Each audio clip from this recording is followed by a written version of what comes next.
Since I was born, but now I am getting youth.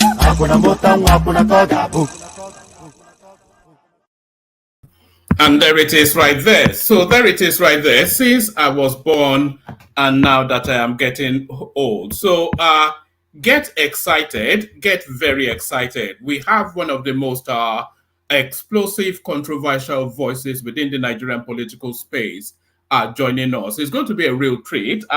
It doesn't need any introduction to anybody, of course. If you have spent more than 2 minutes within the Nigerian space, then you've heard the voice of Ijele speaks. And when Ijele speaks, of course, the earth shakes. So the earth certainly going to shake in the course of this session. So a really big beast we've got joining us. Ijele speaks, of course. It pulls no punches. It gives no quarters. It delivers it just exactly as it should be. So there's no preambles. There's no silliness. We're going to launch straight into it. But before, in case you have been living under a rock and you don't know who our guest is, well, here he is right there. Let me just give you a little flavor of who Ijele Speak is. I see the room is already populating. It can stay there because this is going to be explosive. Anybody that wants to join now, because we don't know how long we have him for. It's 11 p.m. where he is. So he's making a special effort to join us. But before he joins us, let me just give you a little flavor of what is about to come. Yeah, my people, we are live again. I don't know what stopped it. But the mission must go on. We are at the National Assembly to remind these ones inside here that say they are representing themselves. That the Northern Elders Forum say make them demand for their Biafra. Say now we never hear anything. And people go there social media, they make noise. As if now for social media then they find a new country. Meanwhile, we dey here to remind them, especially in Baribe, where they wear dot nation. Where they show them where they cry, where they cry. Where they wear dot nation. See, I mean, wear dot nation. 17 years in the Senate. Pure political failure. 17 years in the Senate, we don't see anything for Yando. Now, Biafra, don't want to they use, they confuse us. Like, oh yeah, see their Pekin. Nnamdi Kanu, see them. See private. All right, so that's a little flavor of what is about to come. I don't want to keep him waiting for too much longer. He's waiting in the back studio. Wait in the back studio no more. Meet your guest, Ijele speak. My brother, how far? How you there? Good evening. I'm fine, my brother. Brilliant. I'm happy to be here with you this wonderful evening. Brilliant. The real delight. You know, I've been following you for a long time. So this has nothing to do with politics. I've been following you for a long time. I follow your streaming on Facebook all the time. And I'll post the link, by the way, so people can go follow you. And anytime you stream, you always have that Fela Kuti thing at your back. Is it a painting or a print? I've always wanted to know. It's a painting. It's a nice painting. It's an oil on canvas. Yes. You have to tell me how to get one. So I've always really, it always catches my eye anytime I see you stream. So good to have you here, my brother. So, and apologies, you know, Ijele has been wanting to come and we've invited him, but the time chasm between Nigeria and where I am. So he's made a special effort today. So just for the benefit of the one or two people who may not know who you are, can you just give us about 2-3 minutes, just a backdrop of your politics and your take on the Nigerian space? Ijele speaks. Okay, thank you, my brother. My name is Chukwuka Chizoromofebu. I am a native of Umudu, Amanduba. I'm an investigative journalist.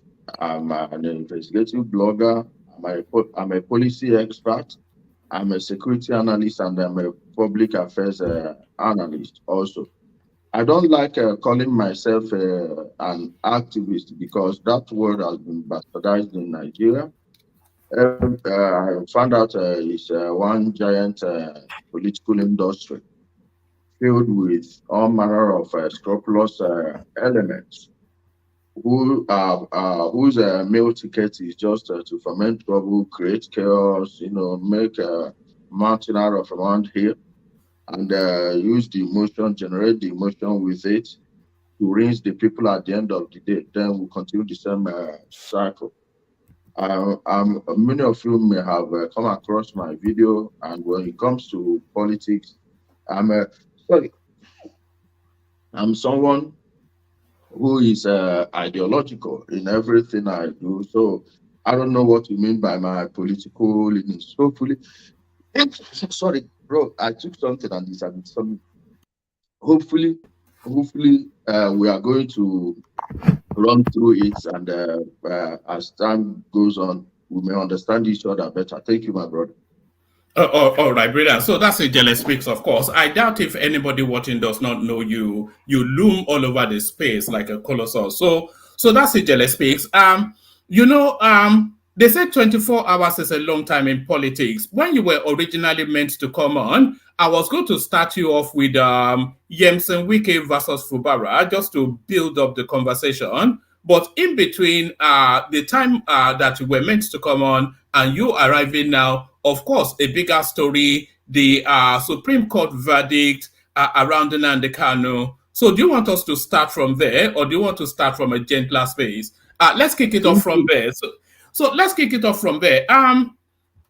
So on this platform, we discuss Nnamdi Kanu, of course, a lot. Who doesn't discuss him within the Nigerian political space? But on this platform, we had the anticipation that Nnamdi Kanu will be released sometime this year, just to ease the tension in the southeast, and then to remove the noise from the central politics, to a more regionalized politics. We thought the federal government would politic Nnamdi Kanu into the southeast to localize the noise there. But alas, it did not play out like that. What did you make of the Supreme Court verdict and then the little window for bail that they opened for him?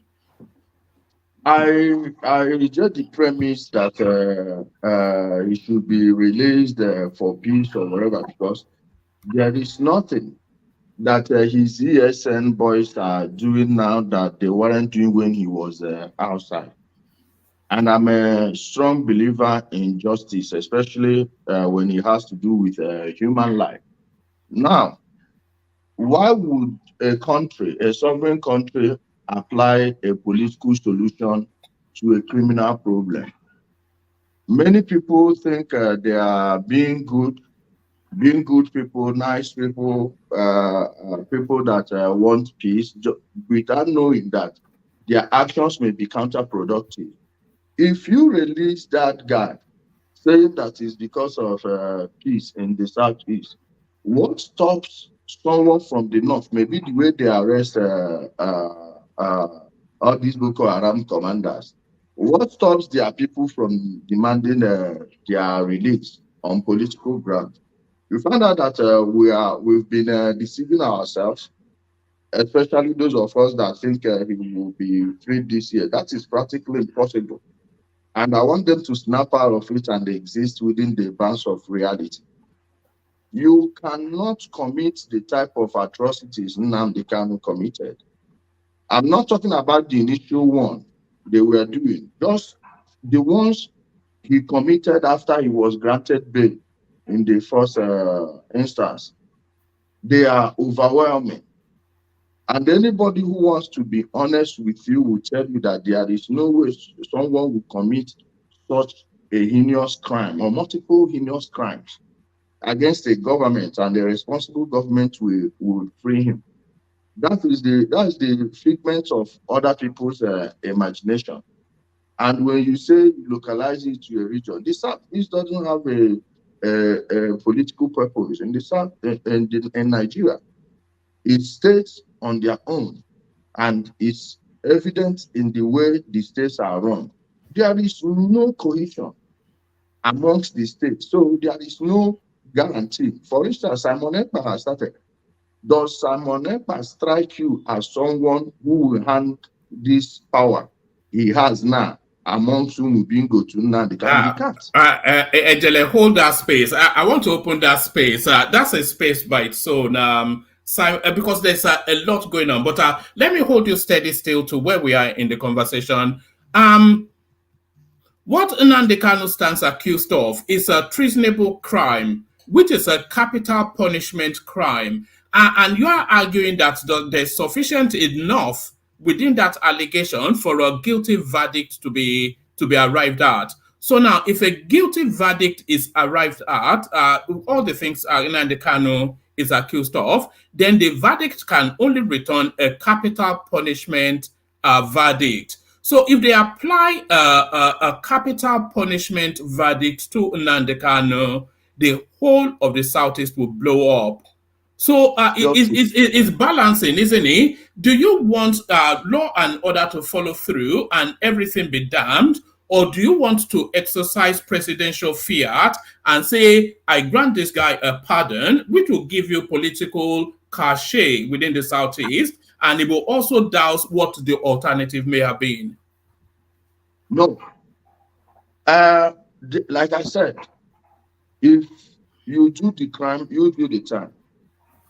There is no reasonable person who doesn't know what this guy did. He wasn't hiding any of them.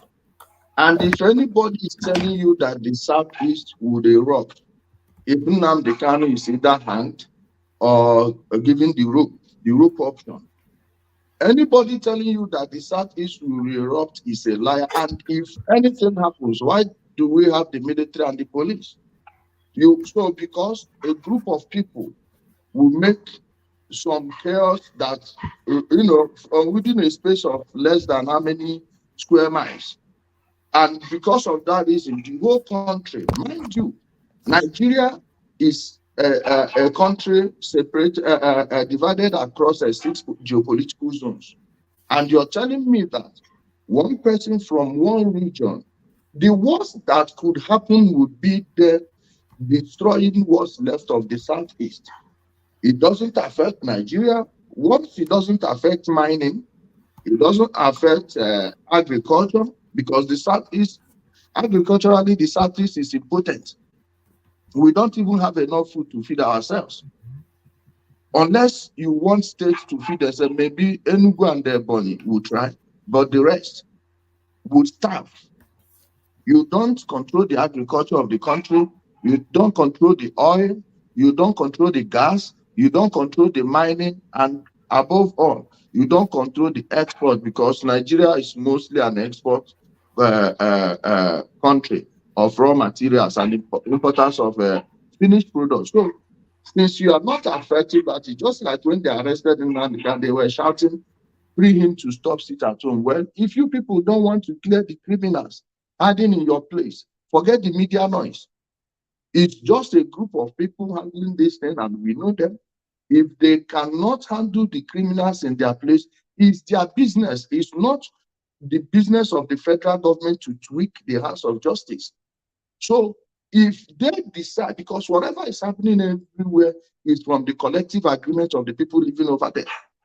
If every Igbo village, town, decides to eradicate every ESN camp on their soil, is very, very possible. And this Biafra issue, let's remember where it started. It started with Ojukwu. Nigeria did not wrong him, neither did they wrong the region. Just that he didn't want to lose power, because he knows General Jack would be replacing him with his own men. Next thing, he started a noise. Before you know it, it devolved into the Biafra Civil War we know today. And for the fact that he was not punished in 1999, Wazirike repeated it. After Wazirike repeated his, after some years, he recruited Nnamdi Kanu as a radio broadcaster. What did Nnamdi Kanu do? He changed the password to the radio website and locked the Wazirike out of it. Then was managing it with the Uchemefo. That brought us to where we are 11 years. 11 years later, look at where the Southeast is. Now, if you don't punish him, how many years down the lane do you think it will take before another person starts it?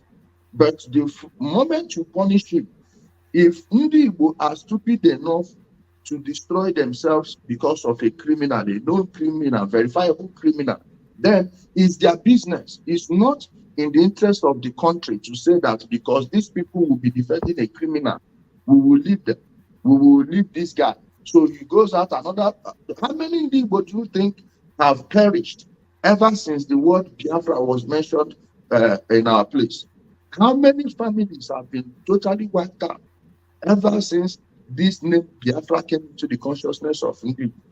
We are ready to lose half of the current Igbo population to make sure the next generation does not suffer what the generations from the post-1967 generation till date has suffered. The moment you make people understand that you are solid, that you are resolute in your decisions, and if the court returns the guilty verdict, of course, of which that's the only possible aspect, they probably let him rot in jail for 35, 40 years if he's lucky to live that long, or they keep him when he's just too tired to do anything. 25 years, I don't know how many years I have, not to, let alone knowing how many years someone else has. So if the highest thing they will gain is for any president to not sign the death warrant and probably commit it into life imprisonment, that's the best they can get out of it. And anyone who doesn't like it is free to go through what they feel like, of which is just going to ruin whatever is left of the region. So please, let's leave all these needless speeches aside. But there seems to be an appetite, especially from the younger generation as Southeasterner. There seems to be an appetite for the narrative that Nnamdi Kanu is presenting and is now being picked up. It's there because you are online like we all are. It's all over the place. They consume it fanatically. They throw money at it endlessly, and it seems to be growing in number just on a daily basis. There's a strong appetite for it, and the appetite seems to have there's a violent undercurrent to that appetite as well. So it's a space that has to be managed delicately. Nnamdi Kanu cannot be treated like any other criminal because, as Why? well as his, because Why there's do you a think so? there- Why do there- you there's, think so? there's a political dimension to, and it has a mass following as well. There's a political No, let me explain dimension. it to you. Let me explain it to you. To the southeast, to some parts, it's a Mandela figure. To some parts, to It's some not. younger, Please, my gullible. brother, your questions are becoming longer than my answer. Let me address the ones you said. All right, carry on. Sorry. Majority of the people following him are not the youth. They are what I call the stupid generation. Those born between 1970 and the year 2000. The youth are more malleable to common sense. If Nnamdi disappears today, the people that set him up, the people that are backing him, let's address who Nnamdi Kanu is, by the way. Virtually most people that know him today knew him after President Buhari ascended power. Now, why do you think it's so? Because the people that believe they have the power to control the Southeast lost woefully when Jonathan lost. In fact, they lost more than the South because they've been occupying certain positions. Jonathan was a sitting duck president. People were just using him left, right, and center. And when he lost, those people now went and backed him fully. They went all out for him.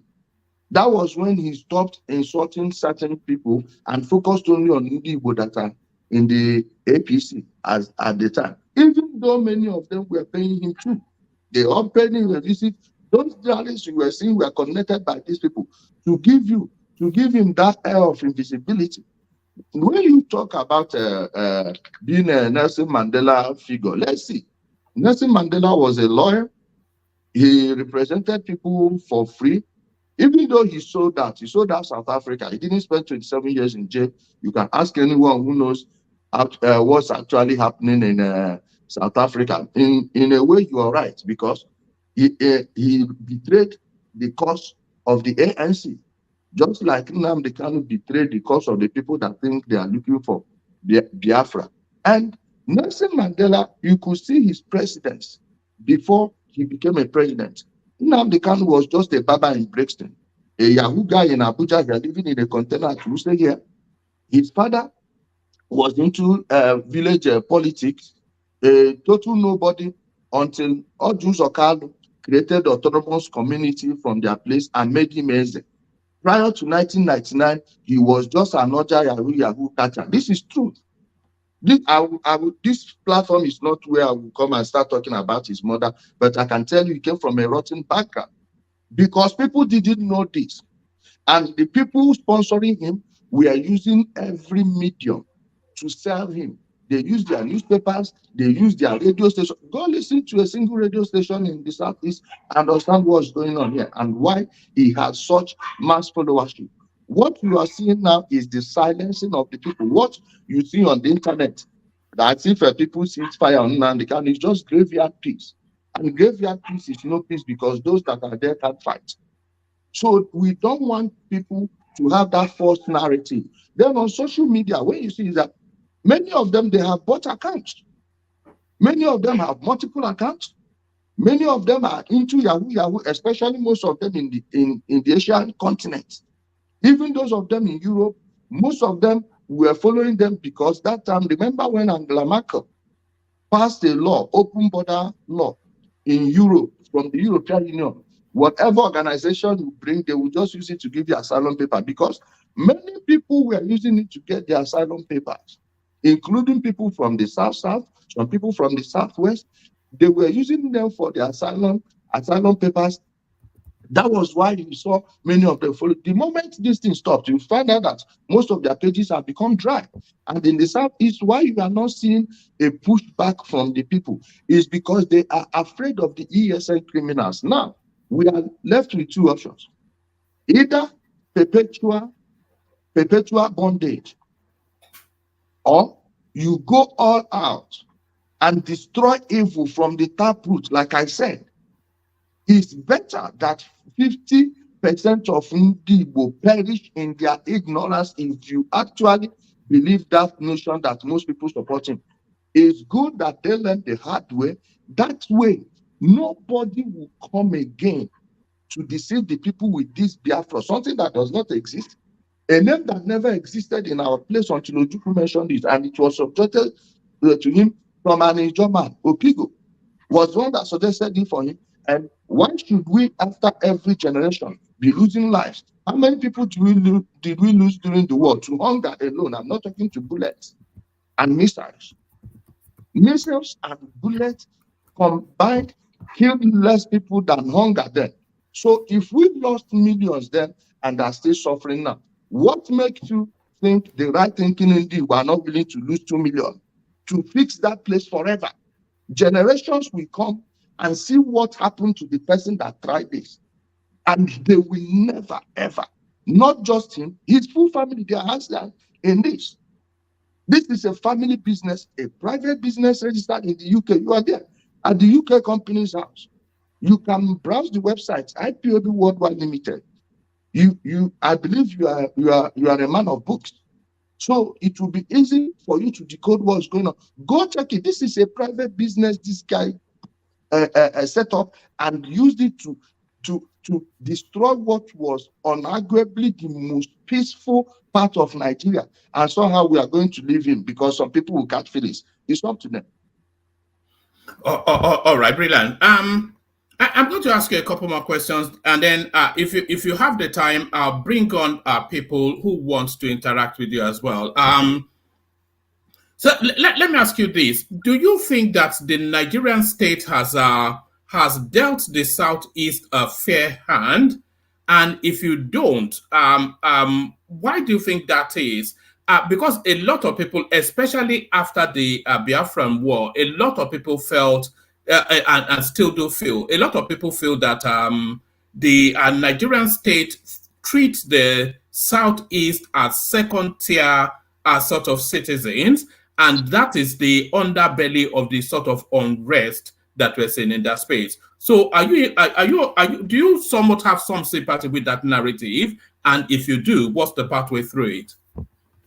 I honestly don't, and I will explain it. There is no statutory position Igbo have been denied in Nigeria today. You have over 500 tribes in Nigeria, and no one should make their region to be a special region. Let me start from where that problem emanated from. One, many people are unaware that what happened in 1967 was a spillover from what happened in 1966. Whether they want to believe it or not, the 1966 coup was an Igbo coup 100%. All you need to do is look at the victims. If SLA Akintola was murdered in Ibadan, why didn't Michael Okpara go too? If they could murder the what's his name again? Brigadier Memelari, on whose marriage celebration night that evil act took place. Murdered so many top officers, decapitated the military and the civilian leadership of the North, which up to them was our biggest political ally. The Southwest would not have smelt power in Nigeria had that thing not happened. And people didn't know, when people talk about what happened to Agi Hiroshi, they forget to mention that argue you don't see if you actually investigated it, was behind the atrocity of January 1966. They want to start from July. No, the July, if you notice the name they gave it, the nomenclature was what? The rematch. If there is a rematch, that means there was an initial match. The rematch was to respond to the first match. And people will want to remember their own, and they will not remember what they did to others. Now, they said after the war, every Igbo man that has money in the bank, they seized it and gave them 20 pounds. That was a blatant lie. There is no single Igbo man in the north, in the west, and in the Midwest region that lost their money in the bank. Most people who lost their money were people whose funds were in the Eastern Central Bank then, because we had regional central banks. Now, who took all the money? It's Ojukwu. And they even went as far as breaking the Central Bank of Benin, stealing 5 million pounds. We are talking about billions, over 140 billion in today's currency, naira. In today's currency, stole the gold. Of course, then people had gold bullions in the banks then. Stole the gold, stole everything, disappeared with it, and were lying. Oh, they gave Aton Zeribe money to buy weapon. He ran away from it. Many people believe this. When Aton Zeribe himself wasn't even in Nigeria, he was in Ghana. So if you must send the money from Nigeria to Ghana, you must give us the name of the person you sent to meet him, or you give us the wire transfer. Let's see it. And no one has done it. Then the 20 pounds they are talking, nobody in my own village and my maternal home received shish. Not as if the federal government did not disburse the money. They sent the money, but a group of people ate it till date. Many people, those of them that are still alive, those that ate that money are still the people controlling the Southeast, or their prodigies. Then let's go to Chief Obafemi Awolowo. Chief Obafemi Awolowo, after the war, as the finance minister, without due approval from the Federal Executive Council, released 980,000 pounds. If you check it, it's about 25 billion today. 980,000 pounds. In whose bank was it paid to? It was in a bank owned by Nnamdi Azikiwe. It was through his bank that the money was supposed to reach the people. And what was it for? To revive industries. Because as at that moment, the Southeast was the hub of small and medium scale industries. We were fabricating things, sending them to Lagos to sell. It was Ndiwo that removed the Lebanese from Lagos, Idumota. From Idumota, because if they import, we manufacture here. It's cheaper to manufacture at home that time because we didn't have this epileptic power supply like we do in many places in Nigeria today. That was how people were supposed to rebuild their lives after Ojukwu's disastrous adventure. Now, that money for those industries, you can never name me a single factory, a tissue factory, toothpick factory, let alone big industrial companies.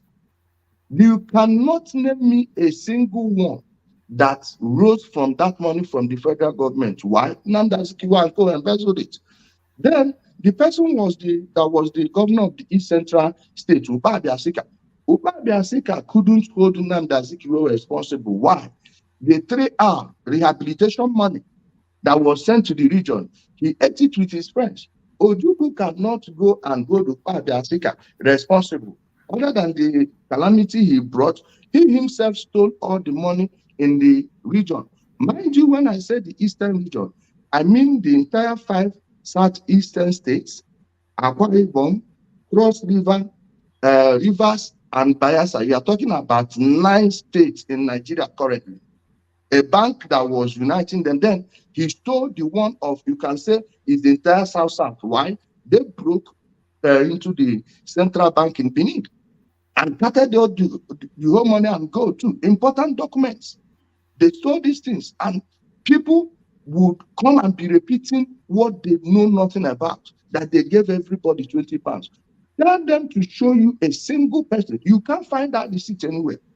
If you cannot give money to people in the region. Meanwhile, the federal government has copies of receipts of money disbursed, but those names are ghost names. They don't exist. They don't exist. By now, people should be showing you the receipts, the payment slips of their grandfathers or great-grandfathers, depending on how old they were at the time. And that is quite an allegation you are making, by the way. No, it's not an allegation. No, my brother, listen, please. I don't make allegations. I wrote this in a book.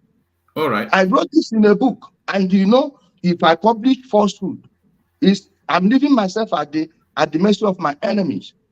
Most people shouting 20 pounds for everybody. I tell you, ask them to show you any slip from anybody in their full village, and you won't see one. You won't find one.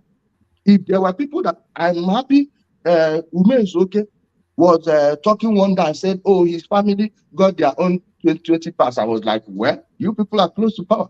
Then what happened to the rest of the people? And people will be projecting the reality of the political class on their own selves, even when nobody in there, they cannot show you a single person that collected shishi. On the Central Bank of Benin, you can actually search for this online, printed on newspapers, everything. Where's the money? None. Did they use for the people? And the people who started that evil war did not let that war get to his place. He did not let that war get to Nebu. 2 months before he ran away, he was hiding at Lee. That valley today, ESN are using that valley. Hopefully, all of them will be buried under the earth or rock there very soon. You see, this man left Lee, see Nebu, but he left his Nebu to go recruit people. 2 months before he ran away, went to Akokwa and was lying to the people that they've stopped the entire flow of oil in Nigeria. November 1969, I can send you a link to the video, you can play it here. Was lying to the people that they've destroyed Nigeria Air Force, they destroyed the oil flow of Nigeria, and they were clapping for him. His reaction alone in that video will show you he knew what it was, because he was shocked that they were clapping.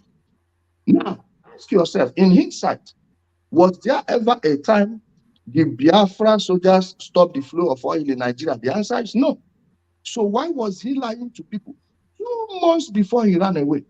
And most people don't want to look at this history from this angle. They are wallowing in their ignorance. That's why I said, you let them be destroyed by their ignorance. If they don't want to learn, it's their business. You can't say because many people are brainwashed, are ignorant, then you will tweak the hand of justice to keep extending this nonsense. No, if they don't want to learn, it's up to them. Most people from Osiritukwa, Otumogu, Lilu, Uli, Asia, you can never put it to a vote whether they want this ESN in their place or not, and they'll tell you they want them.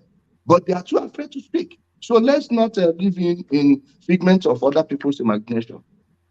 So is it your contention then that the Southeast has no, because the underpin of what is going on is a language of marginalization. So is it your argument that the Southeast has no reason to feel marginalized?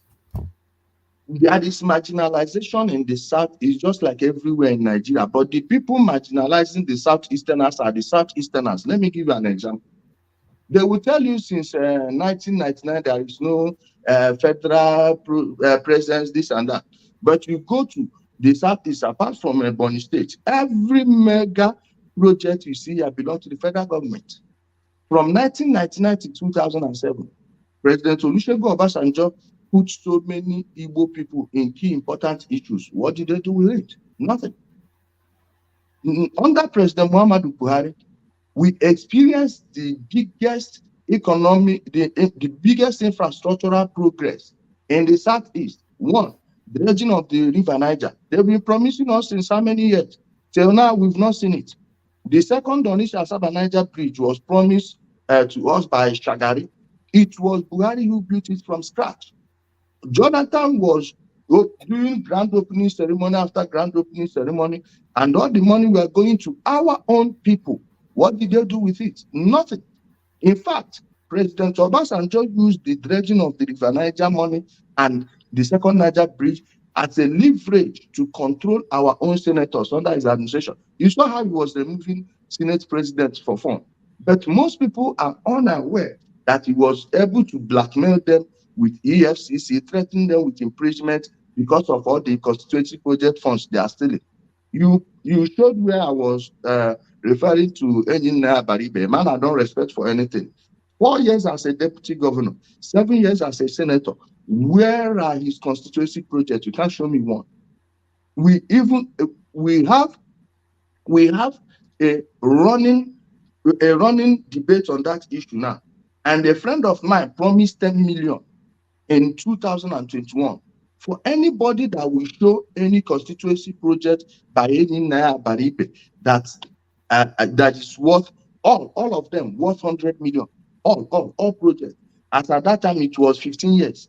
He was 15 years in the Senate. 15 years in the Senate, and the person they are telling you is the defender of Ndigo does not have a 15 million naira project to his name. The governors that have been ruling from the Southeast since 1999 are all Igbos. The senators, House of Reps members, they are all Igbos. How many of them can show you their constituency projects? Go there, no schools. Check this. When you saw when they displayed the rice pyramid last year. Yeah. That thing was as a result of the Anchor Borrower program. My own people were the people at the forefront of shamelessly lying that thing is not real. It's scaffolding. They went and took a photo of rice on scaffolding in I think it was Osun or Oyo. They took it and were spreading it. Meanwhile, they could have just come to Abuja. Many of them in Abuja, why didn't they go and see it? Even when those rice were being unloaded, they saw it in real time. There was no scaffolding. Rather than asking their own people, this Anchor Borrower money they gave to farmers. Do you know the nature of that deal? If you have a property, if you have a property worth 1.5 billion, they will give you 3 billion for agriculture in order to increase agricultural output. In the entire Southeast, you cannot show me a single farm that funded. Apart from a Bonny State that was building fertilizer plants, imagine they are exporting fertilizer from a Bonny State to the USA, to so many places in the world, especially when they had a problem with Russia. They started sourcing fertilizer elsewhere. It's not only Dangote that supplies them. Bonny State, they have their own farms. In Anambra, Obiano started a rice program then. Hopefully it's still running. I don't know about it now. Imagine if all the people that collected the Anchor Borrower program from Anambra State had invested just 25% of it. Do you think we'll have food shortage in the Southeast? Do you know how much is a bowl of rice in the Southeast now? Do you know how much is yam? Do you know how much is fish? Let them show you a single waterway they've maintained in the Southeast from 1999 to date. It doesn't exist. Most communities don't have streams anymore. So if not for Baga, for Bama, some part of Enugu, some part of Anambra, Delta, rivers, Akwa Ibom, Cross River, if not these people won't eat fish. To as far as Bama and Baga, imagine there was a disaster that you can't exceed your region. You can't move past your region. What do you think will be the lot of the people? And that Anchor Borrower program money, till date, no one is talking about it. Right now, President Tinubu has given every state 9 billion infrastructural emergency fund. Grant, not loan. You don't pay it back. You take. Do you think that thing will extend to the people? How about the increments? The federal government added 35,000 naira each on every civil servant. So many states added 20, 25, or in most states we added I think 10, 15 to it. What about the other people? Meanwhile, the president tripled their allocations. They said no, that they should double it and give them the other one for other programs. Okay, they doubled it. Till date, so many people are still paying the old salary in the Southeast. You will not go there and see good roads. Take Onitsha, for instance. When I talk about Onitsha, I talk about other satellite towns like Ugidi, Waliwo, Iyowa, Okpokun, Bepa, Obosi, Mpo, even Oba can be included in that right now. But in all of these places, you will go see people building 4-story buildings, 5-story buildings with no public water. With no public water. As it stands like this, it's only, okay, it's of late that Governor Mba of Enugu State rekindled the Enugu power project and they now have water. Prior to that, they didn't have water in the city from around 2010 till when Mba did this one about 2-3 years ago. Owerri and Ebonyi were the only 2 state capitals that have public water. All of those funds, where are they going to? The local government allocations. President Muhammadu Buhari was the very first man since 1999 to not owe a salary or allocation for 1 day. Even went as far as paying the Biafra veterans their pensions. Even went as far as doing everything, going out of his way during COVID to give them money, to give palliative. Ask them how many people that received that palliative in the Southeast, and they are shouting marginalization. Just like in the Southwest now, there is no region nobody will come out from outside the Southwestern region to impose anything on the Southwest. It doesn't happen. Never. Everything you are seeing in the Southwest today is as a result of the political plans and strategies of the leaders of the Southwest from 1999 to date. Everything you are seeing in the Southeast is the same. The South, the same. The North Central, the same. The Northeast and Northwest, same thing. Nobody is marginalizing anybody. It's a marginalization from the political class against the ordinary people. All right, brilliant. You've segued into a space that I wanted to lead you to. So let's get February this year out of the way. So and of course, Tinubu won that presidency, but I will say the star performer of this electoral cycle was Peter Obi, because he came through in a manner that nobody anticipated. So I want to take you to the Peter Obi space. What do you think played out there? Were you surprised by how successful it was? And do you think February 2023 is a one-shot deal for Peter Obi, never to repeat for him again? And then what do you then make of his movement going forward? So Peter Obi, February 2023, as he is now, and the future. The people from the Southeast were the vuvuzela of the PDP.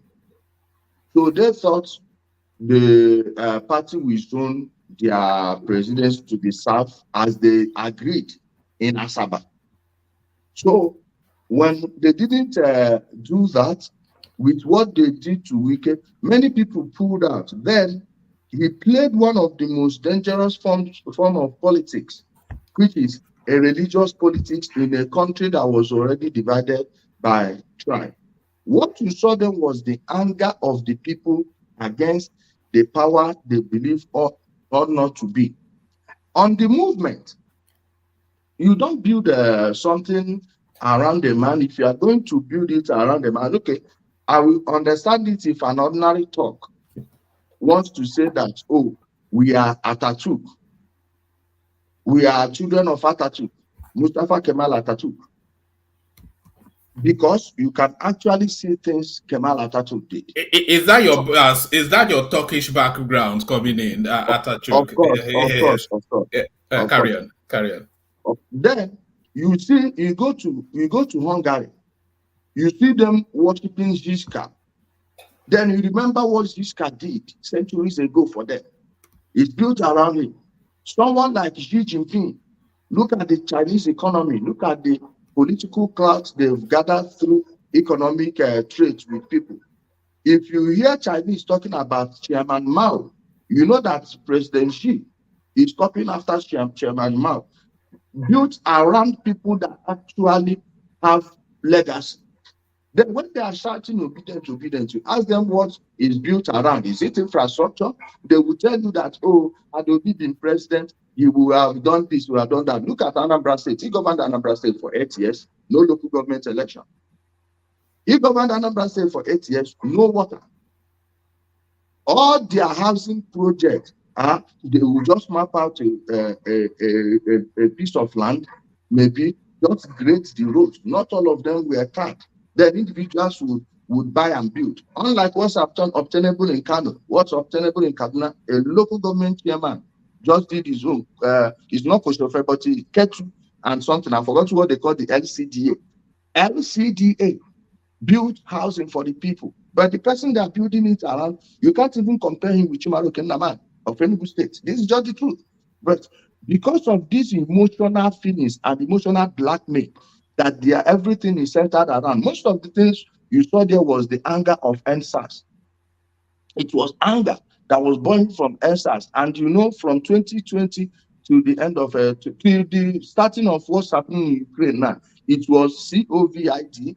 This one, they were forcing people, and that anger, shutting down business, leading people into deeper misery, depression, could make someone make a rash decision. And most of the people that were following them are no longer with them, especially people from Edo State and some parts of Delta.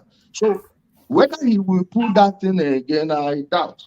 I seriously doubt it. And to date, I still believe that he didn't get those 6 million votes because the Southeast was already empty during the election. So how come those votes popped up when people did not even go back to the East to vote? In Amuwodofe alone, they changed 27,000 voting units from Anambra alone to Amuwodofe. Yet somehow Anambra got more votes than Imo State, which is larger in mass and bigger in population. So how do you square that? So my brother, so many things went through there. Nobody got a full deal in that election. Okay? Because I can show you some results from the Southeast, how many people do you think Tinubu won that election? Absolutely. Why? With all the shortcomings, please. I am not going to say I'm giving it a clean bill of health. But that election, check how many seats that changed hands. Check how many people that didn't return. You find out that election, you can give it 75. You can give it 75. Apart from President Muhammadu Buhari's re-election, that was the cleanest. I didn't say the clean. I said the cleanest by our own standard we have. We saw what happened in 1999. We saw what happened in 2003. We saw what happened in 2007. 2011, it was pretty much, settle yourselves, let's move. It was the anger from the north that, with what they were doing to the people of the Southwest then, that brought Ashwaju and General Buhari together. So while I'm not giving it a clean bill of health, I don't believe it's the worst election we've had in Nigeria. Let's tell ourselves the truth. Do you acknowledge the do you acknowledge the pressure for change and the frustration that came through in this electoral cycle?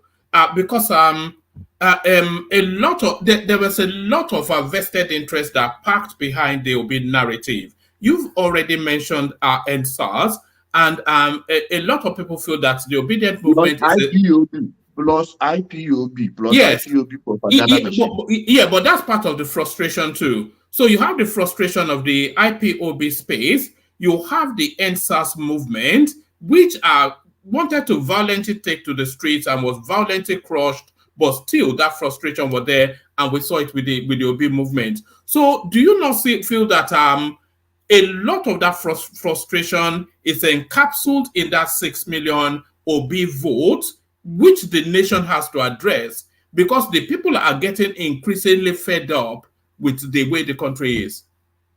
Please, before I move forward, I will tell you that he didn't get those 6 million votes. You know why? Okay, ask yourself. With all those the massive movement, the massive noise you had during the presidential election, how come during the state assembly, the senatorial elections, and the state assembly, the gubernatorial election, or even the federal house that happened afterwards, how come the entire Southeast could not pull 850,000 votes? It's because during the presidential election, many of them saw the atrocities they were committing there, the ballot stuffing that happened. They all let it go because all of them were saying, we are for Obi, we are for Obi. At the end of the day, everybody went back and they couldn't allow them to repeat what they did during the presidential election over there. Most, especially those polling units they put in churches. In the next election, I'm going to lead a campaign. If we must have polling units in the churches, we should have polling units in the mosques, in the shrines, because I'm a traditionalist. We must put polling units in the shrine. One person was bragging to me that what they gave Obi was holy vote. I asked him to define holy vote. He said, whatever is needed to put a righteous man in power is welcome. Then who defines righteousness? By holy vote. Okay, we will give you Amadioha vote too. Next time around. Let's keep that one aside. Then when it comes to anger, it's unmistakably glaring that there was anger, but that anger was misdirected. For instance, the hunger you are seeing in Nigeria, the suffering you are seeing in Nigeria is regional or state-based. All of those things are according to the state where you're from. It will be very easy to find a patriotic person from the Southeast, but it's not that difficult to find a patriotic person in the Southwest, and much more better in the Northeast and the Northwest. Why? Because why their own representatives are not innocent, entirely innocent, they are actually doing things for their own people. What's the tuition of an average state school in the Southeast, and what's the tuition of an average state school in the North? Most of them don't virtually pay nothing. Apart from Imo State, where IMSU is free for Imo indigenes, there is no other state offering tertiary free education in the Southeast. You go to the North, Ahmadu Bello University, it's a federal university, fine, but go check how much students are paying for their dormitory spaces. Go check there. Look at Yobe State. The other day, we saw a very massive classroom. There's Yobe State College of Medicine.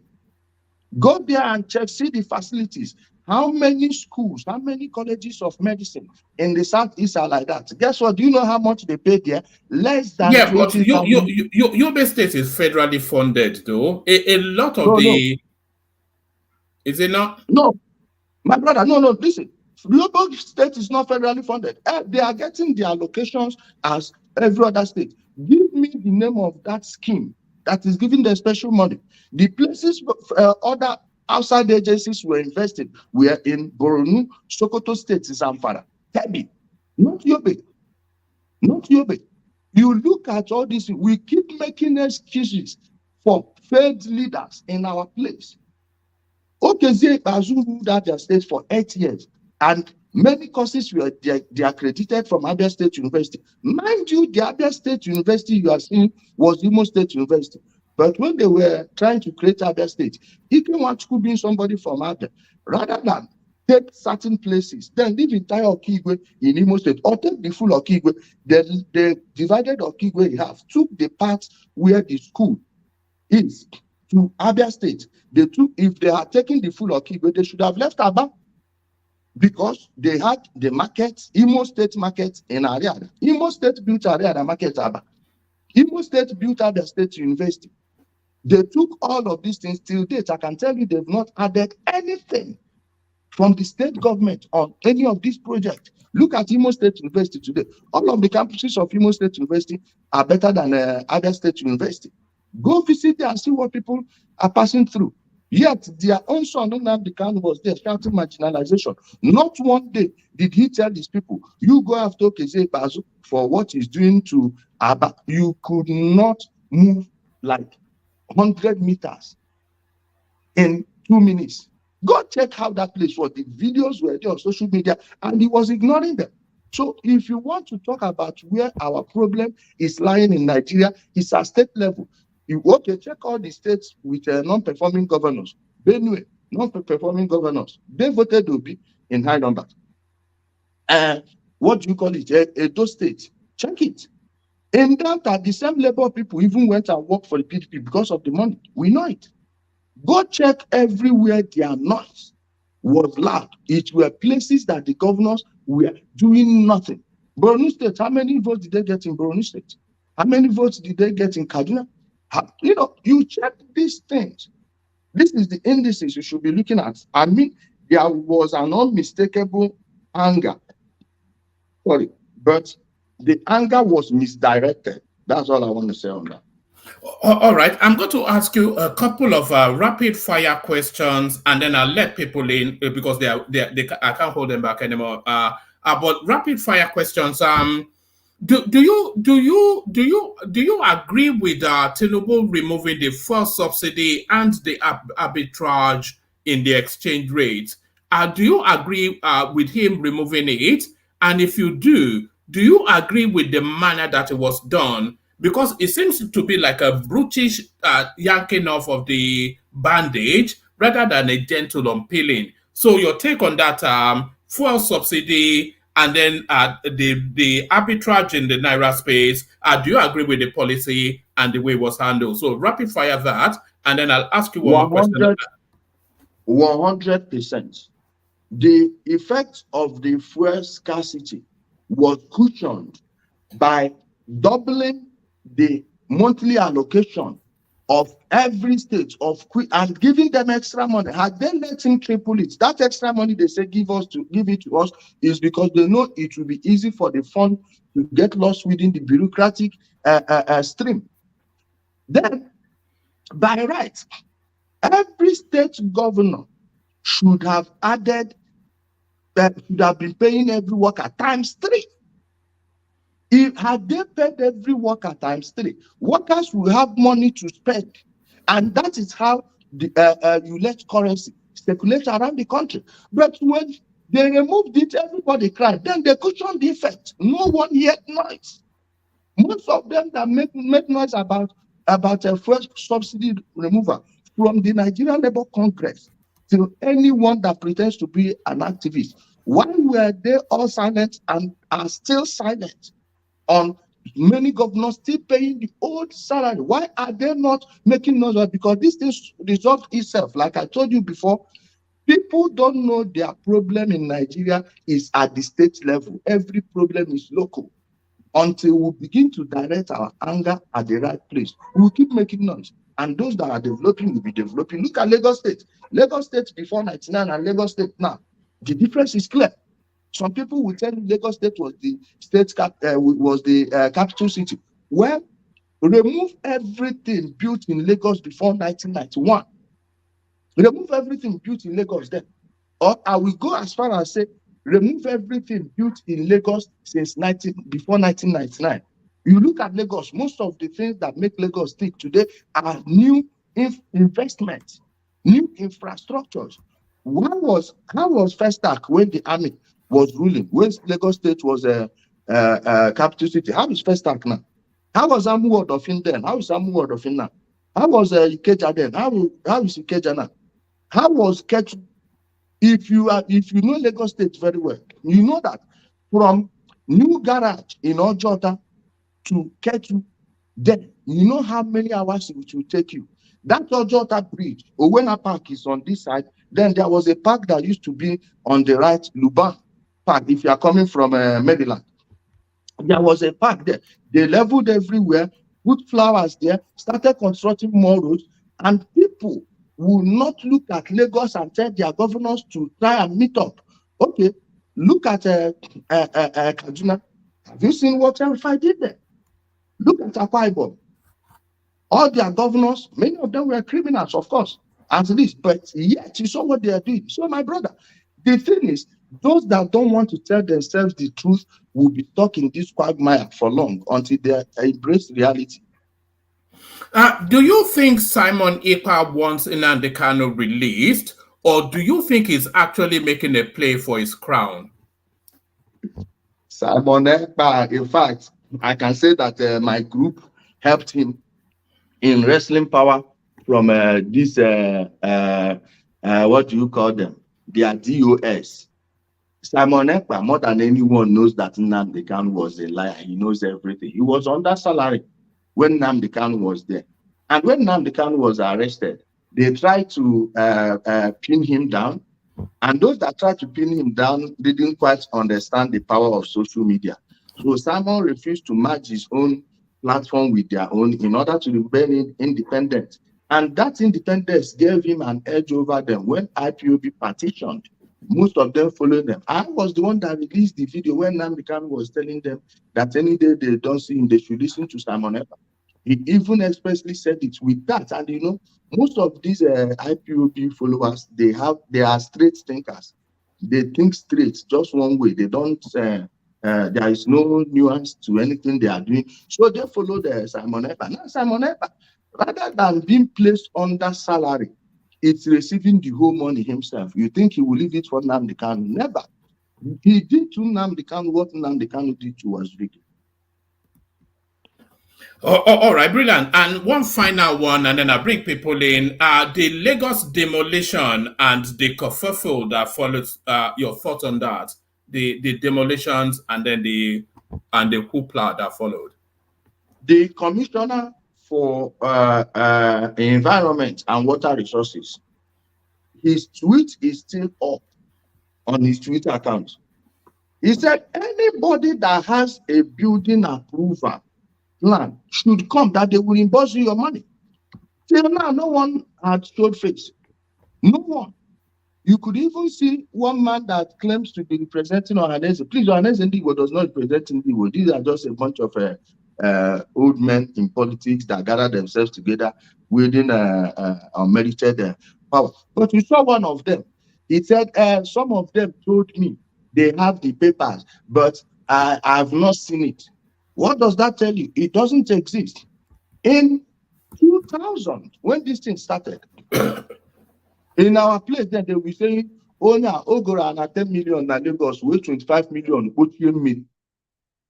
it literally translates to, oh, this person bought a land for 10 million and sand filled it with 20 or 25 million. What were they sand filling? What way? What way? This is just the truth. Many people, the same people that were shouting that they should stop doing this then are the same people crying now that they are targeting Indigo. As if any area they want to demolish, they will say, oh, this one belongs to Isoko man, leave it. This one belongs to Bini man, leave it. This one belongs to Ibira man, leave it. That one belongs to an Igbo man, destroy it. A sitting local government chairman in Lagos lost his own house. A former member, a Lagos State House of Assembly, lost his own house.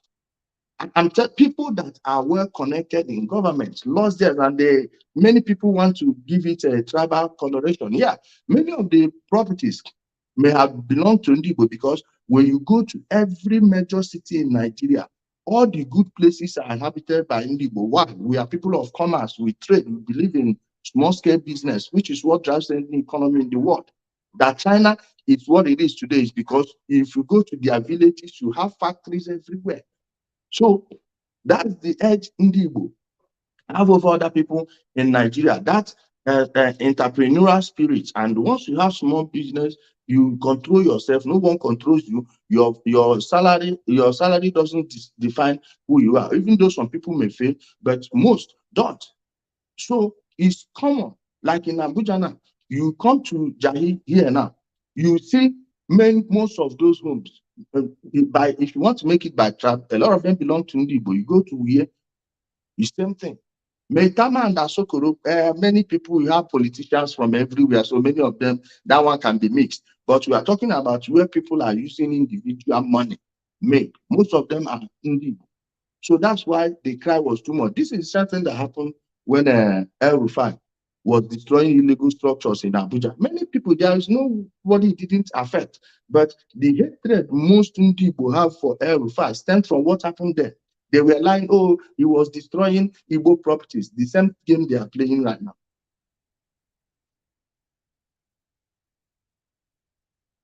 Sorry, I was muted. Yeah, I've got a question on El Rufai for you, but I'm going to hold it. Hopefully, and by the way, indicate to me in private if you have starting to have enough. But hopefully, we'll have you for as long as we can. Can I ask that as many people have their cameras on as they comfortably can?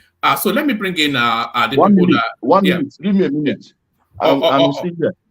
I'm still there. Give me a minute. all right, brilliant. Can I ask that as many people that can have their cameras on, have them on um, as the room starts to populate. So if you can have your camera on, please do, so that our guests can see who is addressing. But whilst our guest is taking that minute, let me signpost you in the direction of this charity push that we're doing. The one man went to more level up initiative.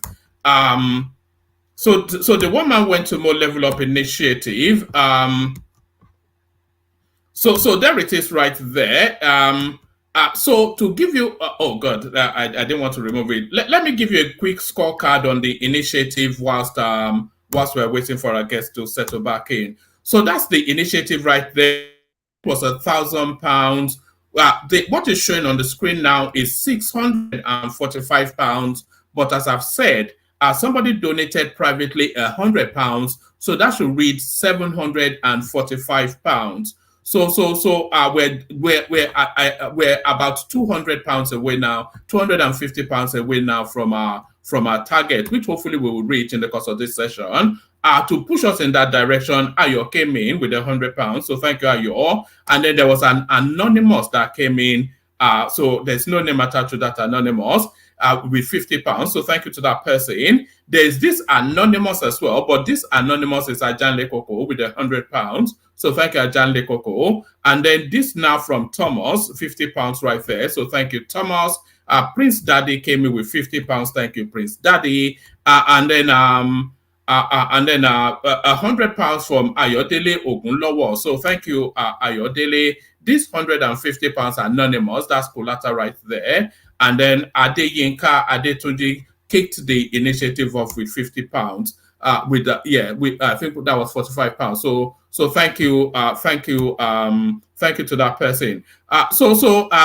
Ijele, we're somewhat in the cusp of we're trying to raise money to send to Nigeria to help people that are less that are going through difficult times. But it's not a charity giveaway though. It's we call it a level up initiative. So whoever is running some sort of small business, anything like that, so we've got people to identify them. So we canvass for the money and then we parachute that money into their business so that whatever improvements there is not just go and eat, but take this, put in your business to grow it. So I'll come back to you in a moment, but let me play an example of the sort of people we're looking to help. Okay,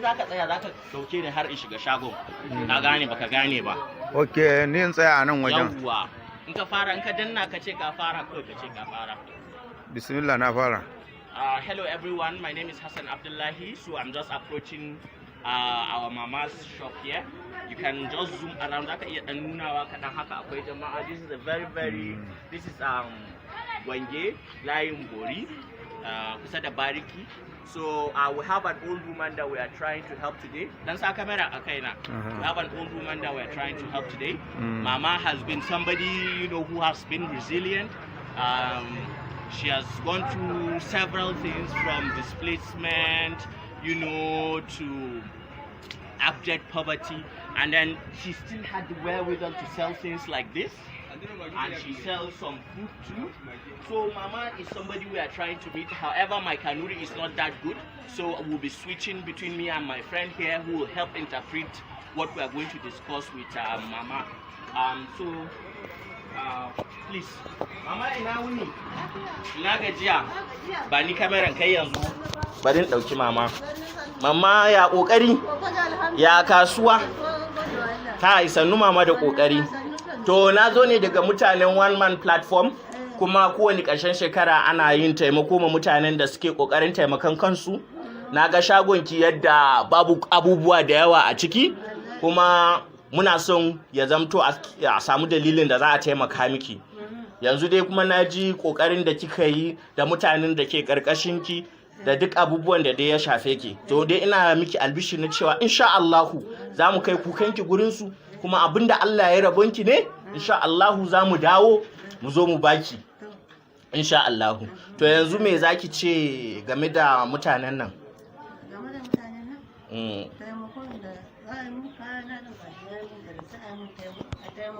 Na'am.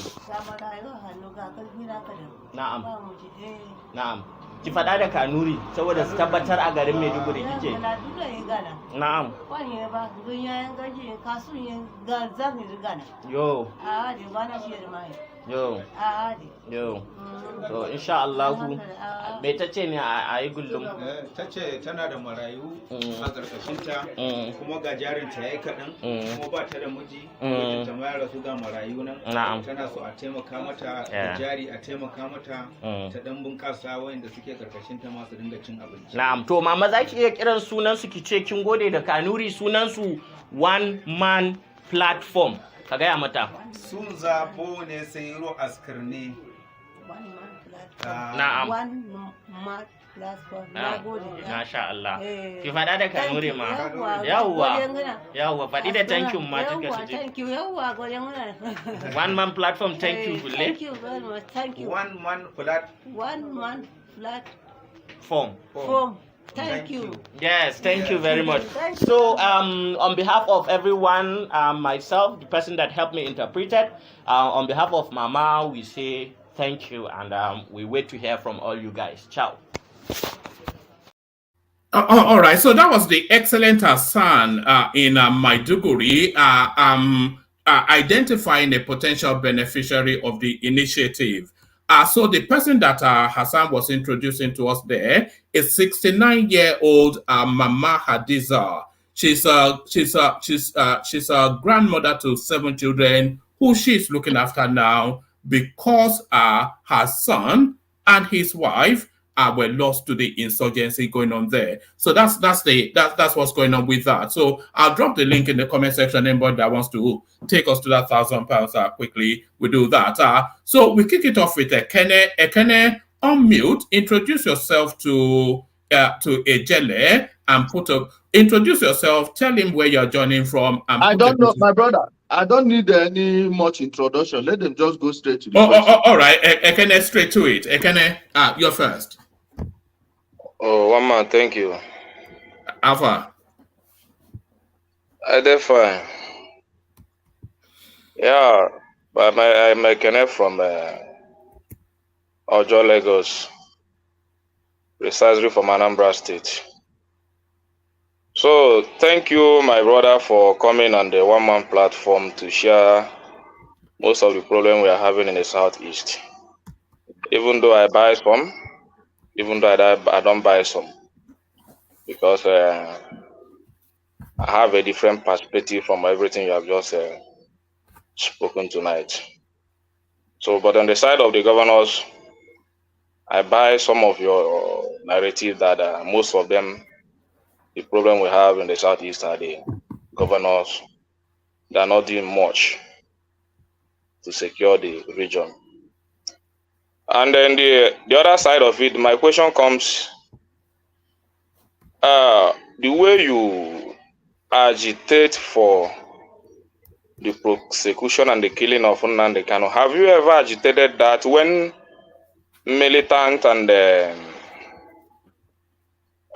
Boko Haram are being pardoned, most recruited into the armies, giving pardon?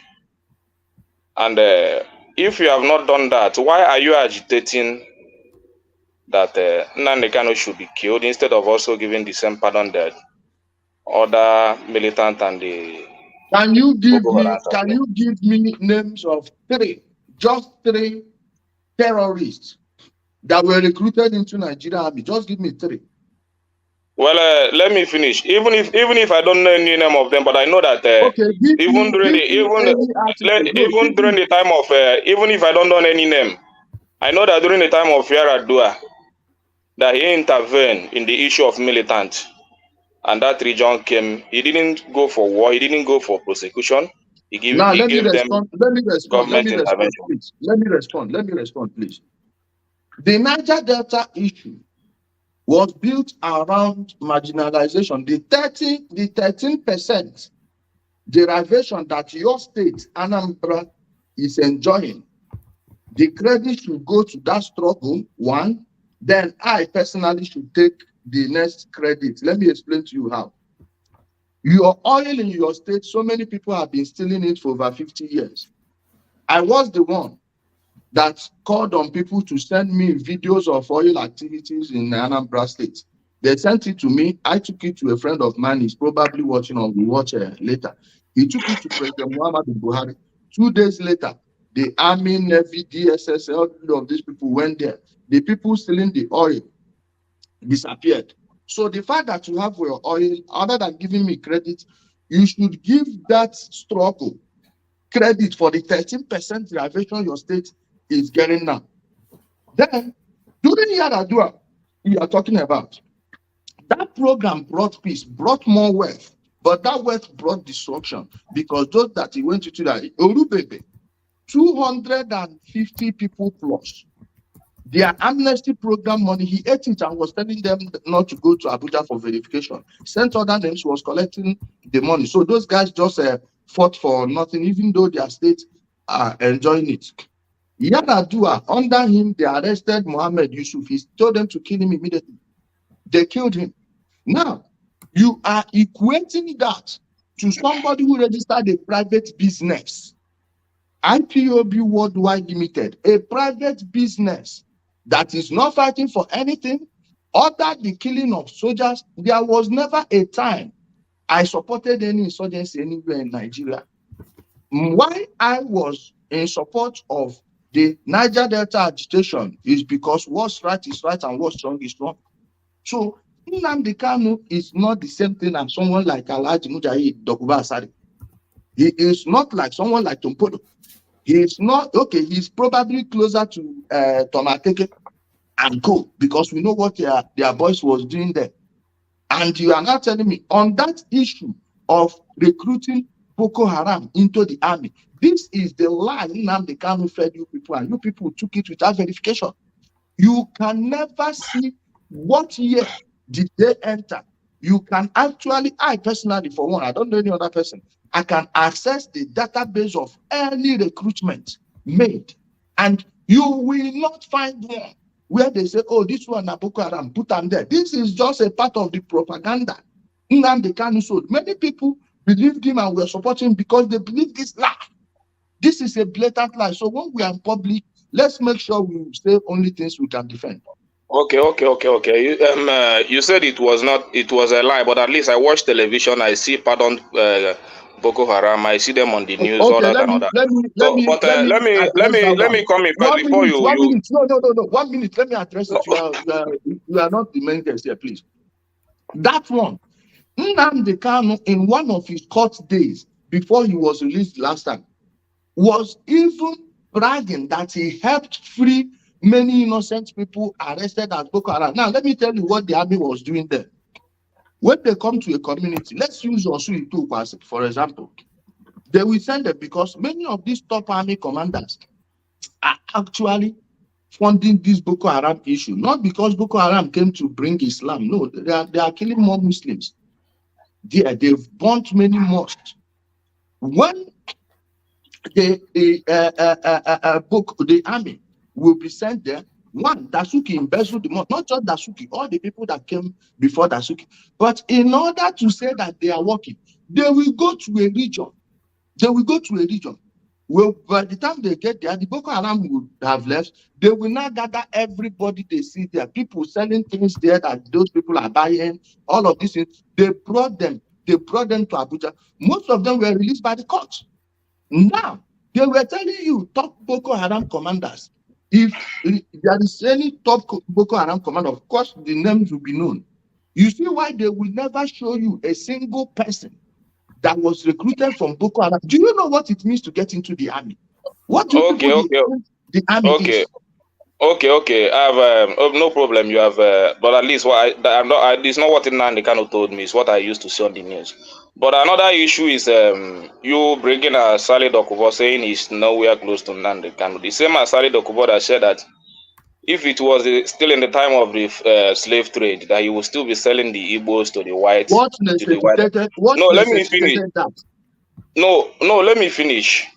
And you are exonerating that kind of person against, or you say that is far different from Nnamdi Kanu. And you are exonerating, you are promoting Simon Ekpa when you Me are promoting demoting Simon Ekpa. Nnamdi. So, no, you said in your welcome speech, you said something what your group helped Simon Ekpa to do so and so on and all that. So when you are doing when you are condemning, let me finish. I want to finish. Like mute him, please. Hold on for the guest. 1 minute. You said I said so. I want to hear that so because that is where I explained what happened. What are those so things I said? I want to hear it from you. Okay, so you said you help Simon Ekpa do some, is that registration also when Nnamdi Kanu was now let all me that tell and all you, that. let me repeat myself. You see it, you people will be listening without paying attention, like you're hearing without listening. I said when Simon Ekpa was dragging with their DOS, you understand? I did not say any registration. I said when they were fighting. Now let me give you the inside baseball. Their DOS was under the control of Benjamin Madugu and Chinas Nwuru. All these dossier, whatever, all these people are just paperweights. When that thing was happening, I knew to break the backbone of IPOP is to say things that will be malleable to the narrative Simon was selling. That is divide and conquer. If you know the Roman war tactic, this is how it works. You do things that seems as if it's helping one side against the other. When they both destroy, when one destroys the rest, then you come for the other one and destroy it in total.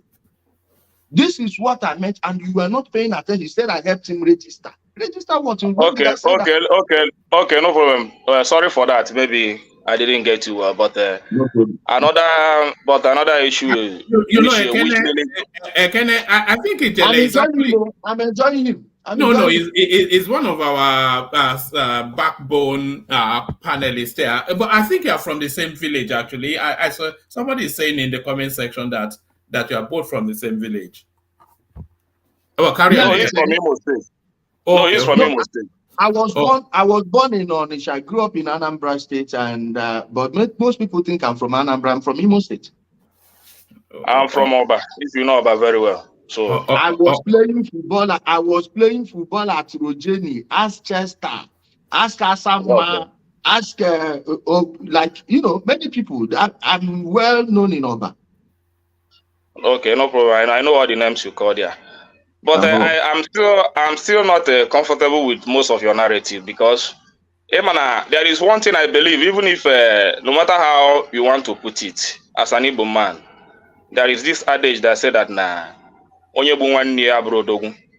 Yeah, I think you are a very good Igbo man. You are even more Igbo than. And when you take away the sins of other parts of the country, and somebody like Asali Dokubo, who has threatened the whole region and make him more superior than your own people. Now let me. I don't know how to put it. Let me Can I calm down? Yeah. Let me answer those ones you just mentioned. Let me start from Alhaji Mujahid Dokuba Asari. Go to that broadcast where he said that thing. Go through the comment section. In fact, pick any broadcast of his before he made that statement. Pick the 30 broadcast, straight 30 broadcasts before he made that statement. Go and see the Bible. These zombies, Nnamdi Kanu trained, were spewing there. You heard where he said they are lucky it wasn't during slave trade that he will be selling them because his great-great-grandfather sold them.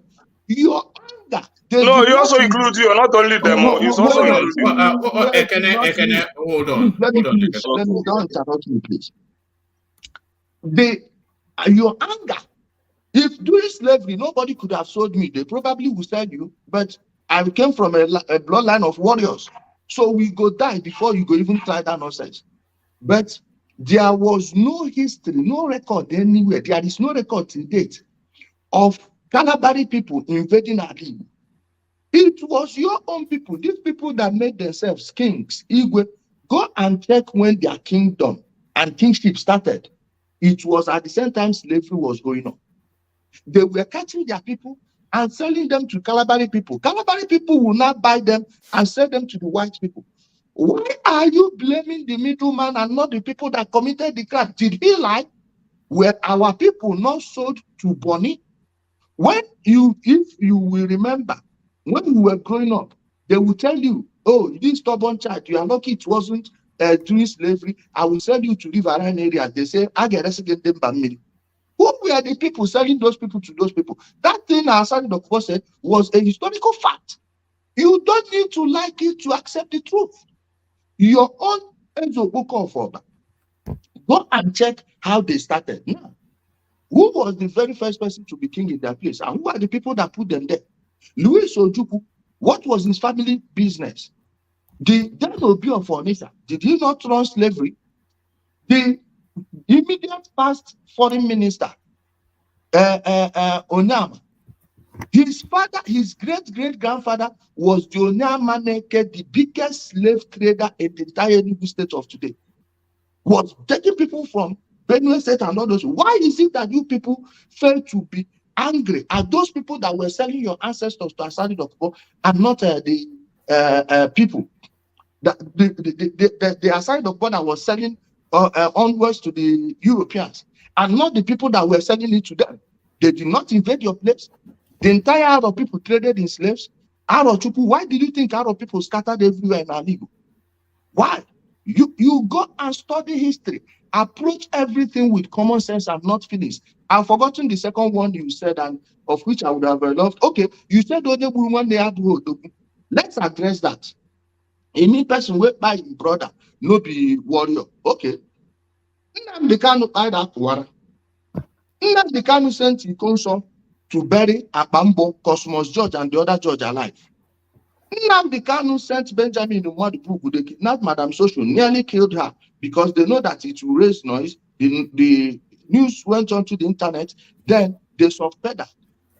Ikonso was almost burying Akpambo alive before a Panwan Tapa, who we call the village CCTV, saw them and raised an alarm. Your ESN, most of the victims are Igbo. So you don't see that one. You want to defend atrocity because your brother is committing it. Are you serious? Huh? How many people? No, can I hold your thoughts? Yeah. Please, hold on, please. How many people do you think it takes for an ESN hole to get filled? In Osu in Tukwa, every village there, they have at least 4 to 5 wells that have been closed. Human beings.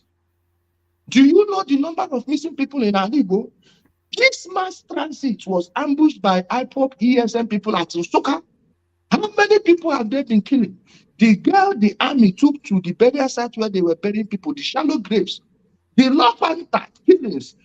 Go and check that Al Jazeera video. Every photo of killing shown there came from Okigwe, but they said it was not Anta. I have those videos. I have them here. I share them in my Telegram channel. I share them in my WhatsApp groups. I can show you now. All those people they were killing.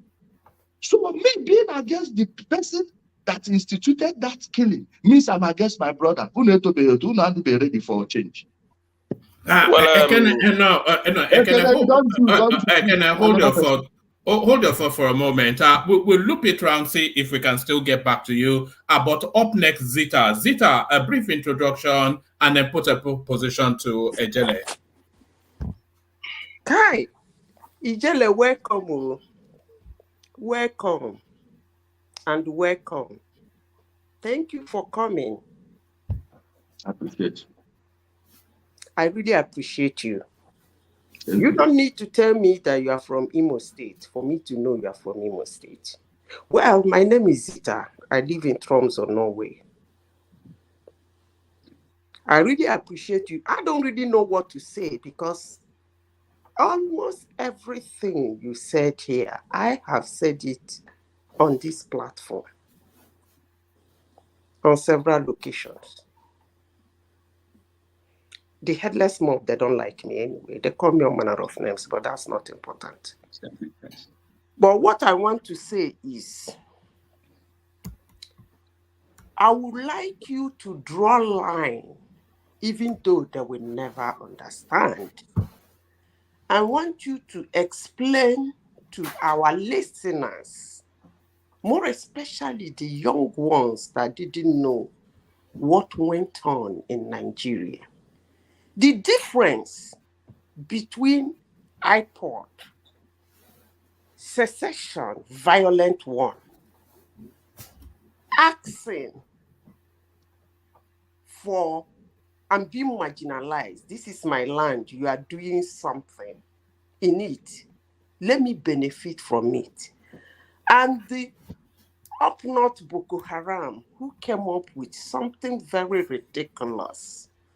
And then in your explanation, I would want you to explain to them again that the head of Boko Haram was not pardoned. He's dead now. Explain to them that Asari Dokubo went to prison and he ran away from Nigeria. Explain to them again that Tompolo ran away from Nigeria. Now, all right. That is what I want you to go further to explain to them, because I could find out that you are well informed. Most of the things you are saying here, I have said it before. You are well informed more than I do. So please help them explain. As they ask you questions, go into detail to explain to them. I know they will never believe you. Thank you. All right. So Ijele, as Zita said, yes. That my sister said something. You know, when he said she doesn't need to hear it from you to know I'm from Imo State. It's because, not to brag, in the entire Igbo land, the smartest people, the most common sense people are Imolites. In fact, it was an Imo man that stood against Ojukwu after he killed Ifajuna. The name of the man was Njoku, Major Njoku, or was he a captain? Njoku. When Ifajuna told Ojukwu that we don't have the capacity to fight this war, that he should surrender, he is willing to surrender the flag himself. He, the person that personally shot our prime minister dead, he knew he was putting his life in the hands of his enemies, but he was willing to put Ojukwu in a plane, take him outside of Nigeria and surrender the flag himself. What did Ojukwu do? Killed him, killed his own family. Then Njoku rose up. They wanted to do that. The Imo soldiers here all drew their weapons, say laye, never. That was when they gave themselves the name Oriental Brothers. Dr. Sawore was not the first person that coined the name Oriental Brothers. Oriental Brothers came from the people from Imo State who joined the secessionist movement of Ojukwu. And later, when they saw that this guy is just a raving man, they opposed him. He wanted to kill. They drew their weapon and said, let's finish here. And everybody backed down. They themselves left the nonsense and moved. So we in Imo State, we know these things for long. Forget all these people from also that they deceived.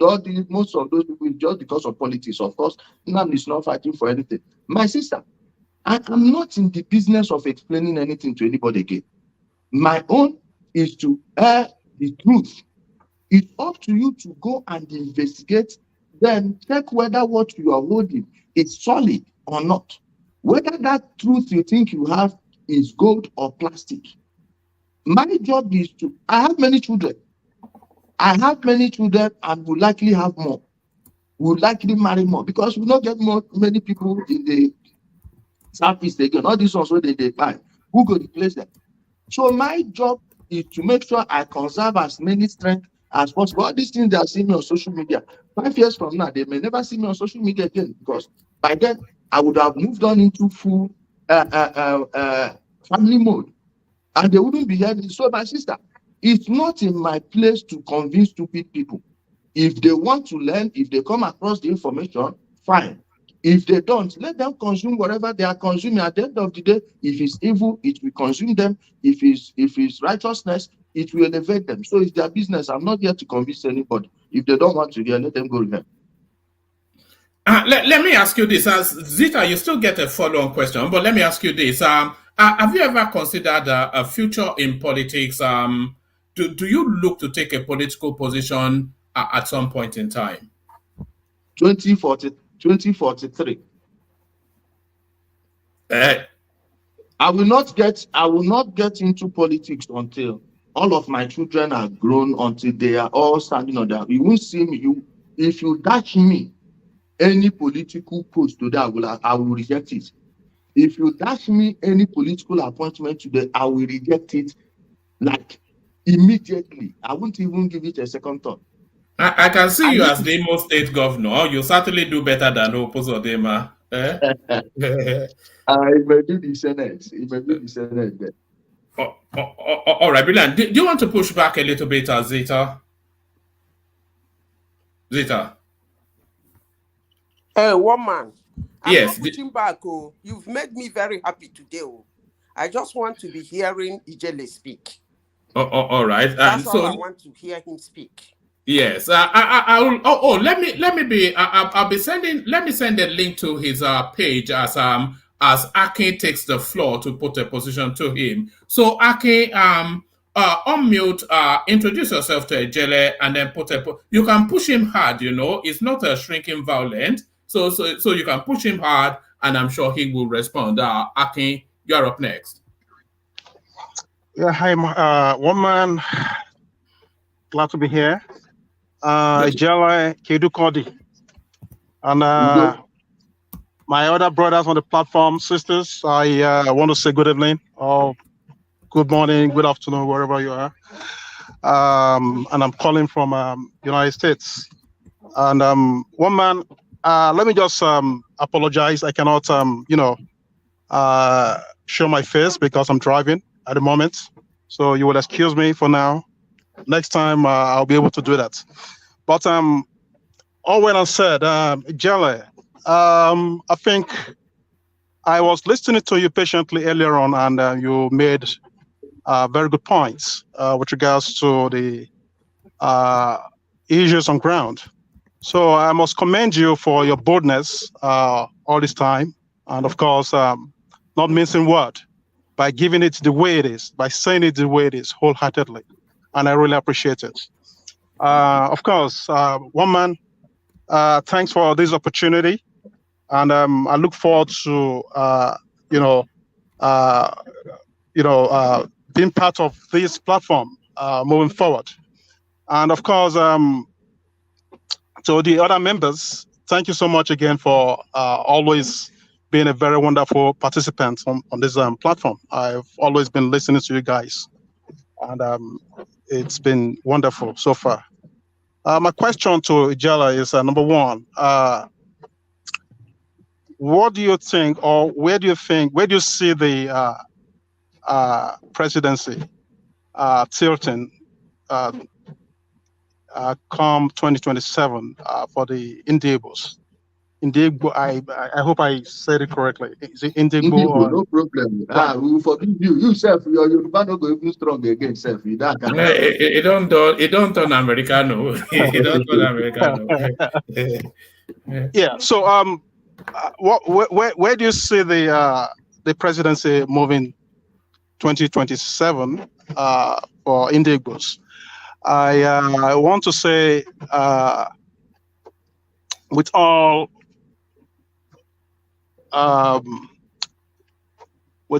sense of responsibility that I was actually tending towards Obi, right, in the mid election or electioneering period, but as time goes by during the election, was kind of. It's all right, Aki. You can say you're obedient. Nobody is going to bite your head. There's a lot of obedience, so nothing wrong with being an obedient. Now, don't apologize for it. Yeah, but I mean, sometimes it's okay to say it this way because I don't want to,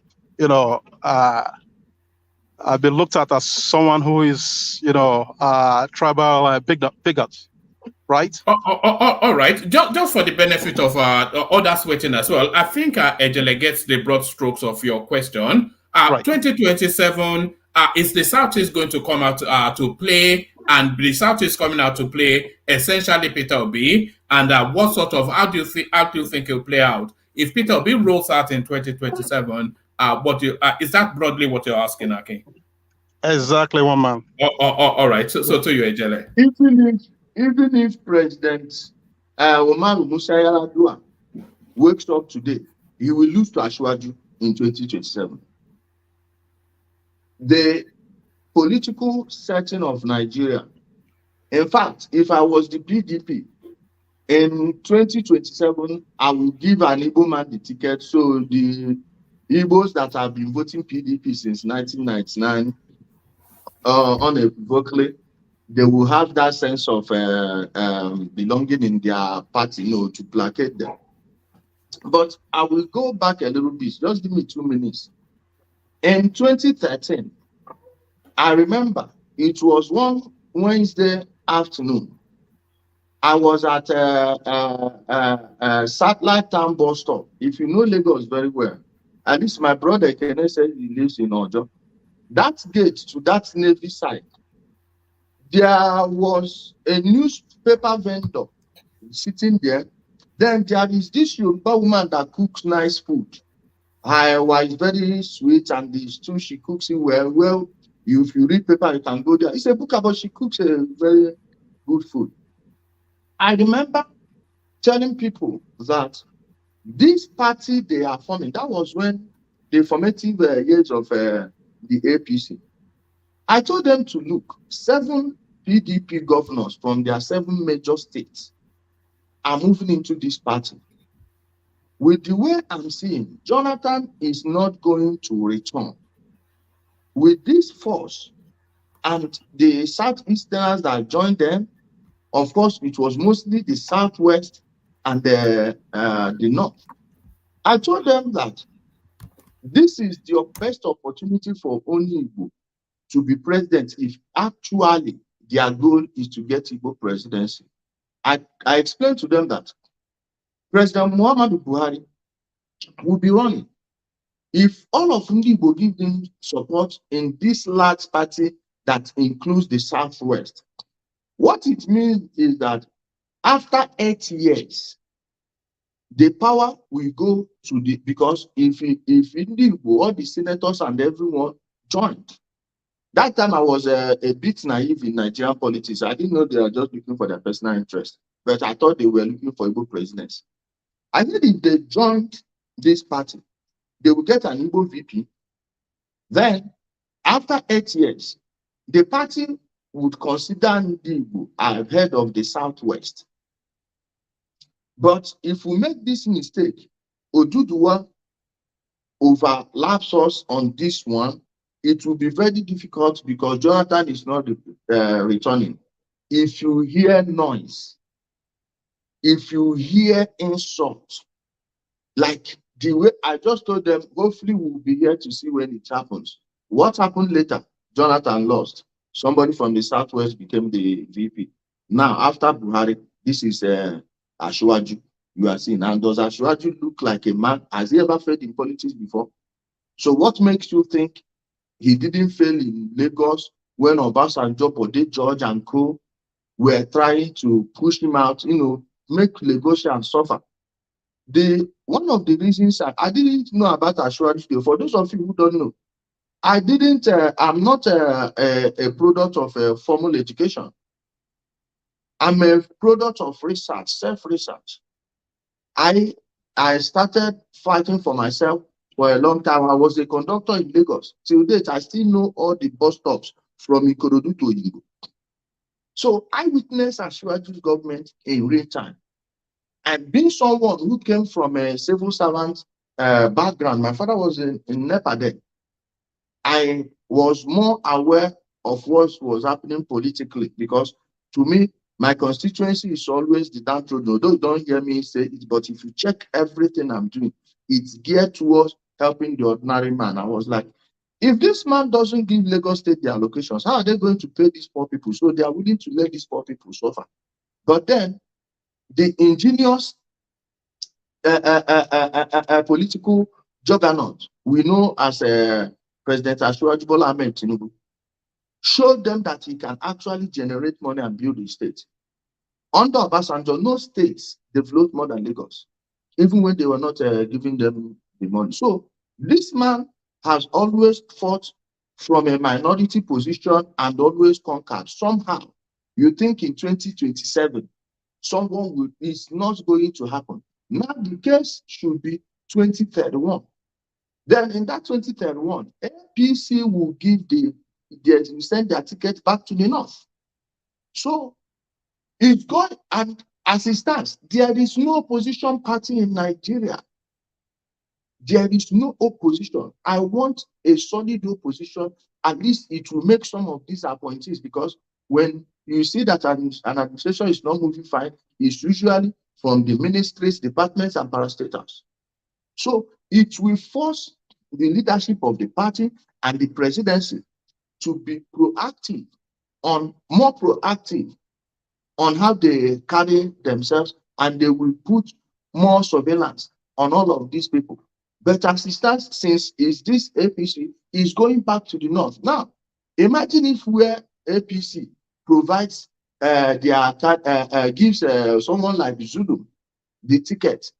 Who in Nigeria today would you compare Zulu with? It doesn't exist. The entire Southeast, the only person that comes close is Dave Umar, but he's in the same party. But the power will have to go back to the north. The South has gotten their own. So the political miscalculation of Ndigbo from 90, I wrote my book, I titled it Reverse 60 Dates. I don't want to sell it. I will sell it when I think the time is right. But I have them stop everywhere in Europe, in this place. The political miscalculation of the Southeast has made it impossible for anybody from the Southeast in the next 15 years to be president. So if they want it again, they need to start educating our own people on, like, political education is needed. Imagine the energy, the wealth wasted on a fraudulent business like IPOB, a private business, IPOB Worldwide Limited. Imagine if they had used that energy, the resources, everything, what have you, to build their place, strategize, and position themselves in a way where they will be indispensable. With their miscalculation, the last 3 political electioneering seasons, on a bounce, 3 on a bounce, we are won without any input, virtually no input, little to no input from the Southeast. So the truth is this: by the logic they are using, Asiwaju is not going to lose in 2027. The person that will take again will be from the north, and if they run Zulu, I doubt any reasonable human being will waste his money campaigning. So let's just face the fact: it's a very long haul. Thank you. All right, brilliant, excellent. Let me ask you a question, and then after that we go on to the progressives. 2027, do you not think that a northerner, a strong northerner, and I don't mean Atiku Abubakar or people of that ilk, do you not think a strong northerner can push Tinubu hard in 2027? Like Zulum, for instance, just as an academic exercise. I know they're the same party, yeah. No. I know, but somebody like that, I know it's of the APC, just as an academic exercise. If you had like a Zulum in PDP, is there not a chance that it could defeat Tinubu? In the entire north, the non-functional states in the north are all PDP states. And Zulum can never get into PDP now. He's a principled man. This is a man of honor. This is a man that unblemished. No human being is perfect, but I am going to work for Zulum for free. I will volunteer whenever he wants to run because I have seen the man work. I have looked through his soul and I see nothing but purity. PDP is not a party where they will push someone like Zulum because he's not going to give you any money now. Go ask Zulum why you don't hear his name anywhere on social media or the news, that he doesn't have time to come and be bribing you. He knows how to do his job. Remember. Oh, I think our grace may have frozen. Hopefully, yes, I think our guests may have frozen somewhat, yeah, hopefully we'll reconnect in a moment. And then, whilst we wait for the guests to reconnect, I want us to be getting to the questions quicker. I don't know how long we'll have him for, but I want to make sure that everybody gets, now that the room is fully populated, I want to make sure that everybody gets to ask him at least one question. And then if he still, if he still feels in the spirit to carry on, then, if he still feels in the spirit to carry on, then we'll loop it around again. So hopefully he'll rejoin us momentarily. He is joining us from Nigeria. I think somewhere in Abuja. So nobody come in, so that we leave that window for him to come in. So hopefully he will. Yeah. Man, I'm not satisfied though. I still have a lot to go. Yes, I know you want to. I know you want to. I know you want to face him, but you know, so it's just I want everybody to ask a question, and then after everybody has asked a question, then we loop it. Then we just open it up and have it like a free for all. I'm sure he's trying to reconnect as we speak, because I get the sense that it's somewhat enjoying the conversation. So we wait for him to reconnect. He has the link. So a lot of things said actually. I was quite surprised because some of his thoughts, they align with thoughts of people like Zita, people like Emeka, you know, some of the voices that we've heard consistently on this platform. So let me go come to you, Akim. Akim, what are you making of our guest so far and what he has had to say, Akim? Hi, good evening, one man. Good evening to everybody on the platform. You are enjoying life in Spain. Look at this guy, the life of the billionaire. What can we do, one man? What can we do? My not be wood now. Yeah. So basically, I was listening to Oga Ijele, and I think it's an interesting one. You know the position he has taken. These are a lot of them are kind of documented facts, right? So it's not something that that you want to argue with. I understand that Ijele is not. He has come out to say he's not entirely happy with his positions on a lot of these issues. But then, what are the empirical facts? You know, what are the documented facts? So I think he's majorly on point, and I don't think there's much to disagree with regarding his position on a lot of the submission. And by the way, we may be having Mazi Ezioke from Injenje Media tomorrow, so he may be our guest tomorrow. So I'll finalize that shortly. Let's hear from Ajane Koko. So Ajane Koko, that was Injenje Speak. Were you aware of him previously and his work, Ajane Koko?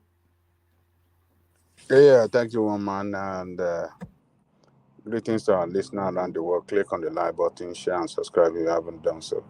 I think, until the last time you showed this video, when he was carrying placard with some guys campaigning against IPOB, that was when maybe like 3 years ago or so. I think I can't remember. I think I've seen That was the first time. I'm like 3 years ago. I think I was seeing him in carrying out such crusade too. But since then, I couldn't hear or see any activity on him online until the last time when you were showing his video. So, but today, I think we have to thank him for coming on the platform, to have conversation with us and to share with us his positions on several issues concerning Nigeria. So he made his position clear, and it's very clear where he stands on Nigerian politics. Did you find his view somewhat controversial? Yeah, it's going to be controversial to people that doesn't believe in him or doesn't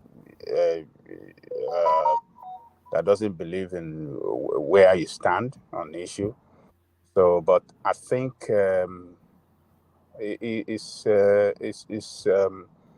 most of the thing he's saying is not saying it just.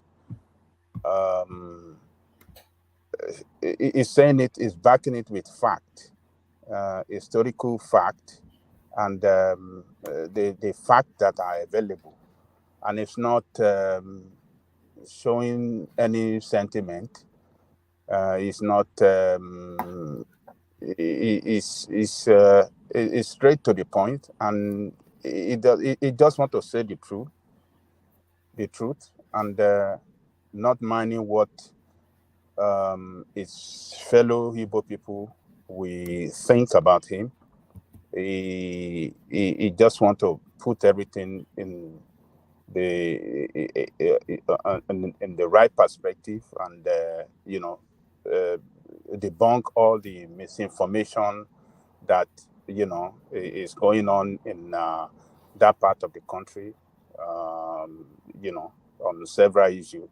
So I think yes, what should matter to a lot of our Eastern brother is, they should,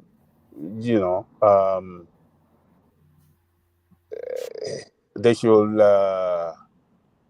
they should not look at him as an enemy. They should see him. They should look at what is coming out from his mouth, investigate it, and get to the fact, get some facts on what he said, and use that to shape their own position on issue that he discussed about. So they should free their mind, not look at him as enemy, not look at him as enemy of Igbo people or people that are colluding with Yorubas or colluding with Hausa to destroy Igbo. They should look at him as somebody. Hold on, Ekene. I want to hear from Chimeze after Ijele Koko, just to document his voice. So carry on, Ijele Koko. Yeah, they should free their mind, listen to what he said, investigate, get their own fact. If they have anything against him, they can come back to the show and make reference to it that, oh, this guy that came the other day, this is what he said, but this is the fact, against what he said. That is what they should do now. And but for me, I think what I would like to see him do is go to Igbo land, the mainland itself, if possible, and carry out his campaign to, how do I say, to sensitize the people and to enlighten them, on several issues. The way he's doing it in Abuja, carrying campaign and placard in Abuja, I don't think that that will I think he has a presence throughout the country. I don't think that was just an instance, but he has a presence throughout the country. Ijele Koko, let's hear from Chimeze, who I think is joining us for the first time. Chimeze, on mute. Good evening, all. Good evening, all. Can you hear me? Yeah, we can. Hello? Yes, we can hear you. Can you hear me? Yeah, I can hear you. Thank you so much. I came across your platform through Ijele. So I've been listening, and I think I just want to add. You see, the area I want to add is the brother that asked what are the chances of someone from the southeast becoming the president come in 2027. First, politics. We need to understand there's power dynamics. Without wasting anyone's time, the only sure way it is if the political parties will all micromanage their zoning. Our brothers from the east, I'm from the east anyway, Abia State precisely, they need to understand the political parties, they only see one south, they don't see southeast. South is there, southwest is there, and southeast is there. So the major political parties that can win elections, all they do, they say they're zoning it to the south or to the north. Sorry, Chimeze. I'm going to send this link to the comment section. Nobody click on it. Our guest is struggling to come back in, so I'm trying to get him back in. So please leave a room on the studio. So I've sent him the link privately. So I'm posting the link on YouTube as well, so that either way he's able to click on one and get back in. The link doesn't seem to be working for him for whatever reason, but we're trying to get him back on. But nobody click on that link until we have our guest back. Sorry, back to you, Chimeze. One man, before you move on. Bright, good evening. You never sleep? Chimeze? Hello? You never sleep? Why would I sleep? I'm wide awake. Thanks for your that day. No worry, I'll call you after the show, more we'll talk. Okay. Yes? Okay. Yeah. All right. Yeah. So, we need to understand when the political parties want to zone, they just zone it to the south. And when they zone it to the south, it is there for the political or the politicians to contend with. And, the south, when it comes to the south, there's a brand of politics we play. So, politics in any part of the world is negotiated. Be it America, be it anywhere, people negotiate power. But this is something. Sorry, Chimeze, apologies. Nobody click on the link in the comment section until we have our guest back. We only have one seat left. So if you click on it, then the guest will not be able to come in. So nobody click on that link until we get our guest back. Sorry, carry on, Chimeze. So power is negotiated, but this is something. Most politicians do not want to convey to the people of the Southeast. And as a whole, our brand of politics is not the best. Sorry to say this, if I'm to go by the last election Nigeria just had, the presidential per se, we could see the negative energy coming from the Southeast. And we cannot allow a certain group of people to, over the years, to be pushing out the message that the APC is a certain tribal party, a party that belongs to certain people. No, and at the end of the day, if you ask me as a Nigerian, what we should be focused more on is to get a system in place that works for all, to get our institutions working so that whoever becomes the president, whichever tribe, will become less relevant. Even most people that are working with their shoulder high, their region produced the president. At the end of the year, at the end of the tenure, we all suffer the same fate. More or less, most Nigerians are never interested in the policies that this government are bringing to the table, or what is happening. How can we, come together as a people?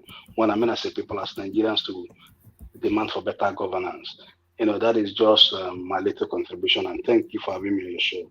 All right, brilliant. Make sure you subscribe and follow. We are having. I don't know if you know, in Gen Media, we may be having him tomorrow. So make sure you subscribe and follow. We'll be having guest after guest after guest. So make sure they are logged on and primed. Ogweni, you're up next. You and I could not have spoken with the same level of freedom that Ijele speaks. Because of course, we don't have the privilege. Well, what did you make of how he spoke and what he had to say? Thank you, Woma. Thank you, everyone, all the panelists. If you've not liked this page, please do quickly, and then try to subscribe. It's a global platform. Subscribe on time so that you are part of the trail, because in few months, few years time, this platform is going to go global, and you really be surprised. So Woma, yes, this is the first time I'm seeing this man. I don't know him, and so when I saw your program, showcasing the man, I said, okay, I'll just, I won't join. I'll just try to listen to the person, because I don't really know him. And but immediately started particularly rolling out facts and figures, putting dates to it, putting times to it, putting events to it. I said, okay, it's like this man actually understand what he's talking about. And I don't see for any which is the usual phrase I always use here, except you are an emergency political analyst. That's people who just of recent or recently just took interest in Nigerian politics. Whatever this man has come here to say, it should not sound very new to you. It will sound new to people who probably were yet to be born then, or were born but didn't pay close attention to their political space. But if you are the kind that pays attention to political space, and you want to be very sincere to yourself, you will understand what this man is saying, and you will agree with what the man is saying. To my brothers in the southeast, yes, I've canvassed some arguments on this platform before, that when it comes to the issue of marginalization, which an average Southeasterners would always talk about, everybody in Nigeria, I don't think there's any part in Nigeria that is not being marginalized. And I keep saying it, I keep insisting on it. So if an average Southeasterner comes and say, oh, we'll be marginalized over the years, they are right, they are correct. The only area I find very funny, and I always counter them on this point, is that you are not the only part in Nigeria that is being marginalized. You are not. You are not. It's only that you are not in. Is either you are not in others' shoes, or you choose to look the other way, or you choose not to bother about other people. If you really bother about other people as much as you bother about yourself, even if you don't even give all attention to other people the way you give to yourself, even if it's the little observation you observe about other parts of Nigeria, you will know there are other parts, there are some parts of Nigeria that are more marginalized than your part. I was listening to, was it Arise TV, one of these channels recently, and then they brought the man, and he was talking of, he came to talk about Nnamdi Eseife that died, and then from there they jumped in the Kanu Mata and all that. And he was talking about how Southeasterners in Nigeria have been marginalized over years. And I remember the person anchoring the program was trying to draw the man's attention to the fact that there are not just 3 tribes in Nigeria. There are several tribes. At least they said we have 70 something major tribes in Nigeria. And the man was trying to say that your understanding of marginalization is limited to 3 tribes. So it's like you have 3 thieves now sharing things, and you say, oh, you don't share it equally among the 3 thieves. But what happened to other people who should ordinarily have shares too, that they are not even having anything at all? What happened to them? So the barometer that you're using to gauge is what will give you whatever result you want to get. And now, when the man talked about, Tinubu will win to 2027, well, my answer is always that nobody knows tomorrow. Nobody knows what is going to happen tomorrow. But if you want to use today to judge tomorrow, for me, I will tell you that Tinubu will be the person to determine whether he's going to win in 2027. His performance is going to be a major parameter for Tinubu in 2027. Why? Because I was in Nigeria. Was it 2 weeks ago? Yeah, I was in Nigeria. I was in Abuja. I was in Abuja. I traveled to Enugu and I was in Ekiti. And I can see what I can feel what people are feeling. The only difference I have is that from an average person or any person that talked about Tinubu was that Tinubu has only come to clean your mess. You mess the entire system up before Tinubu came. So stop blaming Tinubu for cleaning your mess for you. You better sit tight and let him clean your mess well. And that's why I told many of my friends that were complaining. At the point in time in our country, we're using how many billions to stop the gap for our exchange rate. The man has come and said, look, open this thing clearly and let us see what exactly is the strength of your naira. And now you are complaining that the man has destroyed your naira. He has only come to clean your mess. You have to sit tight and understand this. And if you don't understand it, get people around you who are more educated in that area to educate you. Don't be vain in ignorance and be arrogant in your ignorance. Keep telling people. So for me, I enjoy this man thesis. I enjoy when people come to talk and give facts and figures. I enjoyed it, and I hope that our Southeastern guys will learn from this. I hope the obedient guys will learn from what they have said, and I'm still looking forward for him to return to the platform to give us more insight into his what I can call political ideology. Thank you, Omar. All right, brilliant.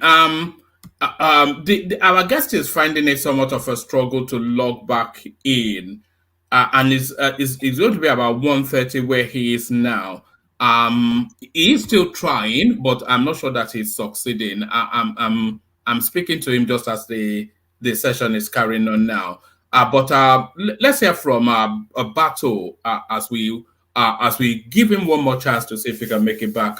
Bato, so there it is. You heard Ijele. What says you? So Ijele spoke. Now you speak. Bato. Yeah, one man. How about it? Yeah, good. Thanks. I think I would like to direct my question to Ijele. Number one, Ijele is a IPOB member. So I want to ask him. IPOB? Are you sure about that? Yes. So I want to know is one of Nnamdi Kanu's biggest critics. What do you mean IPOB? No, Ijele was there from the beginning of that, whatever they call it. So Ijele was there. I want to ask him, why did he leave? And my second question to Ijele is, why did Ijele deported from Turkey? I would like to put this question to Ijele. Why was he deported from Turkey? Yes, because the reason why Ijele was deported from Turkey was connected with IPOB stuff or whatever. So I want to put this question to Ijele to answer it. And again, Ijele said that those guys, these Boko Haram guys, none of them was recruited in Nigeria Army. And he said it with fact that is true. No, but show me the name. Where is it? I want to ask, how can you trust the Nigeria government? How are you sure? How Ijele sure that these guys, none of them, even a single one, was recruited in Nigeria Army? I want to put this question to Ijele to answer, but unfortunately, it's not here. But you can pass it on to another person. All right, brilliant. So that is Ijele right there in the comment section. Is telling you that he has tried several times. So I suspect that we might not be able to, because he is really struggling hard with the connection. Somebody pick it up. Let's hear from Prince Daddy. Whilst I'll put a call through to him so that he can make a decision on what we're doing. Prince Daddy, speak to us. Yeah, hello, woman. Hello, everyone. Thanks for having me. Your guest, I never heard about him before, so and I guess I missed the earlier part of the program when you introduced him, so not sure what to say about him. But he made a comment earlier about the challenges Tinubu faced when Obasanjo was in power. All right. Hold on. Hold on. Prince Daddy. So Ijele is not able to join us, but he's listening in the background, and he wants to respond to who was that? Was that Battle? He wants to respond to the comment Battle just made. So he's on the phone now. So tell me if you can hear. Tell me if you can hear him. Can you hear him? Can they hear me? Confirm if they can hear me. Can you hear him? Yes, I can hear him. Yes. Oh, okay, carry on. They can hear you. Okay, let me answer that bastard. You know one thing about them, they will never come before. Look at what he's calling me. Look at what he's calling me. This guy is a criminal. He's a criminal. Bringing their useless attitudes. Number one, I was never an IPOB member. Anybody that says it should give you any proof. 2 times I attended their meeting in Istanbul. The first was 30th of May 2017. They invited me. Any IPOB member in Tokyo State. When they invited me, then I spoke. I was the one that told them that they need to have a social media presence because I thought they were doing anything. They begged me to handle their social media account. I told them no because I knew anything Biafra is not my thing because my uncle died in that one. And I knew Juku was a bastard and a useless idiot that just destroyed the school. That was why I've been distancing myself from anything there. The second day I ever went to their meeting was, let me tell you where my problem with Nnamdi Kanu started. When I was doing some program, I used to do geopolitical programs. Then these idiots, they would be telling me, oh, Nnamdi Kanu is live. Why are you live? Nnamdi Kanu is live. Shut down your, and then I would ask them, are you people okay? So Nnamdi Kanu is live, so I can't be live. What? Can't you go there if you want to go there? This happened many times. I still have the evidence. You can check my old videos and see. Then one day, one of them was saying, you people in Igbo, you don't work with one heart. You know, that is the emotional blackmail they used to put people. Oh, then I told the person that Nnamdi Kanu cannot challenge me intellectually on any topic. Set up that debate. Then they will go. I said, I will beat him like a drum. He killed himself in March 2020 when he called for open debate that any Igbo traditionalist or Igbo doctor, then a priest or any religious leader that wants to debate him on any topic should indicate. One, he provided a Skype ID, knowing that most people can't use Skype. Why can't he use Lumia or use direct call? He knows what he was playing. Then I remember I was making a program on the war in Afghanistan and how it was going to wind down that day. They came there, copied Nnamdi Kanu's post, and were pasting it on my platform. I was reading this. I said, what's this? They said Nnamdi Kanu is coming for it. One of them came on live on my this. He said he remembered the day I said I will beat Nnamdi Kanu. Now he's calling for a challenge. Am I pretending I don't see? I said because I don't watch his platform. I don't listen to him. I believe he's a clown. Then I didn't know he was running a scam. All the things he was saying doesn't make sense. You bring out that. Look at left here. All this rubbish they were blabbing. And he will be showing videos. You know, during lockdown, people were traveling from many places illegally, but he hasn't started them anyway. Then I told them, you people can take my Skype ID. Then my Skype ID was a dashboard, a car dashboard. I went and put my photo. I said, send you people go and submit my own resume. Tell him I want to debate him and see if I don't beat him like a drum. After that, my program, I went to that his post. I saw over 200 entries on my behalf. They said, why don't you do it? I said, no, because if I do it, 2 people will lie that I do it. I want you to do it on my behalf. I see if you won't run away. By then, they didn't know that Nnamdi Kanu, through one IPOB leader they called Tony in Australia. After my program, he will be asking me support, and he told me openly that it was Nnamdi Kanu he was giving it to. Nnamdi Kanu didn't know I knew he was on loudspeaker with the guy on the other phone, and I'll be on the other phone. Whenever I finish a program, he will take those things and use it in the evening. So these ones, they probably haven't heard such information before. They believe that he's smart, and I knew I was telling them that I would beat him like a drum. He set the date for it. After that day, I entered that thing. 2 days later, that dude called me. He's from Imo State. He's from Oru. He begged me and said, please, Ijele, withdraw from that. I said, withdraw for who? This Mugu. I said, never. We must see. He was begging me, and I knew why he was begging me. I said, no, the only reason I will sit down, I will stand there is if Nnamdi Kanu said he has cancelled that debate. Because if I withdraw from that debate, they will say I ran away. The day of this debate, Nnamdi Kanu disappeared. 15 whole days, he disappeared from the internet. In fact, after the 15th day, the only reason he came out was that I went to a Turkish Naval Museum. I was showing them warships, cannons, modern guns, artillery pieces.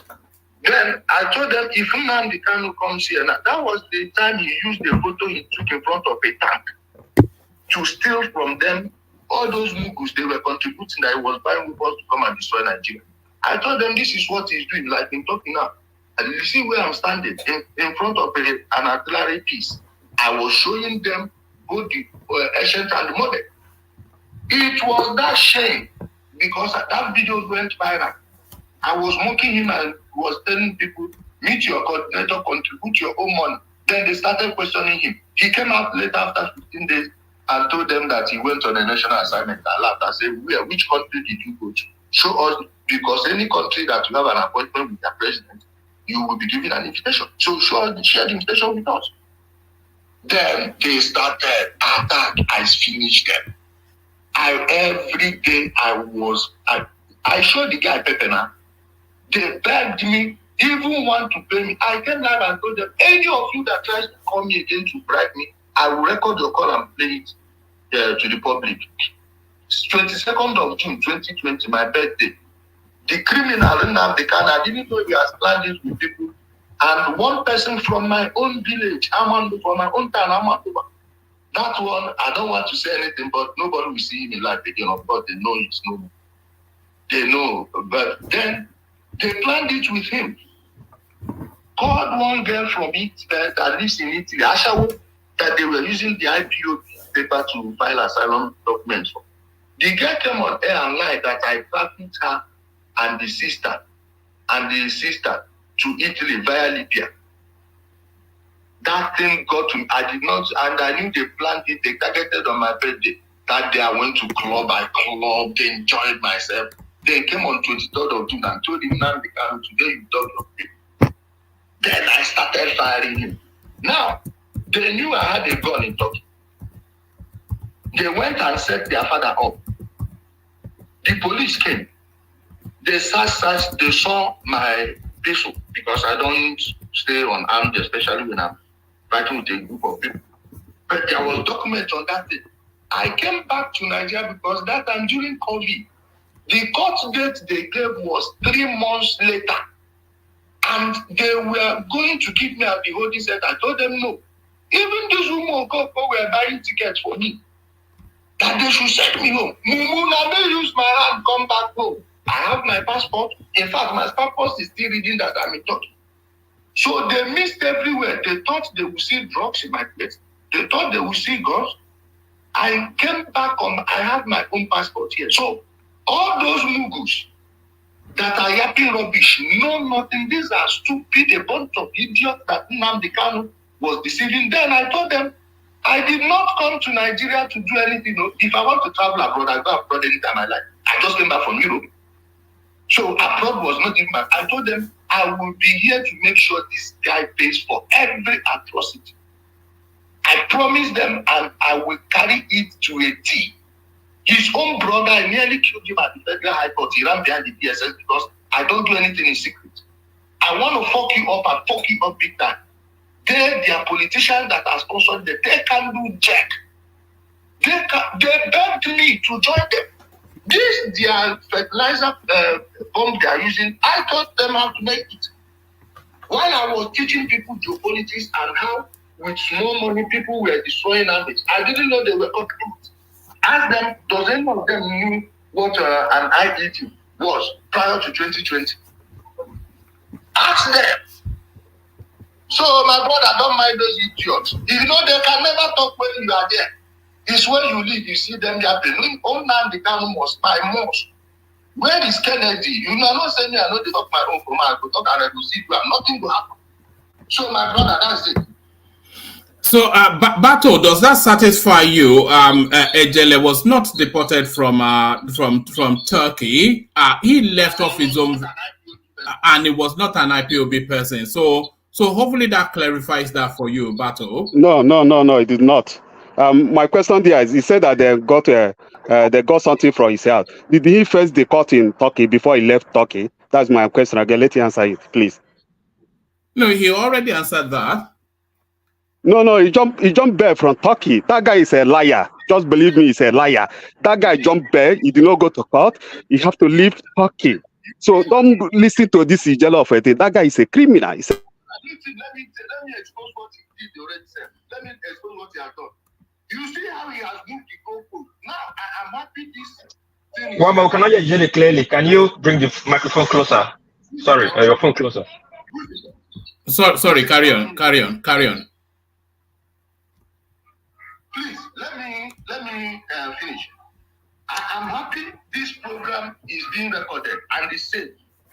Everybody, I urge you to go back to this video when he first made his submission. And this lie is lying now, trying to. Do you think everybody is an idiot like you people? What you said to the hearing of everyone and you're denying it. Are you okay? Are you okay?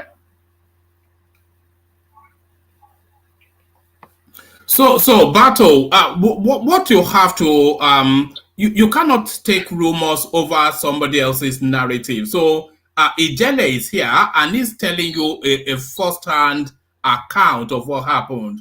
So I'm not quite sure what you tell yourselves in wherever it is that you have your conversations. But the man, you cannot tell a man's story better than the man, and he's telling you exactly what happened. So hopefully that clarifies that, Bato. And whenever it is that you go to your spaces, you can give them the true account because you heard it from the horse's mouth.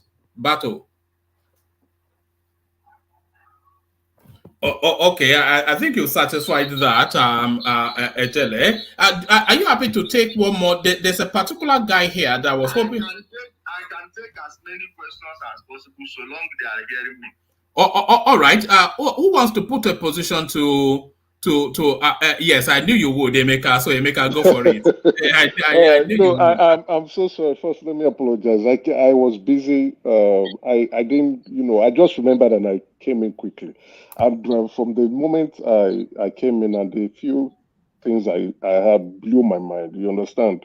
What I wanted to ask him is he saying that Nnamdi Kanu is being sponsored by politicians in the country or politicians out of Nigeria to cause insecurities in the Southeast? I just wanted to be sure about that.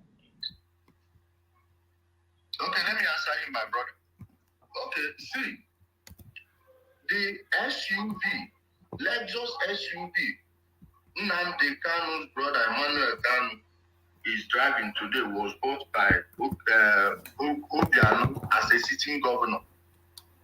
That vehicle was bought at Globe Motors. I have every document pertaining to it. Obiano, not knowing that it was being recorded, somebody I respect very well, is a top politician in the Southeast, told him that I said something like this and asked him if he knew the implication. He said he bought it with his own private money and it's not state money. So he didn't deny buying the SUV. But the Bubemon saw the same priest who said anybody who fails to vote, any woman who didn't vote for P2B will be bundled and sent to the Fulanis in the north. Ask him this one. You can easily reach him through his page. Tell him I said this. He told people, including Ezawo, my brother, he may think that Ezawo was the one that recorded him. It wasn't Ezawo. I know the person that recorded him. If he denies it, let him take me to court, then that thing will be played in court, in the court room. He told the person when Nnamdi Kanu started this violence at initial stage that he regrets taking him to Obiano. The very first day they took him to Obiano, Obiano gave him $25,000. Every politician you know that is using this their fraud to deceive people that are pretending it's real, they all went to his house in their place. Doris Ogala was the one that took Ikedo Hakim, the former Imo State governor, to Nnamdi Kanu in their place at Faruku Big. And I know how much they gave him. Write all these things down. They are the ones paying, even most of your ministers. Do you know that someone that was the head of chancery in our embassy in New York, a woman, she later got promoted to head the mission? I won't mention her name, but if you people know the people, those of you in New York, you may know who I'm telling you, an equal woman. Nnamdi Kanu was sleeping with her in the hotel. Ambassador, representing Nigeria. Then as head of chancery. Do you know somebody, a top person in APC from the South? He is either from River State or Edo State. I know where he's from, but I don't want to make it obvious. Send his PA to come meet me, ask me how much it will cost to stop talking about Nnamdi Kanu. 2021, I swear before the sun and the moon. I'm not giving you a second-hand information. Many Igbo politicians today, my enmity with them is because of Nnamdi Kanu. So if Nnamdi Kanu was actually fighting to topple the political class, why are they defending him? Let me give you another one. The day they beat Madam Social, a woman that spent millions of naira to set up IPO, including buying them a camera, that 150,000 naira. Dollar then was 150.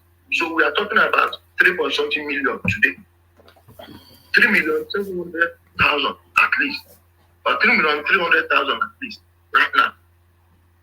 Gave them over $100 to fuel their generator.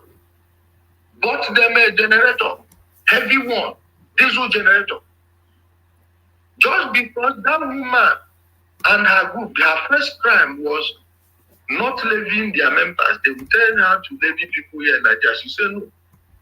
These women, sometimes when they come for meeting, I give them 1,000 naira. Imagine what 1,000 naira was then. Give them 1,000 naira each for them to be able to go back and go home. Maybe they'll buy water and drink. Her own money. Whenever they are going for rally, she will pay for buses. The very first day they sent people to come and protest in Abuja, that woman paid for 2 luxurious buses to and fro. Gave those people money too. But because she didn't agree to what they were saying, they wanted to remove her. Many people in her unit revolted, said if they remove this woman, they will stop attending their meetings. Then they left her. When it was time for politicians to merge IPOB fully into their politics ahead of the 2019 election, they told her that she must fall in line. She said no, that they are not working with Benjamin and their group. That they don't trust those people going to the board. They know they were killing people. They just didn't want to make it say it openly. That they will never work with them. At one of their meetings in Oba, when they were meeting, Benjamin Madubuku and his boys, it was Obasi. Obasi is in jail here. Obasi. It was his group that wanted to kill Senator Ifeanyi Ubah. Asked Senator Ifeanyi Ubah, I texted him and said, see what they want to do to you. Had it been, he didn't use a bulletproof car that day, if he was riding his Rolls Royce or any of his fancy cars, they would have gotten him that day. And I believe it was that call. That this is being recorded. You can play it back to him and send anybody you know that knows him. I told them the same boys were used to go and attack those people, including killing the man they were in their place, hosting the meeting. Nnamdi Kanu was on air shouting that Fulani herdsmen attacked Nigeria IPOB meeting in Oba when he knew the truth. That night, they took that woman to the compound of Ezubuko of Oba. beat her to stupor.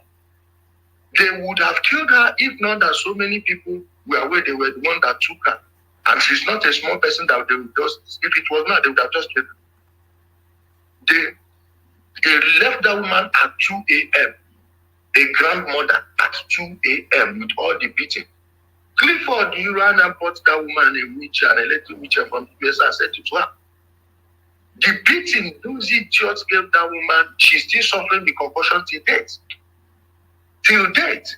Now, when you are talking about dredging of the River Niger and Second Niger Bridge, who in Kalibu got more of that money than the people that own CCC, of which is Okoko of and I believe Emmanuel Iwada is also there.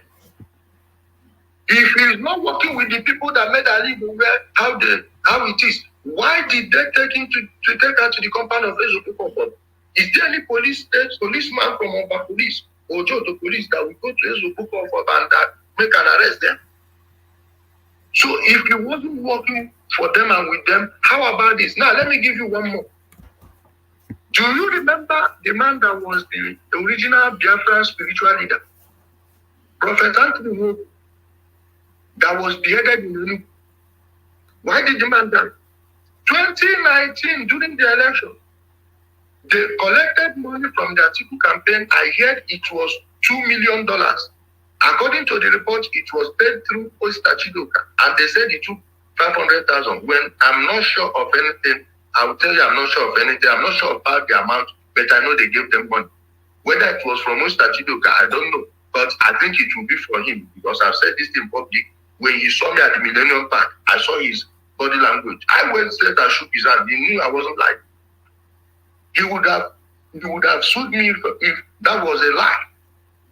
The man came and said that Nnamdi Kanu has sued Biafra. They called him to announce that they would be cancelling the election boycott. George Onibe was the very first person they told to announce it. He refused. They told that woman, she refused. The woman has spent 3 years in jail because of Biafra. Those people said they will never. They told Anthony Nwoko, the man came out in public and said that Nnamdi Kanu had sold this. They paid them $2 million, see who he came from, see how much got to Nnamdi Kanu. Then they started threatening him. The man came and made another video and said he knows that he will die, but he wants to promise Nnamdi Kanu that when he succeeds in killing him, that something greater will come and consume him. That video still on social media now. 3 days later, they went and beheaded him. Nnamdi Kanu was the very first person that announced on Facebook that Fulani herdsmen have beheaded the man. Then we went into investigations when I started exposing him. They told me the name of the boy that did it. Immediately I mentioned the boy's name. It wasn't up to 2 days. The guy left and ran away. Came back in 2021. After the ESM became strong, I made the video because I wanted that guy dead. I wanted him gone. I made a video and told people that this guy has come because people from their neighborhood always alert me. I mentioned his name. I said he is back. Now we have gathered there. He will be apprehended. Please, they should not buy him. He must mention all those people that sent him to buy Prophet Nwoko. That evening, they buy the boy. That very evening. And you are telling me what? Benjamin in Madubu, do you know that he called the Nigerian army on the Obasi boys that came to ask him for their money? Because when they realized that the election boycott cancellation was they happened because people got paid, they demanded their own money. Some people that were in Benjamin's house, the day they were bringing back, Ghana must go back billions of naira to that place. Most of those boys that carry those bags, where are they today? They buy them. If that guy didn't run away, he wouldn't have survived. Then Obasi boys went there to collect their own share. Benjamin called the army on them. Did you hear this story or not? So most of you have no idea what you're supporting.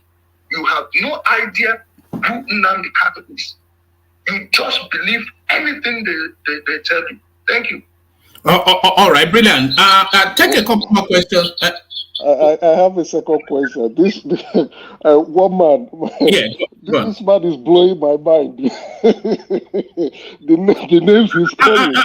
And by the Jesus way, Christ. sorry, hold on. Before you ask that question, I'm going to send a link to the comment section for Ijele Speaks. So he usually broadcasts on our Facebook. Just go and listen to him. Even this is a milder version of how if you go to his page, you will be wowed. So the link in the comment section, go bookmark it on Facebook. Emeka, carry on. I will go and listen. You know, I always knew that this IPOB was a racket, but I didn't know how deep the rabbit hole goes. Right. My second question is, Ijele, what is not your objective? The true objective of IPOB? I didn't get that. He's asking what the true objective, what you suspect the true objective of our IPOB is. What exactly are they looking to achieve? My brother, I'm never going to suspect anything because you can't preempt human beings and human nature. I'm telling you what I know for sure. Wazurike started this business in 1999. They were using it to pressure Obasanjo to get positions, get contracts and everything. Then those politicians will be using it for their clout. Then they will be promoting him, will be selling his newspaper. Nnamdi Kanu went digital with it. This is pure business. It was Mazo that they used to campaign for P2B in Anambra State when he won the election. Truly, he won that election hands down against Ngige. Even though Ngige was a good governor, P2B won that thing, and it was this Biafra sentiment. Maso, that was when, that time they called me and wanted me to be their scribe, to be their secretary. I was supposed to be at their office at Lafiaji, Fegi. I know how all these things started. Even the militant wing, that time you were hearing that Obasanjo sent army to go and kill Ndibu in Onitsha and some places around Okigwe and Owen in 2006.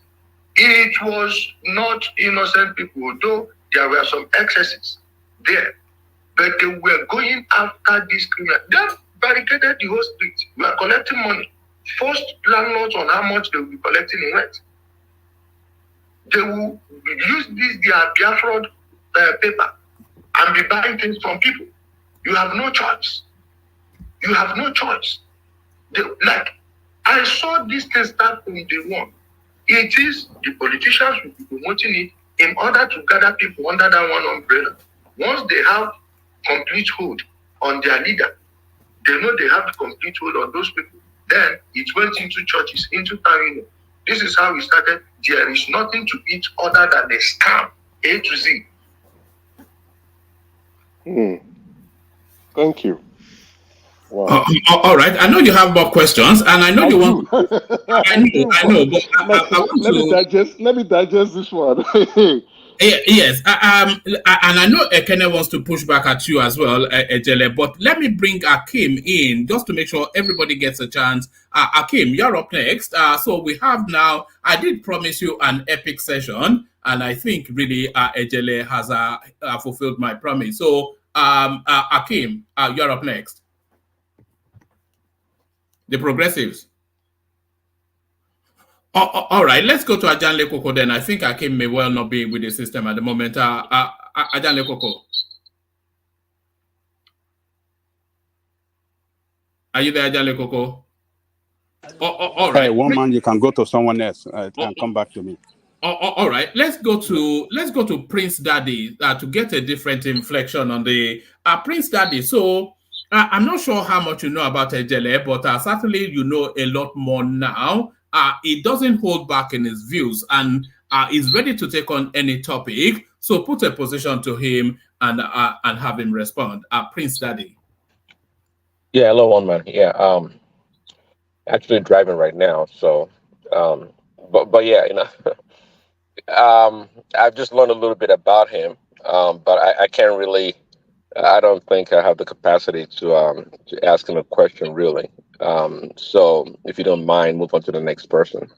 Okay, let me go back to Ekene, who cannot hold it back any longer. So Ekene, you are not fully satisfied with some of the things that Ijele has been saying, Ekene? Well, one man, not really being satisfied, but it was just like he was conflicting issues to me because this issue, not that I'm a supporter of IPOB or Nnamdi Kanu, you know that, but the issue is conflicting. You understand? He support other part of terrorism that is happening in other country, not being able to condemn it wholeheartedly the way he condemned the one that is happening in the Southeast, as if the Southeast is the only place that we are having agitation or insecurity. So that is my only concern about him. If he is standing Tell him to be specific. He has on, to be specific on what particular one. Be specific. well, I talked about the issue of Boko Haram. I talked about the issue of Asari Dokubo. I talked about them. But your Islam seems you are having a, because when if you want to condemn, you condemn totally. But having a double standard on those issues shows that there is something. I'm seeing another thing, not really what. God, which him now, please. Yeah, can I hold on? Yeah. But I would have allowed me to finish my question now so that you will take everything together. And I think he gets the gist of where you are, so let him respond. Yeah. My brother, one man went to move. Listen, do you notice he did not argue against my view that it was Igbo people that were selling their own people to Calabari people? Do you notice it? Did you notice he did not argue that the agitation of Niger Delta gave 13% derivation? Do you notice it? Anytime you see people start to preface their statement with "I'm not an IPOB, I'm a supporter of Nnamdi Kanu," know that person is lying. This has been the pattern from 2020. You know, sir, I'm a supporter of Nnamdi Kanu. I'm not supporting Nnamdi Kanu. Please. Yeah. Do you notice he did not attack any point I raised? Then in the Boko Haram thing he's saying, I wrote the current Nigerian drone program. Once again, this is lie. You have no idea who you are speaking to. Have you seen me praising Boko Haram? Or I should leave what is happening in my place and be shouting Fulani Caliphate, Sokoto, Zapara, when my own place is burning? How many people from that place are leaving their own and shouting about TSN? Are you people okay? You see how narrow-minded most of you are? Very myopic, linear thinking. You will never mention a single thing. You've never attacked a single point of mine. And you, please get to the next person. Oh, all right. What please? I have one more question, please. One man, you didn't allow me get to. You because he just speak and abuse people and go. When I say hold on, you hold on. I want to get to War Peace, who introduced Ijele to the platform. So, War Peace, thank you. I mean, I think we're all delighted in this conversation. War Peace put a position to Ijele. War Peace. Mama, please, I want to give my daughter food. She's crying. Let's connect have his free time. You know, me and Ijele, we are brothers, so I don't need to be asking the question we already talk about all the time. Mama, please, let me ask him this question, right? Ijele, good evening. I don't know what the time is in your. It's in Abuja. It's morning. Yeah, okay, it's morning in Abuja, roughly. What do you think about P2B? What do you think about his idea and philosophy? And why has he not criticized IPOB, Nnamdi Kanu, Simon Ekpa, and the rest? Okay. Thank you, my brother. Peter Obi is one corner man that most people don't know. Now, tone down your emotions if you are getting agitated and try to argue against any of my points I'm going to raise. This man, as the governor of Anambra State, he was the one that instituted the Catholic administration in Anambra State. Up until when he became governor, no one knew anything about the church the governor attends. by today's standard, I don't think people have become governor because they attend the grace of God in Onisha and Anglican in Uli. But it was through P2B. You will pass an exam. They will select only from Catholics down to teachers. This is a well-known thing. Don't take my word for it. When before Soludo was the flag bearer of Africa, you saw an Anglican priest complaining that they are marginalizing Anglicans and other people in the state. That thing started from him. And that man made one mafia move that I will never forget. This one happened before me. Ask anyone who upgrading on it. There was this popular hotel they call Upper Class. The place Upper Class used to be, right now, is a part of the parking space of P2B supermarket. That place, they took that man to court twice. The man won them in the court twice when they were forcing him to sell that land. The man, later one day, a guest just left his hotel before he knew what was what. Policemen swooped in.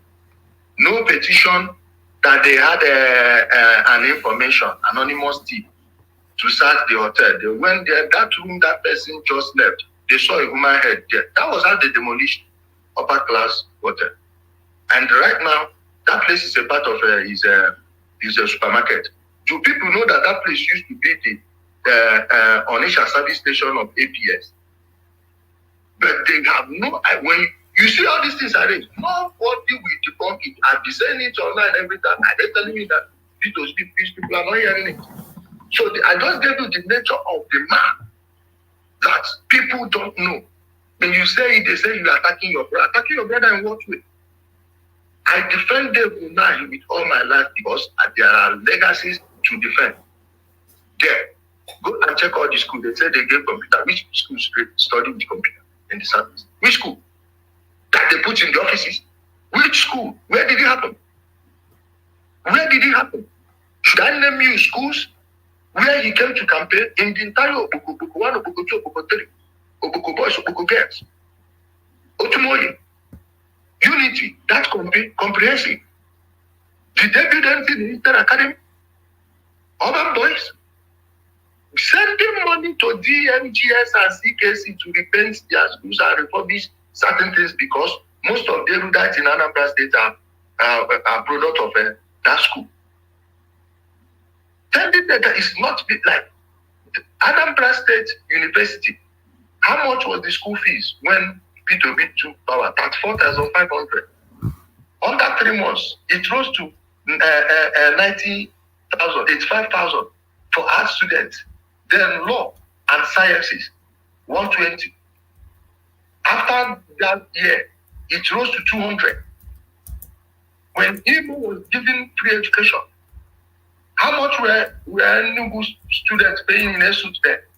Even the ESUT is better than Anambra State University 1 million times. These things happen before were very high. Some people either they don't remember or they pretend they don't know just because he's from the place. Why don't you people support people like Dave Umar?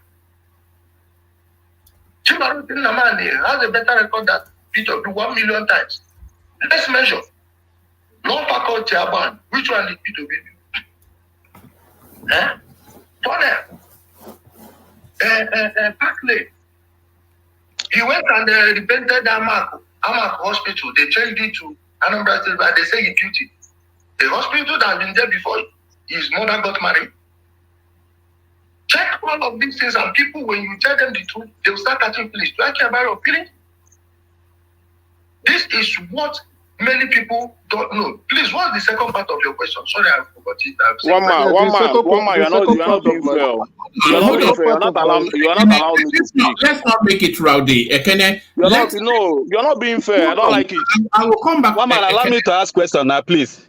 Everybody hold. I came to you, Bato. So Emeka repeats the other half of your question. Let Ijele address it. You just want him to be answering what you want him to answer. Let me to speak now. Can I establish order? Emeka asked the other half of your question. Let Ijele address it, and then Bato comes. Bato comes in next, and then Ijele addresses it. Only for you to cool off a little bit, Ekene, and then you come in after that, Ekene. So Emeka, to you. Yeah, my second question is why has P2B not called out Nnamdi Kanu, IPOB, and the rackets going on? Like I said, this Biafra issue was what put him in office. The only time he had problem with them when he went and met President Obasanjo that he sent him to come and clear them in 2006 was when Ojukwu and co was plotting against him.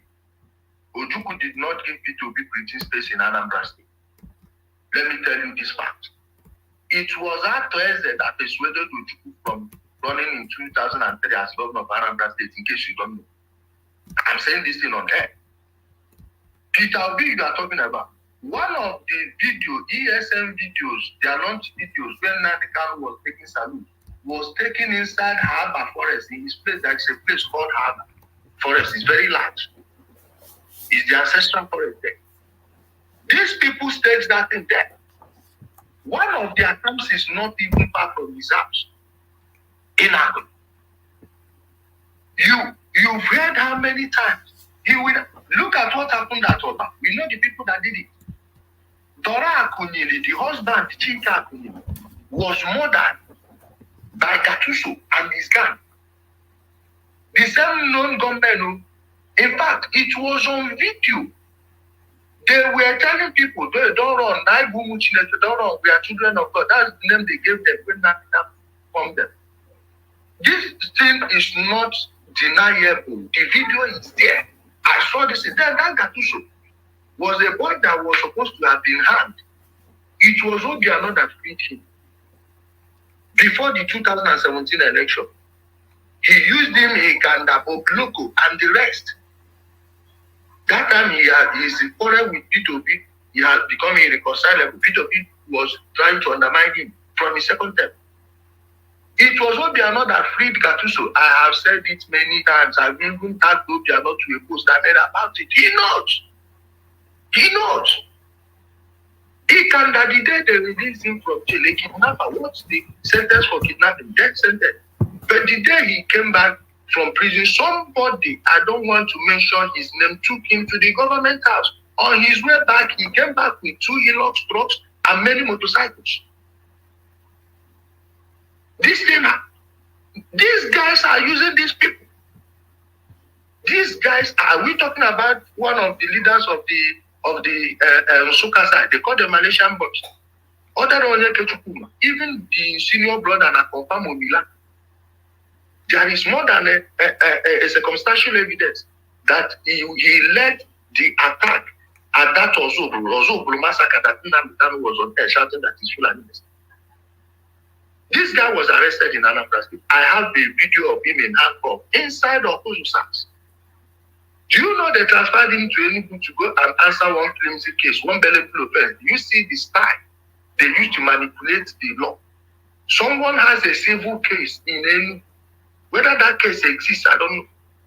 But he has murdered many people, including one girl he called. They were chatting on Facebook.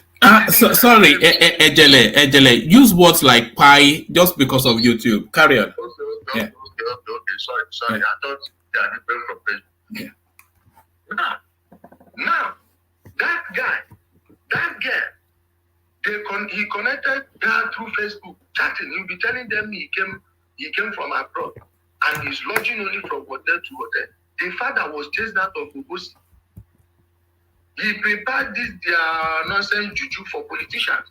His son is supplying him with human parts. When he was arrested, who do you think made the cause for him to be taken to Enugu and free? And why did Ugwani leave with that guy? There was a time the police wanted to go apprehend him. When they got there, he left there 5 minutes before they came. Gatuso the same thing in Enugu. And they are changing. I have a video of Gattuso at a fake checkpoint they set up, mounted with an army uniform. He was in the bush smoking weed. They are not hiding this because they know that the politicians are solidly behind them. And these are boys I know. If I want to be a billionaire tomorrow, believe me, I just need to offer my services to these people. And you'll be telling it to most that don't know anything. Giving them facts, giving them names. Everything, and they are still there arguing. You see why I don't have time for them? Woman, can I ask this guy a question? His name is Ijele. Hold on, Ekene. Just hold on. I will get. I know you can hold it, but hold on, Ekene. Let's have new voices. Are you there, woman? Can I ask him a question? Sorry. Can everybody hold? What's going on? Everybody hold. My brother. I don't have respect for such people, and I don't have anything. And it is not this your platform that will make me exchange word with someone that will never meet me the rest of his miserable existence. So I'm not going to give him that opportunity to speak to me. It's either he stay here or I go. Let him go. Remove him. I don't want anything from him. He doesn't have manners. All right. Hear from Rational Mind, who I think is a bit more of a sedate voice. Rational Mind, come in. All right, so Mr. Ijele. His name is Ijele. Ijele speaks. Ijele. Okay, all right. Yes. As you speak here, and I think I've heard you speak on some other topics before. I was like wondering here. You don't have to be. I mean, it's up to you if you don't want to answer the question, but I'll ask you. Are you an informant? Are you working for the DSS or are you working for the Nigerian government? What sort of useless question? Like, no, it's a question, my friend. Hold on. Calm down, my friend. Calm down. If you cannot answer it, simply say it's not a question you want to answer. But it's a question I'm asking you. And you have the right to say yes or no. So don't characterize my question as an insolent or whatever question you have. It's a question I'm asking you. All right. Dude, if you are not here to answer questions, say you don't want to answer questions. You're not here to act like as if no, Ijele. All right, Ijele. Somebody's insolent. I mean, look at how you yourself. I'm a behavior rascal. All right, Ijele. Come on, just let it go. One man. If you are not going to come here with respect and ask respectful question, then get out. That is not respectful that I'm asking you. One man. So as you say that asking questions, is that what you're asking? You are saying? Please don't unmute yourself, all right. Thank you, Rational Mind. Ijele, let me bring in Ajanle Koko, see if he has a question. So Ajanle Koko, you can see it's a no holds barred sort of a session we're having. No quotas taken, no quotas given. Ask a question that hopefully our guests can take. Actually, let me ask you a question before we go on to Ajanle Koko, Ijele.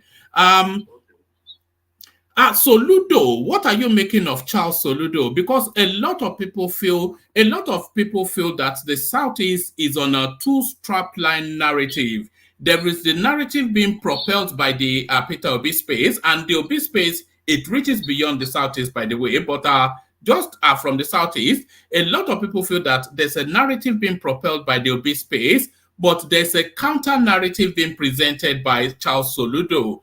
And a lot of people feel that the sort of a narrative that Charles Soludo is bringing out of the Southeast is more palatable to the Nigerian space. So Nigerians will gravitate more to somebody like Charles Soludo than Peter Obi. So those two narratives are coming out. Do you identify that those two narratives are coming out? And which one would you like to say win through? Let me answer you now. Soludo, as a governor, he is not far off from, let's say, somebody like, who would I mention? Let's say he's better than Okezie, but less than Sullivan Chime. Let me put him there because so far, go and check schools, man. Go and look at schools. When I talk about how they didn't invest in education, if you check my page, you will see school, my primary school I attended, my own school I attended. You can't leave your pigs there and somebody will come. It will never be well with all of you. See, Soludo as a governor is a snail. But what he's saying is true. He knows if he doesn't counter these people with the truth, they would remove him from power. He knows his political future is at stake. This is 100% right. I'm telling you the truth. He knows he will soon be off for re-election and he will be fighting on multiple fronts. So he will not come and pretend as if this man is who he is not. You see why he's pushing back on him? Since Peter Obi left power as Anambra State governor, do you know he did so well as a governor that he has never backed any candidate that won anything? As he handed over to Obiano, he never backed any, including Dora Akunyili for Senate. By the way, Dora Akunyili is from his place. So the husband that was killed is from his place. I know I have the video of Gatuso murdering that man. Yes, he can't mention that guy's name on air. He can't even utter what happened to Dora Akunyili's husband, Chika. For you to know the type of people you are dealing with. When you say they have international followership, I told you they merged obedience with IPOB. On Twitter, even from my old accounts that were taken down, one, the other one is still active. Then to this new one, you can see people digging up tweets of all the people shouting obedience, all the mega handles, most of them shouting obedience. You will see them supporting IPOB just 2 months prior. So they use that their channel to sell him internationally, and it's already unraveling. It's unraveling before our very eyes. No one will deny this. Soludo, if he had backed his legacy up with his intelligence, Anambra State would not be where it is today. Most of this insecurity you are seeing is because there is no active government participation in eradicating this force. The Anambra Business Service in many communities are actually this DSM. Go and check all the safe communities you have in Anambra State. They are where people gather together and bought weapons for their own people, operational vehicles, somewhere like Okita. You understand? Plus other places. There is no political will to tackle this. Over there. Ask many people you know in the army. They will tell you how they are being undone by people in Anambra State government, of which his chief of staff is an IPOB member, active member in the UK. So you see how they are clashing. You don't understand the Southeast politics. The politics of Anambra State is totally different from the politics of Enugu State. Enugu is different from Ebonyi. Ebonyi is different from Abia. Abia is different from Imo. And none of these ones look alike. This little resemblance you see is Imo and Ebonyi. Not necessarily, even when they was the PDP. It's the same because in Imo State, you don't joke with the civil servants. And we always demand infrastructure. If you want to lose election in Imo State today, tell them to pay 10 naira for education. Because almost everyone knows that you shouldn't pay in a government school. Whether you put facility or not, it's a different problem. But Imo Light, we know that you are not supposed to pay shishi to go to school. Because what they call Imo people in Onitsha those days in the newspaper people. We read news. We source things. We have a totally different culture from Anambra culture. Anambra culture is different from Enugu culture. Enugu is different from Ebonyi is different from us. Even in Abia, you have different cultures there. Just like in Imo State. Also people and Anambra people from Nnewi South will adore these places. They behave alike. Olu, Anu Igbo, same culture. Umuaka, Amandoba, Amuri, same culture. Owa, Orodo, Ugomiri, same culture. Owerri have their own. You see, and this thing transcends our politics. So it's not that black and white as you people think it is. All right, brilliant, excellent. But you know, when you said that if Zulum, if he wants to be president, you will go and campaign for him. Me personally, if Soludo wants to be president, I will campaign for him. I have a lot of respect and time for the man. But Ijele, take a question from Ajanle Koko. Ajanle Koko, you are up next. Yeah, thank you, woman. And let me thank Mr. Ijele for coming to spend some time with us on this platform today. So, my question, I know what it's doing is kind of, how do I describe it? It's like sensitization and a kind of a crusade to enlighten the people, particularly our people from the Southeast. And my question to him is that to enlighten them on the political, how to play the politics, and not to get carried away with propaganda, misinformation. So my question to him, what has he done in the Southeast particularly, and not the video I watched in Abuja? I watched one of his visual when he carried placard against IPOB and telling Nigerian people that it's an organization meant to make money for themselves and not to fight for the interests of the Igbo. So how is he doing in Igbo land to enlighten the people so as to bring the change that he is fighting for? All right. All right. To it, Ajale Koko, I think he understands the broad strokes of it. So, just what presence do you have in the Southeast in terms of Let me answer. I feel offended by the second part of your speech. I don't think it's a question. Like, what have I done as a governor, as a senator, as a what? Have you seen me telling people like Nnamdi was doing to give me money, I'm going to save them? Are you okay? Like, as what? As who?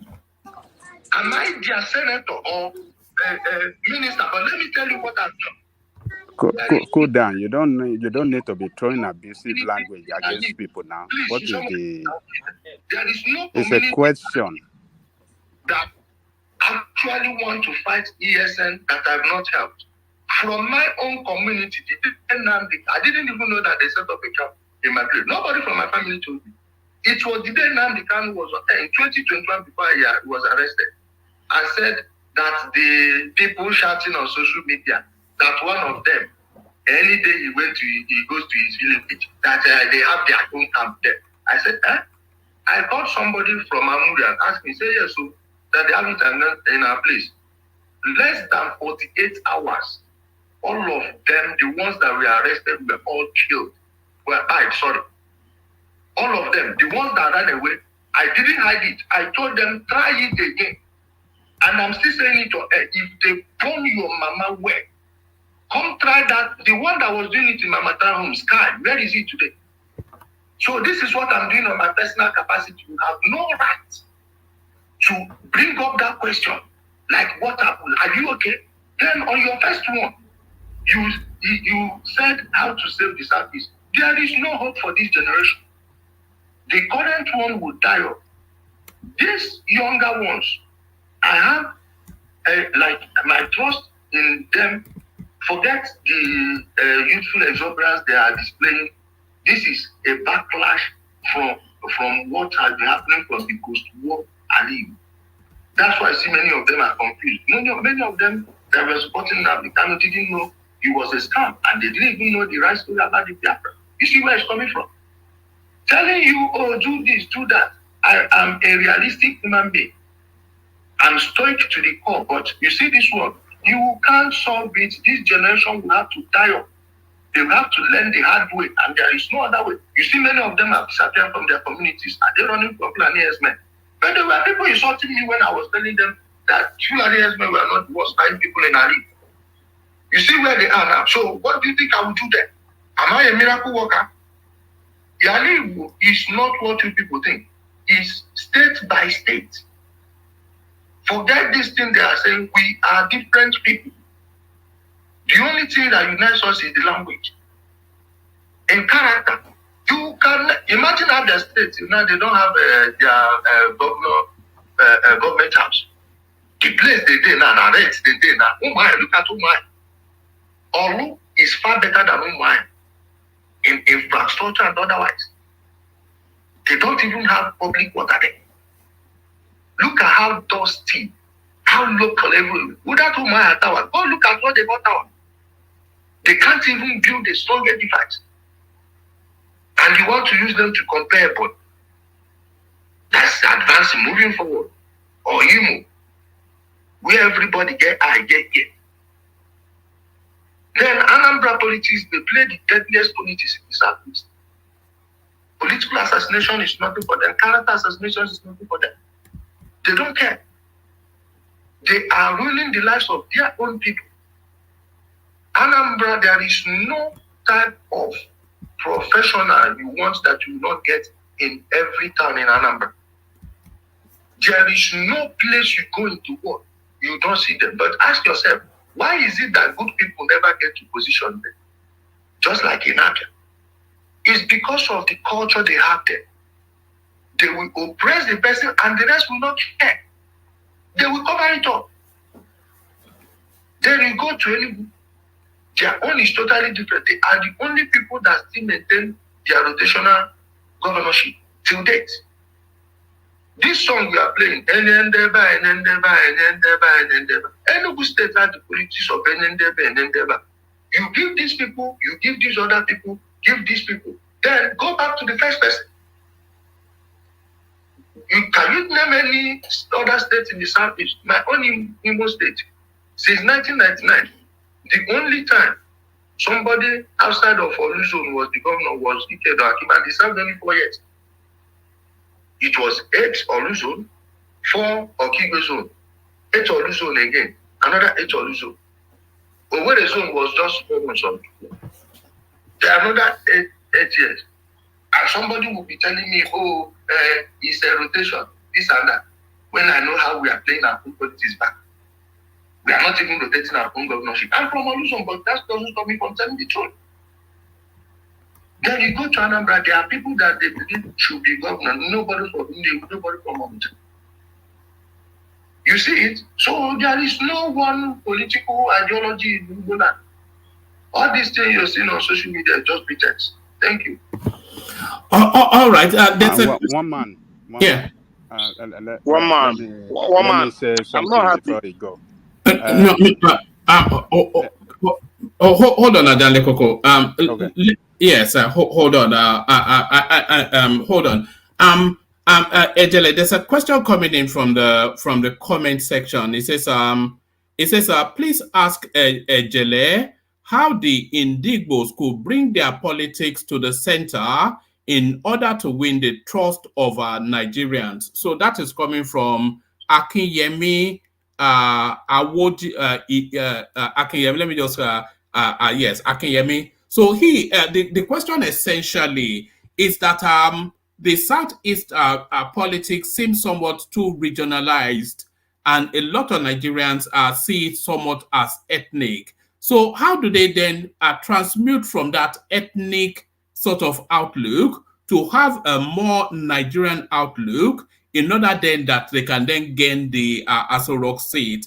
And it still wraps around the Soludo question that I was asking you, by the way. People want a champion from the Southeast, but that is not too ethnic, so that they can gravitate towards them. Do you understand the question, and do you have a view on it? Yes, my brother. See, like I said, not this generation. The damage is too much. The cancer has metastasized to a level you can't repair it. Most of these people, their minds are damaged.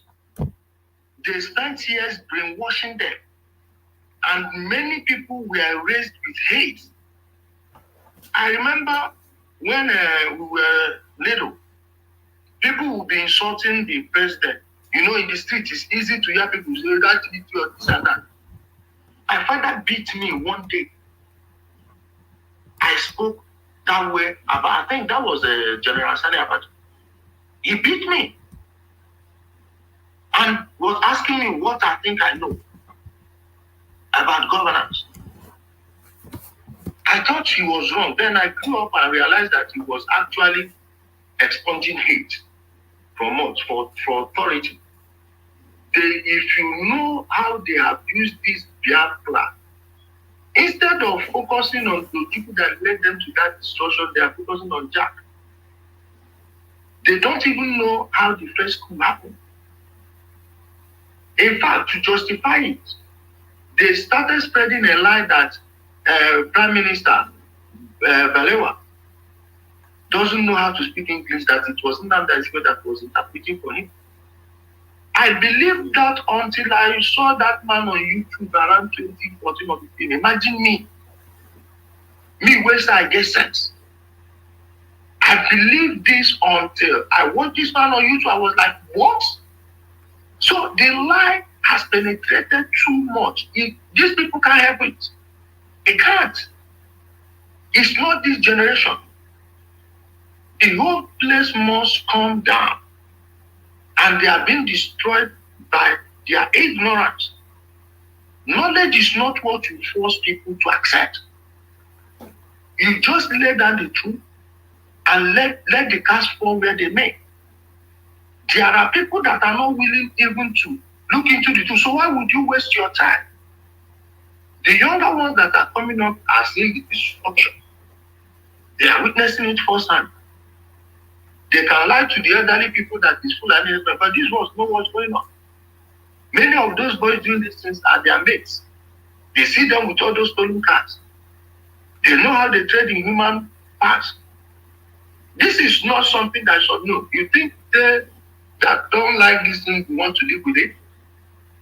These old ones, they are getting the idea very late in their life. That's why go check mortality rate in this app. Check mortality rate.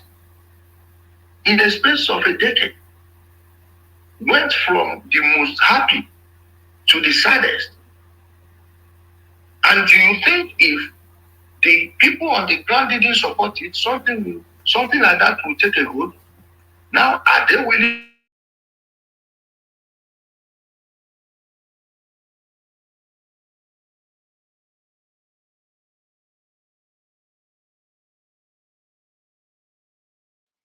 What happened? Oh man. Has it dropped? Is it not better he drop? One mind. It's better he drop. I don't even Let him know. drop. One That guy man. is just talking rubbish. He's I just don't know talking what he's rubbish. just saying. I don't know what he's saying. He just talk from blah blah blah. Talk this one. Talk religion. Talk I this don't one even know together. what We one ask man him is a enjoying. He direct wouldn't even question. allow Answer people to question. question to Criminal. tough question that you Criminal will for answer. that You just matter. allow him to speak directly for what you IPOB want him leader. to talk. Can I speak now? Because I've been It looks hearing a lot like of you one man. talking. Yeah, Like go they ahead. drop, like the network drop, like network Go drop. ahead. Can I say something now? One piece, Go go ahead. ahead. Yeah. You know, it's very funny for a Kene and this other guy that is shouting that you don't know what the guy is talking about. The guy is talking about the insecurity of your state, and this is the insecurity. A Kene is coming here to shout about like he wants the government to solve the insecurity, and this guy is pointing out the insecurity, putting time, figure, and date. And you're coming back to say you don't know what he's talking about. And See what piece? now, What piece? Let me. hold on, Kenny. Kenny, I know hold what you on. are saying, Kenny, but hold on. let me just come Kenny, to you. hold Let me on, come to you hold on, directly. hold on, hold on. Can I hold on? Hold on. What how you doing this? Everybody hold on. We still have the guest here. Everybody hold on. Pardon me, Ijele. My connection dipped for a moment. Carry on. Okay. If peradventure they decide to embrace the truth, Sorry, Wama, why didn't you just join the StreamYard link? who is that person interrupting me? Yeah. So sorry. Carry on. Yeah. Carry on. Until they embrace the truth and stop this lies they are selling. Stop this character assassination. That is the order of the day. Let them educate their people that there is nothing like juju in politics.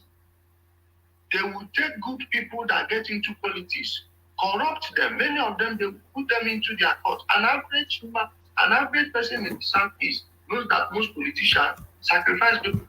But they actually believe in that faith. Unbeknownst to them, those sacrifices are for entrapment. You will never see any of their temples that's white. It will be either black or red velvet. Why do you think it's so? Those are the places they hide their cameras. Those statues you see at Oracle, check the eyes, check the nose. Many of them, they embed small cameras there. That place where you do that sacrifice, they don't catch you for camera. Now it's their duty to use their money to rig the election for you. Make sure you get there. If you are a civil servant, they will get you into a ministry and they know how much that budget of the ministry. Then, when they've done that, by the time you get into office, they will be controlling you. If you refuse, they will threaten to release the video. And if they take you to court, the policeman that will arrest you is their member. The judge or magistrate that will give you that sentence is their member, and they will confiscate all of the assets. You see why it seems you know some good people, when they start aligning with some people, they get to power, they start misbehaving. They have no choice. This thing is happening in the Southeast, in the South, and many places in the Southwest. If the military takes over power today, which I am not campaigning for, if the military takes over power today, you will see those disappearances will end. All these things about human sacrifice, human powers, organ trafficking. Why do you think it wasn't this rampant during the military days? Why do you think it's so?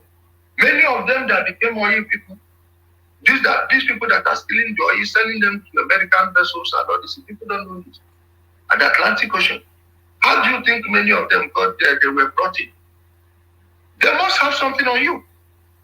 So when you see people spending this type of energy in their politics, do you think there is hope for that generation?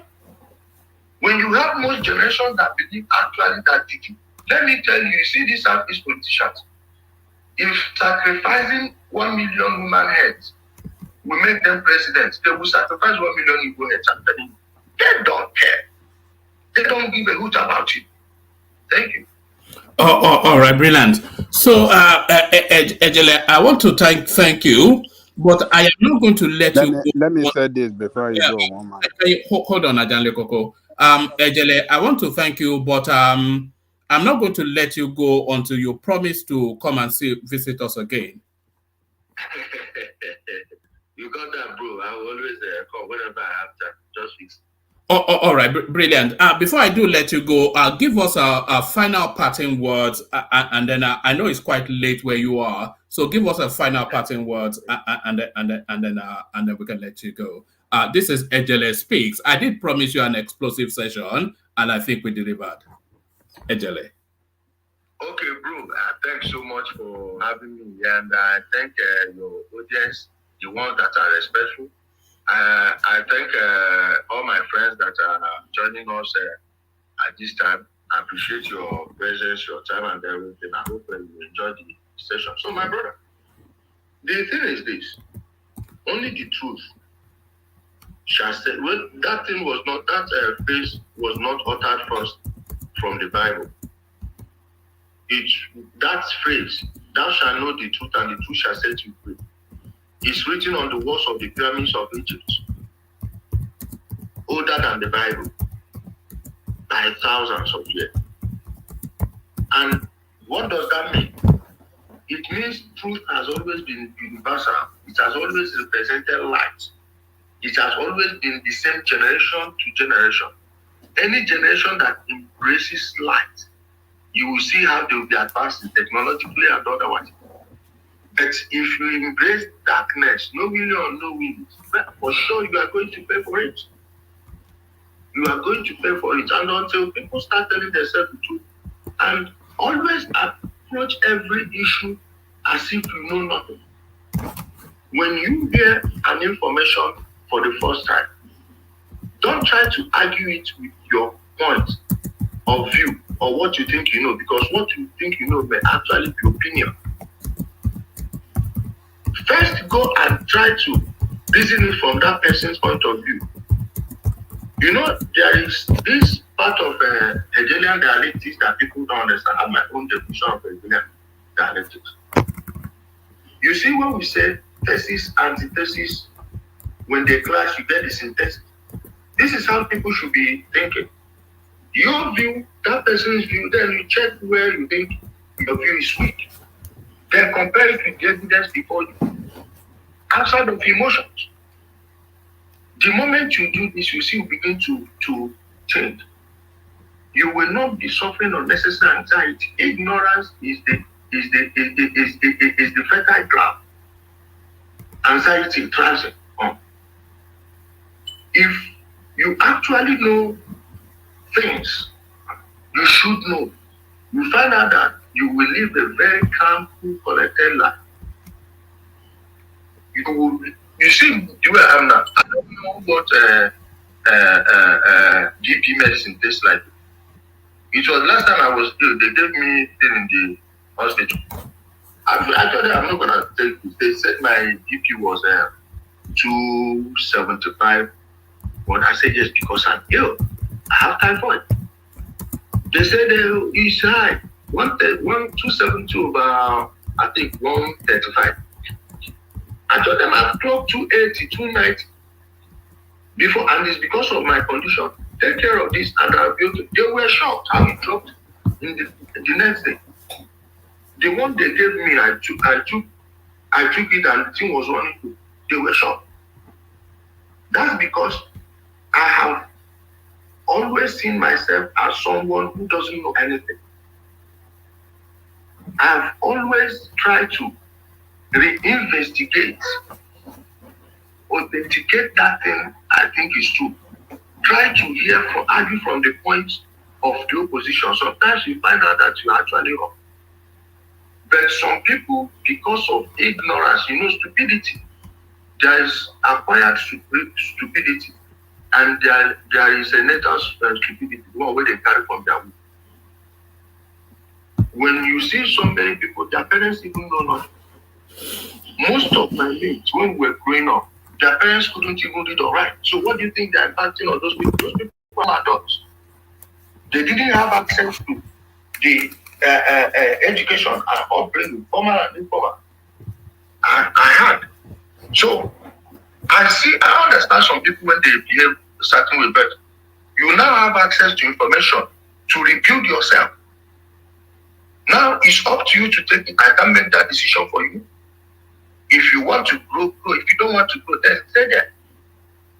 Above all, I urge every Nigerian to always put the country first. Your place, don't say you love your place, but you hate Nigeria. No, your place is in Nigeria. You have no passport that bears your village name. And if you think you are going to, nobody is big enough, no region. They're not tried it now. You saw how Nigeria left them and was moving forward. So what makes you think they will care about your own place? Learn to love your country and you begin to see everything clearer. Thank you so much, my brother. I appreciate it. I will always answer you. Oh, all right. Thank you very much. And thank you very much for doing this, by the way. It's very, very late where Ijele is. So he's actually making an effort to be with us. It must be around 3 a.m. already. And I'm sure he will rather be in bed than be here. But thank you, Ijele. And certainly, I just from the response, I know that the audience will demand that you come and join us again. And publicly, you have said you will come. So we certainly look forward to you joining us again. So that is the majestic Ijele Speaks. Have a good night, my brother, and I'll call you during the day tomorrow. Thank you for doing this. Yeah. All right, thank you. Thank you, Ijele. One man. Yeah, I have advice for him, one man. hold on, Ajale Koko. Check your WhatsApp, Ajale Koko. Check your WhatsApp. Okay. All right. We'll take a couple of clips intermission, and then we'll come back and audit how the session went.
I wish I go back to the old days when I used to be the kid in the 3rd grade, playing in the street with my homies all day. Cause we live so fast, now we can't relate. We come a long way, money can't wait. And no worry about a thing, happy all days. This is how we live, we cannot complain. And nobody leave, keep the old plans. Hey, when I'm better, Mingarti. Mingari Zuda Kari Party. Ko ɗomin mawni ɗomin darti yow goto fone ɓorni boke e so parti an winam bedda omin garti min gari zuude kadi parti ko ɗomin mawni ɗomin darti yow goto fone ɓorni boke e so parti ey cuwagam ne weli fof ko souvenir film hanki wona hande hanki jamma mbale sim min ñalla fije nangue jamma lengi mbaɗa tinde on saha courant ala wura men ko ƴaro finde sifti nammo ala cifti ala inde idi naw wilde iwi. So there was so that was Ijele speaks, and the one thing you have to concede is that he certainly spoke. So Ijele speaks, and he certainly did speak. So let's just do a quick whiz round, audit how that went. We kick it off with Ogbeni. So Ogbeni, it got quite explosive towards the end, didn't it? But it was a bang, bang, bang. It held nothing back. What and all, it just launched at it. So how was that for you, Ogbeni? Well, Mama, you remember I've had my own similar session before when this woman came in. What's her name? The one Maureen Badejo. Pastors everywhere. Yet Maureen. She has her own personal issue that she wouldn't allow you to bring to the public. So I've had it. So I understand the angle Ekene and Bato Ogumba are coming from. Although I will advise them not to get emotional on issues like this. This guy, you observe this guy was not just talking. This guy was giving you facts. He was giving you dates, names, and figures. These are the empirical evidence you use in the community of intellectuals. You bring facts, you bring figures, you mention names, you mention location, you mention dates. Whatever noise you come to make, you can't use any noise to overwhelm those things. Those are the things that will tell people you know what you are talking about. And if you are coming at all to make any counter argument against such, I won't call it narrative now, against such assertions, then you just got to have your own. You must have your own facts. You must have your own figures, time, dates, names, locations to counter whatever this guy is saying. This guy, as far as I'm concerned, understand what he's talking about. And he's not totally condemning what is happening. He's assessing what is happening. He's making his own personal observation. So don't condemn him based on his personal observation. It's just his own observation. Oh, buddy. No, hold on. I'll do it one by one. Obeni, carry on. Yeah. And he's telling you, for what I have experienced, this is my own deductions. And if we have to move forward at all, these are the things I think we can do. Although for him, he believed that the situation is very irredeemable. And do you know, I don't know, see, I went to Obafemi University. I went to university that is national in outlook. We got, not even within Nigeria alone, in my class alone, we had guys from Sudan, guys from other African countries coming into our my university days. We had, people from different parts of Nigeria. Our law society president back then was an Igbo guy, Chooks. Then I think we have about Igbos within our law society. We had our vice president, that lady, back then, she knows our vice president, and like that. These were the guys I interacted with while growing up. We shared political ideas together, activism. We do our Luther together. We did all these things together. They were not, but woman, you know what? These days, these same guys that we were together in the university days, that they would do analysis for you objectively. We used to look at, in those days, we used to analyze this civil defense, this FIME thing. Those civil society will go and bring up their executive summary, their document.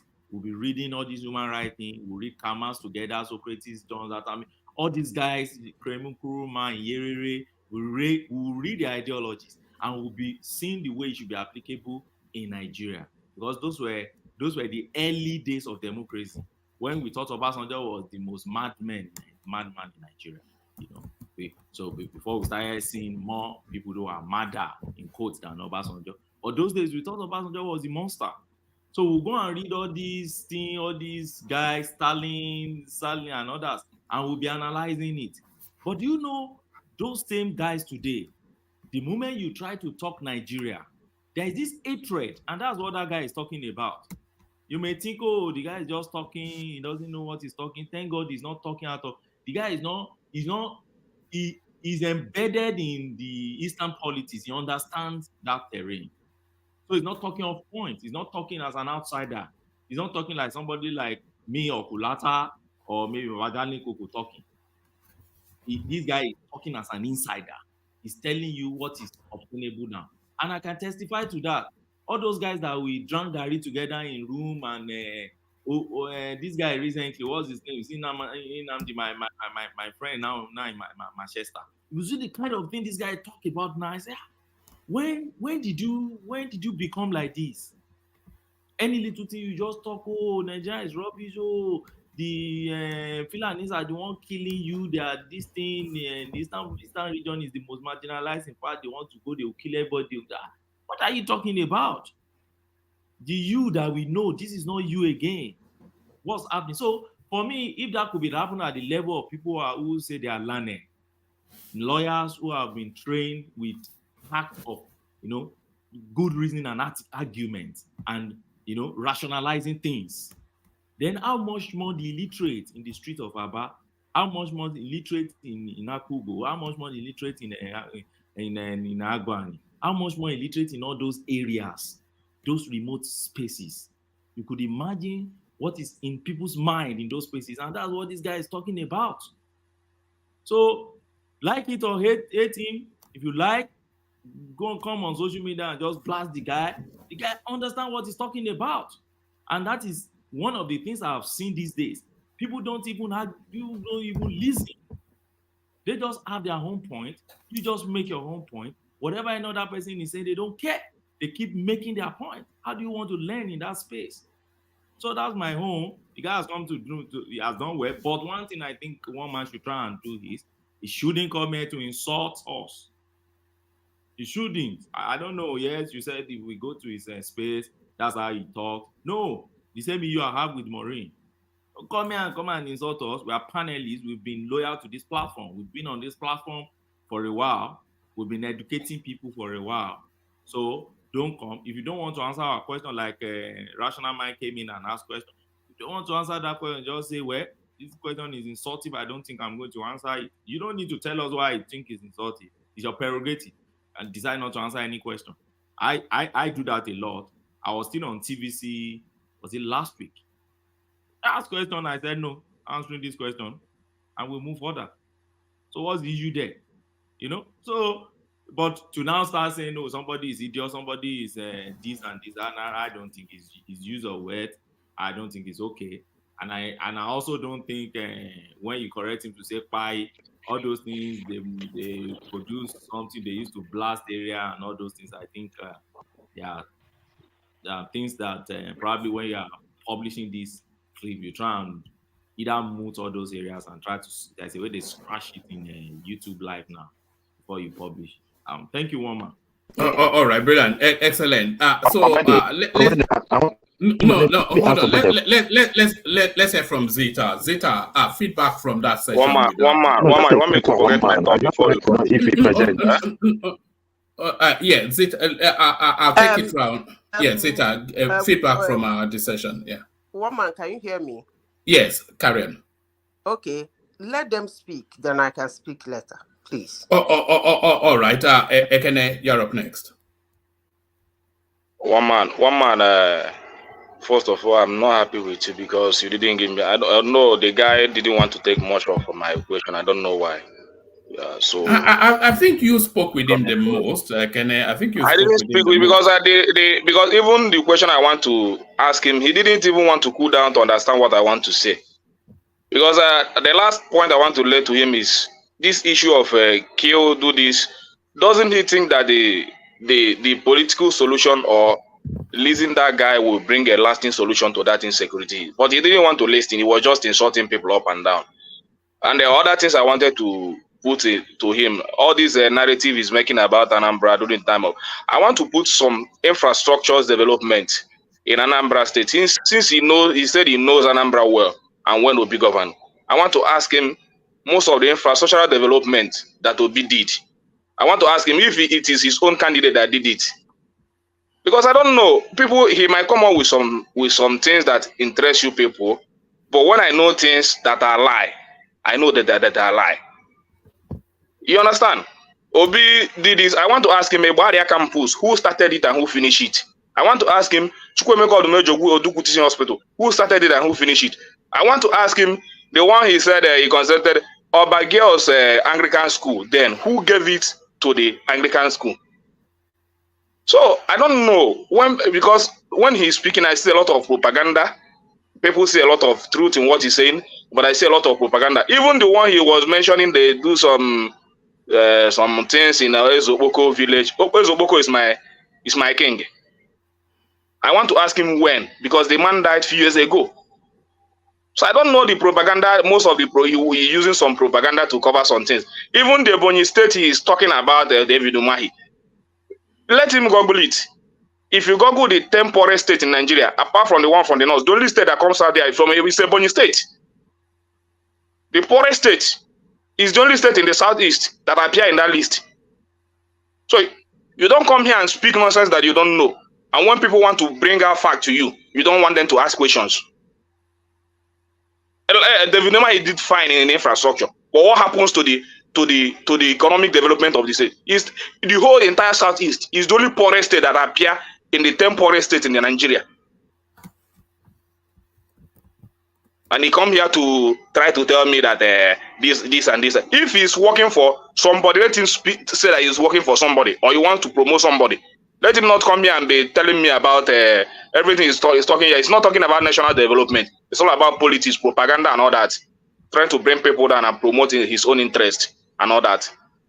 I'm not saying that I support Nnamdi Kanu, but I know of the view that if Nnamdi Kanu, I want to ask him what is his view if Nnamdi Kanu is released. When people is talking about if he's released, the kind of peace it will restore in the southeast. He didn't even want me to arrive there. He was shouting, calling people name.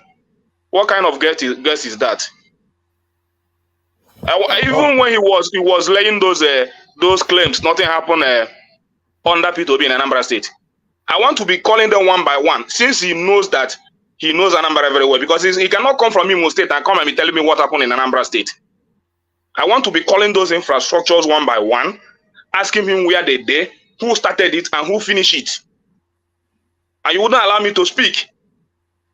People will just come and run lies and get away with it, and we'll clap for them. Things he says, some things might be true, but some things are not right. Many things I find from here are propagandas. So I don't like it. People's opinion should be counted. He's not the only one that knows Nigeria. He's not the most intelligent person in Nigeria. He's not the only person that knows all the truth in Nigeria. A lot of people know more than what he knows. He cannot come back from Turkey and be talking nonsense to us. So he's not the most intelligent person to have appeared in this platform. We have had people more than him that even took our question, answered it diligently, without any quarrel. I don't know who he is. I don't know his rank in the society. That is even more than more presidential candidate has come here, took questions, answered it more diligently, and we applauded them and they go. So because he come here to paint some people narrative and people clap for him, he satisfy people's intentions and narrative, and they clap for him. Doesn't make him right. It's not right. In fact, this is the most. I applaud your platform and the people. Even the day you bring in Daniel Bwala, everything we applauded it. But today, this is the worst host, the worst guest you have had in your platform. Who sees himself as a god that knows everything about Nigeria. No other person knows more than him. And such people are the most illiterate people I see on earth. If you think that you know everything in Nigeria, you know nothing. And that is my view. Even if you know everything, you should come down to listen to people. If you are so intelligent as you say you are, come down, listen to people, take their questions the way they want to. Don't just put them out because you don't want to hear their narrative. You want only your. How can somebody come on a national platform and just run one narrative and get away with it? People buy only one narrative. People were clapping for him. Southeast did this, Southeast did that, Southeast was this. I know there is insecurity. I know it's caused by some hoodlums. I know there must be a stop to it. I wanted to put a question. If releasing that guy, wouldn't this have solved at least most of those problems we have in insecurity in the Southeast? He was just running his mouth. After running his mouth, you want me to come here and clap for him? This is the worst guest you have had in your platform. And I'm sorry to say it, one man. So you can bring him next time to come and run. In fact, he's not intelligent as people think he is. He's arrogant. He's not truthful.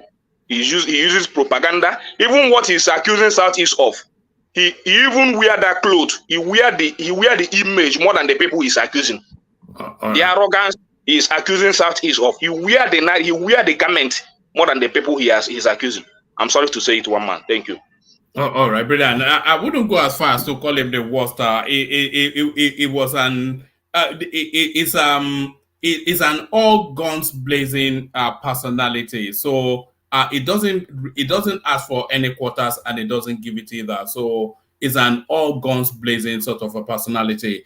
Let's go to Prince Daddy next. I'm not sure if he's still with us. Prince Daddy, that was quite an experience. Like I said, an all guns blazing our personality. Prince Daddy. Prince. Oh, have we lost Prince Daddy? Oh, okay. Let's go then to let's go to Ajanle Koko. Ajanle Koko. How was that for you? Oh, have we lost Ajanle Koko too? All right. Emekus, pick it up. Yeah. My first and foremost, let me apologize that I came in late, and it was very painful. I think I will have to go back to go listen to the session again from the beginning. I completely, lost the frame of timing that this session was going to hold, and I was engaged in some other activities. What I would say is, it was for the better half that I listened. It was very explosive. He was calling names, uh, not just the middle players. He was also calling the high flyers and the politicians involved. He was also calling amounts being paid. Then what I wanted to ask more questions, but I just didn't want to make it a me question or a me session, right? Um, uh, I think at some point in the formation of IPOP, this is my opinion, I might be wrong. He was involved because I didn't join at the beginning. I don't know if he actually said something like that.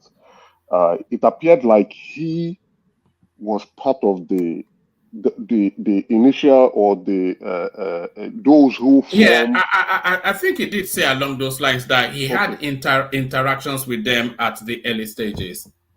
Yes, it sounded like because he was, making. So because I was not at the beginning phase. I didn't get that, but I was trying to relate within those lines because of the information he was given, and he was calling their names, calling the brothers, saying that okay, I was there. I was even the one who told them about the bombs that they were throwing. I taught them how to do this. So I was like, okay, was this guy part of this? Individuals. And then, he it was explosive for the better half that I listened. It was like I had my suspicion, right? Why do I have my suspicion? Was that this insecurity situation, this stuff has been going on for quite a long while. And this was a situation that was very strange in the Southeast from 1999. Yes, we knew about Masob. See, this point, it was a strange occurrence, and I was, what is going on in the Southeast? I schooled in the Southeast. I did my secondary school in the Southeast. This was foreign. So, yes, there were things he said that I agreed with a lot of things he said. I do agree with a lot of things he said. I would say I've also shared that views here, and when he was saying it, I was like, I've been telling these people. But that was why I asked him, do you think the Southeast politicians are involved? And for the bettermost part, he said yes. And so when he said it's an irredeemable situation, I agree with him. At some point, I was thinking maybe there's hope in the sense that our politicians do not agree with him, but they just want peace. Releasing Nnamdi Kanu will not solve it. If our politicians are involved based on what this man has said, then the Southeast is gone. It's gone to the gutters. We are done for. We are done for. There's nothing redeemable about this situation. We are done for. It's a dead pit. Now, when he also said the generation would die, when he was saying it, to be honest, I think I agree with him. Why do I say so? It's hard to say it from my mouth, right? Is that the indoctrination has gone in so deep. For Benny to say, even my friends in school are relating in this light. It's a done deal. We are done. Politically, we are done. So we even go to the comment section and see, or go to other platform and hear people who are in the diaspora in America, in UK, and what they say, and you're like, Jesus Christ, what is going on here? So now that's why I want to go listen to him more, because I'll be honest, apart from the video you played about him, this is the first time I'm listening to this man, despite the fact I have my suspicion, or me thinking, I said something is not right here, something is wrong here, what is going on? I knew IPOB was a racket, but I didn't know that the racket was this deep. I knew killings were going on, but I didn't know that the killings were this bad. That people are doing it, and I keep saying it is our own people that are doing us, not outsiders. We are the ones killing ourselves. We are the ones causing our problems. We are the ones creating the insecurities. Yet we are abusing people outside who are watching us and saying, "You guys are doing yourself." So it was an explosive. I know I don't want to use this to begin to say it. It was an explosive session, eye-opening, jaw dropping, and I can't believe what I just listened to. I can't believe it. Governors, politicians, even the Ohanezes. And the guy is heavily piped in high up, by the way. There's very few of these people that it doesn't have a personal interaction with. Yes. Now you cannot tell when the other Ohanezes are saying, "Release this boy." Or you're hearing the governor, "I want to be his guarantor." Then you begin to see, where does the interest lie?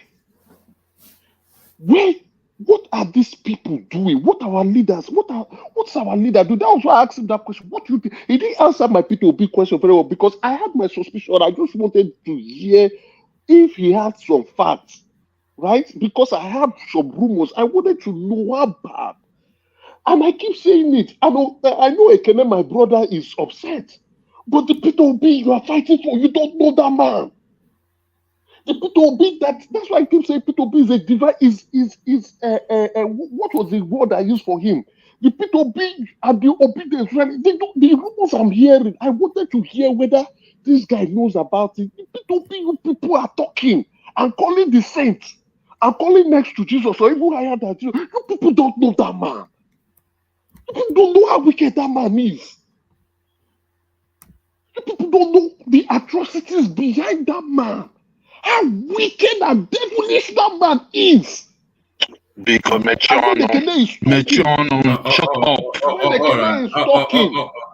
Ekene is talking, I can understand, because he's a man that polarizes the situation. You either love him to death or you hate him to death.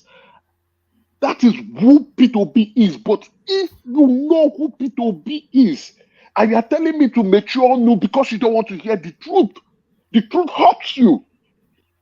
You're just stupid. You're just empty. Just shut up. The only thing is that your guest cannot speak about him very well because he don't know him. So he couldn't speak about him. So when he cannot speak about him, that means he know nothing about him. That is the conclusion I came to. Because I asked him so that you question cannot say for he's a wicked reason. when he has even mentioned most of your favorite, but you cannot speak about him. It means he doesn't know him. He doesn't know P2B very well. Yeah, yes, so let him stop now. If he doesn't know you, he doesn't know him. Hold on, Ekene, hold on. That was my conclusion, because that question I asked him was for a purpose. The rumors I am hearing, I wanted to know if he knows. But it seems he doesn't know P2B very well. I now concluded he doesn't know P2B very well. So anyway, let me round up. It is sad. Joel can insult me for all he likes. I don't give a damn. I won't stoop so low to do that to him. These are people who have been indoctrinated. Guy, you don't go to your village. You don't go to your village. That's my problem with you. When you see an indoctrinated man, you know. No, Joel, I'm moving it around and he'll get to you soon enough. The latter part of his discussion or of his conversation is where it troubles me the most.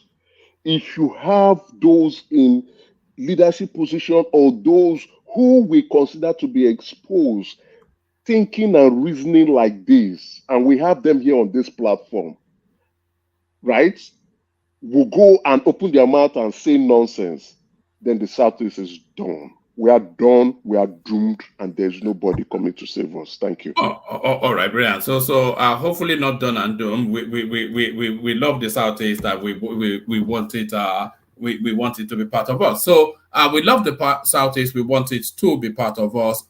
Let's hear from Joel. But Joel, please don't do Joel. Do nice. Joel, our guest, I guess we know where you're going, but I'll go there. Okay, well, good morning, good evening.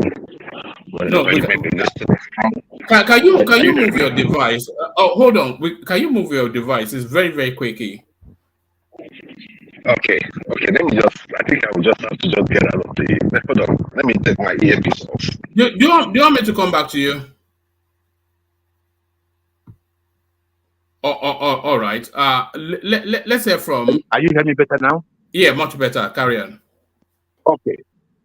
Woman, I am good morning, afternoon, evening, wherever you may be listening from. Woman, I was listening to your guest today, and I was cringing. And the reason why I was cringing is that we have, if you really understand the structure of the Southeast and how the Southeast came to be what it is today, you would understand that the people of Anambra State have done so well. I asked you, I said, let me ask that guy a question. I wanted to ask him one question. If you say Ojukwu is a bastard, what has changed? Like between then and now, the people that were the good guys, what have they done to make our country better? Because if we say Ojukwu is a bastard, then we should have we can compare and analyze. We cannot compare what's going on in 1966 till date. It was better from then than now. So why should anyone come and tell me any nonsense about Ojukwu? Coming here to say Imo State, this one, man, look, one man. See, I don't want to go deep because he says from Imo State. His place is from Olu. He's from Olu. I lived in Mbidi. I also lived in not lived. I did 1 year where Madam Zita comes from, Uguta. Very docile people. Go to their state. How can they be? Look, I'm just telling you, how can someone from the Southeast, that is the hate. I listen to Madam Zita sometimes. She comes here and she will talk about the Southeast. And I'm like, I'll talk about how bad the Southeast is. Because where she's from, she's only within the geopolitical region of Southeast. They do not believe that they're Igbo. Ask her, she's here. I'm not talking in her back. If I from Anambra is drowning in their lake, they'll say, "Hapo Igbo Karambili." So what am I talking about? Why should I listen to people like this lecturing me about Southeast? Anambra, if not for Anambra, nobody will remember Southeast. Let's go by records. Let's go by record. If it's not for Anambra, nobody will remember Southeast. And let us not get it wrong. There are many members of other Southeastern states that, make up this Anambra, especially in terms of businesses and all that. There are, especially people from Olu. His place, are we going to talk about the session, or are we having a political right? Look, I'm just talking about myself, please. Can you just shut up, please? I don't care who you are. And I don't want to get personal on this matter. So what I'm just saying is this: one man. What that idiot was saying, the guy that came on your show, I don't care if he's a guest or not. If he can come to the show and start insulting people, you can't call guest names now. Why can't you? Why would wonder he be why we insulting don't get. people? You wonder why we don't get. You know, a lot of them are listening and that we're looking to bring on. But if they know you are going to, One man. We've had previous people come on this show. They weren't as arrogant and empty-headed as this guy. No, it's an all guns blazing sort of a person. It's a bit like you actually. No, hold on. You are an all guns blazing personality too. One man. It is not. You see, it is what you say. If I am making a statement, if I'm talking about Nigeria, I talk about Nigeria, about the things you and I know. Not an Agboro, someone that helped. Probably they did not settle him with the IPOB. Now he now comes and took the other side, and he came here to speak nonsense. That is what we want. We want someone who knows so the that is the issue. Look, I am not going to respond to people that don't go to the villages. I don't care. The criminal you support, you don't go your village. You cannot. I was in my village. I cannot. One man. I have said it. I have never supported what's his name. I have never supported Nnamdi Kanu. I have told you this in one man, but I am in support of him being released. People that don't go home will say, let him stay there. People that go home, people that have sense, will say, release that man, so that we will know where our problem is from in the southeast. Because this is foreign in the southeast. It used to be a place where you go and you have fun. So all the tourist area, even where Manazista comes from, those places should be down in terms of finances from tourists. Why? Because of its insecurity. And it is affecting their area. When you talk about Oluzone, you are talking about Madazista's place and this Ijele's place. They have been in governance. When was the last time you went to your village? They have been in governance for over 16 years. Joel, when was the last time you went to your village? They have been in governance for over 16 years. Emeka, let him carry on. No, when was the last time he went to his village? He doesn't want to entertain, so because he has not been to his village, and they have been in governance. They have been in governance for over 16 years. And the issue there is this, right? For over 16 years, they've been in power for over 16 years. The Owerri zone have not gotten any. No, Owerri zone have not gotten anything. I think Okigwe or Hakim did about 4 years. All this while it has been from Hakim, from Udenwa to Rochas, and now this criminal there right now, right? Who masterminded all this insecurity? Because what happens with our political leaders, it does not matter where they come from. They set up all these people up, and when it comes to controlling them, they are not able to. It was Hope Uzodinma that, from Hope Uzodinma's time, that is when we started seeing insecurity in the southeast. We never had this bad before. So when people that don't travel, make statements, they don't read the timeline. There were many times I was going to ask that fool, but thank God, because it would have been a mess. How did Bakassi talk? Let me ask you. Why did Bakassi come about? The issue I want to say last is this: War Peace. I thank God that you're here. War Peace, are you here? It's here. Okay. I'm here with you, I'm here with you, Joe. Please, War Peace. Whenever it comes to issue that have to do with the southeast, calm down. Calm down. Why? Whatever you see, hold on. Let me say something. Whatever you see or hear, if you have not lived there, there's no need for you to talk about it. Because if you are going by hearsay, let me talk now. If you're going by hearsay, you are going to make many mistakes. There was a video I was going to send to one man because of those people that said that Yoruba people don't work in the southeast. That was promoted to the head of service in Anambra State. And he said the other Yoruba man was promoted to head of the...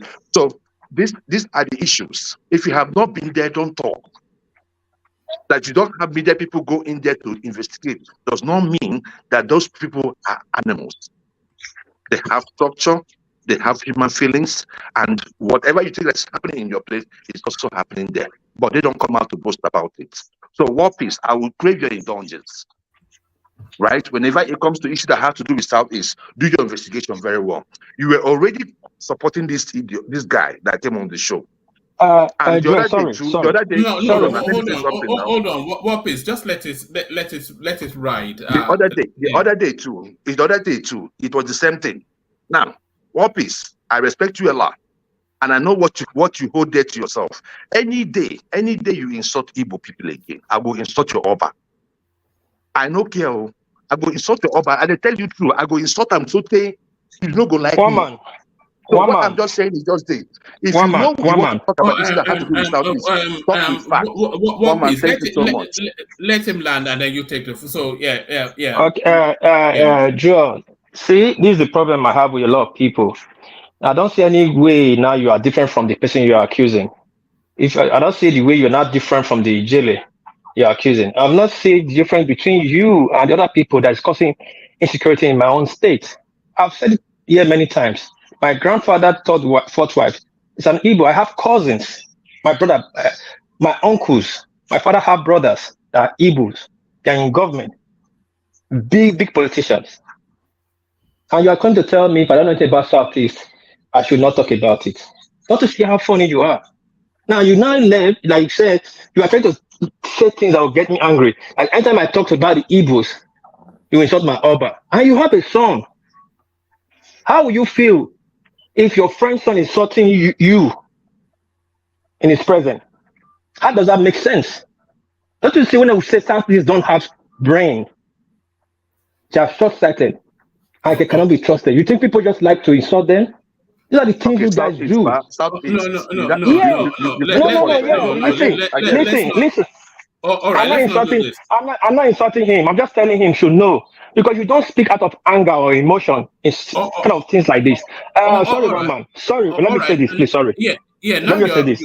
Yeah, take us to our guest and the interaction. Just so it doesn't I'm not going to get out the track. Everybody's shouting. Yeah, most of the Southeast people are shouting like there's insecurity in the Southeast. The government should do something about the Southeast to stop insecurity. Now everybody's coming together. Okay, let's focus on the security in the Southeast and let's solve the insecurity in the Southeast. You cannot solve a problem if you don't know the problem. And you want to solve a problem, you must go to the root of the problem to solve it from there. If you solve it for the branches, other branches will grow up. It will not make any sense. Now you have a guest that came up pointing at the problem. Time, figure, event in real time. And you're coming out to insult the person. So what do you now want people to do for you when you're insecurity in Southeast? Do you want insecurity to be solved or you want to be there? Mr. Joel, answer yourself. Hold on, let me say something. I don't want it. I'm not saying much. I just want to say not to you. No, to you, woman. I don't want it to turn into a fight. To you. I'm talking to you, woman, not anyone else. Woman, right. if you are smart and you want your guest to come back, you don't let people insult him behind his back. Joe should have called him and addressed the guy when the guy was here. So I wanted to, but he left. I sent a message. Hold on. No, I'm talking to woman. Woman, what I'm saying is, I'm not trying to get into text or anything. What I'm saying is, hold on. Joel, mute. Everybody mute themselves. Yes, Mike, carry on. What I'm saying is, I'm not here to text out or anything. But what I'm saying is, the guy was here. If Joe has something to say to him, he should have called him and insulted to his face. But you're saying you want the guy to come back. Well, he left. He's probably watching right now. And you're just allowing people to be insulting him, like calling him name when he's not here, when he has already left. At least defend your. You have to protect your. If you want him to come back next time, you have a rule on your platform saying no name calling. But it seems like you double standard. You allow some people to do that. I agree with Mike. Some people not to do that. Hold on. If it goes too far, I will pull it back, as you know. But I think it is important that and hopefully he's listening, and I will phone him later on in the day. I think it is important that the guest gets the organic. I cannot sanitize how people feel. So long as but one man, you play double standard here, man. You make a rule. Mike. Hold on, sorry. Let me just say this. One man make a rule here saying no name calling, right? But some people can call names, right? It's fine. And then when others do that, they get in trouble. That's the thing. I get in big trouble every time. I don't even call them if I get in big trouble. All I did was just get mad. I got in big trouble. But some people can come here and say name all day, And the another one that annoying me, someone like rational man will call people names, and the moment somebody calling name back, he'll come crying to you, and then you be following somebody like, why Mike, are you insulting Mike, rational mind? Mike, So Mike, you do double Mike, standard thank here. you. That's what I think. Mike, I'm sorry. Mike, thank you. Mike, thank you. You All took the right. word out of my mouth. What am I sorry? Mike took the word out of my mouth. And that's what I wanted to say at last. I wanted to come here and tell Ijele and Ikene that I'm just a platform. If Ijele insulting people, I take responsibility for it. This is my guest. I brought him here. I asked him to come. But I will not stand by people be insulting him on when I'm here on his behalf. Then that means these people are cowards because he was on the platform. People couldn't talk to him. I will not stand with one man. I have a lot of girls No, against me, no, and this is the same problem they're complaining about. We're not doing that, Joel. We're not doing that. All right. All right. Thank you, Wapis, and thank you, Mike, as well. Jide, you're up next.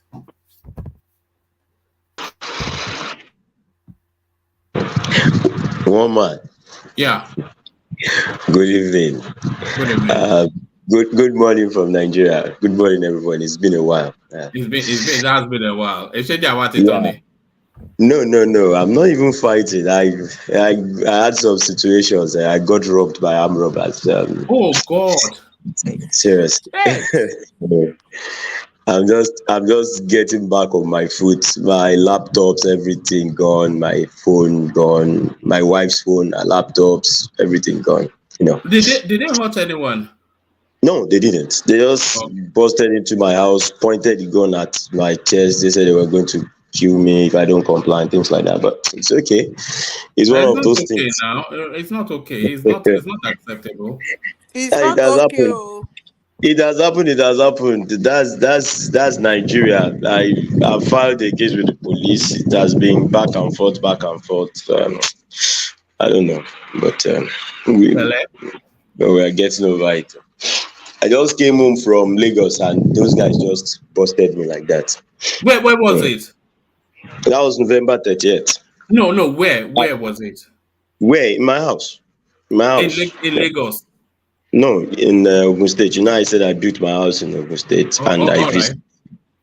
Right. They have armed robbers in Ogun State. I thought it was a sleepy little restive something. No. Lagos is far more secure than Ogun State. If I had not built my house here while I was with cement, I would have moved my whole family. I'm still considering selling the whole place though.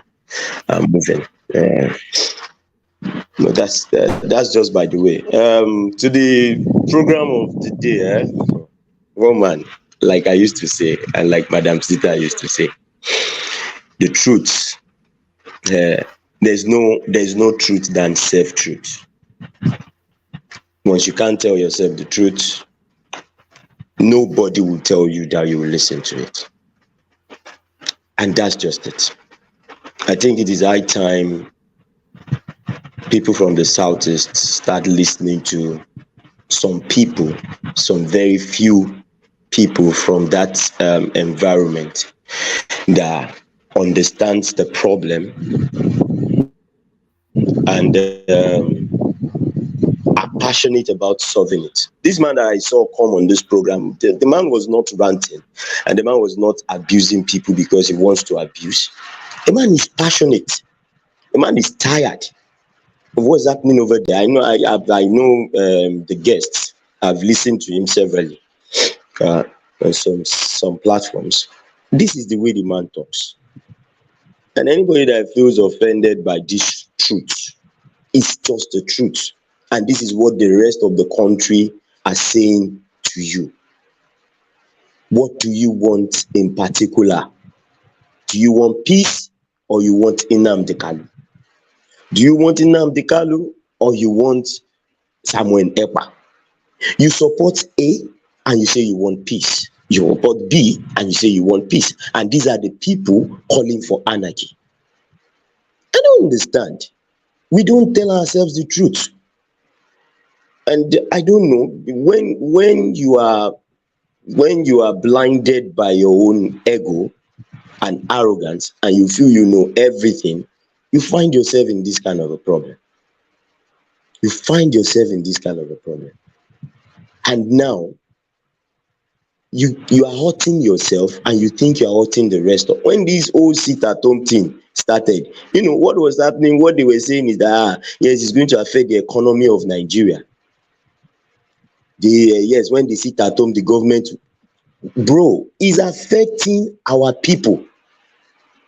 We as Westerners, we as Northerners don't want this, because every time a life is lost, we know how painful it is. I'm just talking of my own experience, and I know what psychological trauma my wife went through and my children. So now we talk about somebody that has lost someone, somebody that has lost a family member that was shot in his presence, or kidnapped, or chopped into pieces, and somebody comes here to still protect that and still claim that is right. You have just, thank you, my brother. God bless you. It is annoying. I don't know the kind of political affiliation you have that will make you support this kind of barbaric criminality against humanity. But Jide, I'm not sure that anybody is supporting the criminality. Joel is supporting them.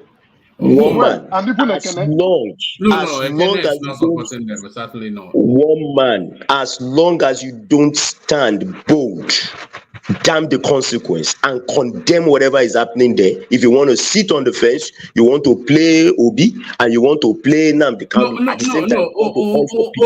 Hold on. There's a myriad of conversations going on within that space.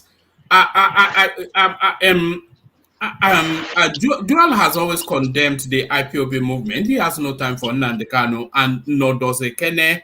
But they also feel that there's a sense of exclusion of the Southeast within the Nigerian space, and they also follow Obi as an there's a lot of nuance to it, and you can't just pack it into just one singular entity. All right, one man. If as a father you have a family and you have 5 children, and one of them decides to be a troublesome one that won't listen, that continues to trouble the family, you keep shouting and you keep shouting and you keep shouting, it doesn't change.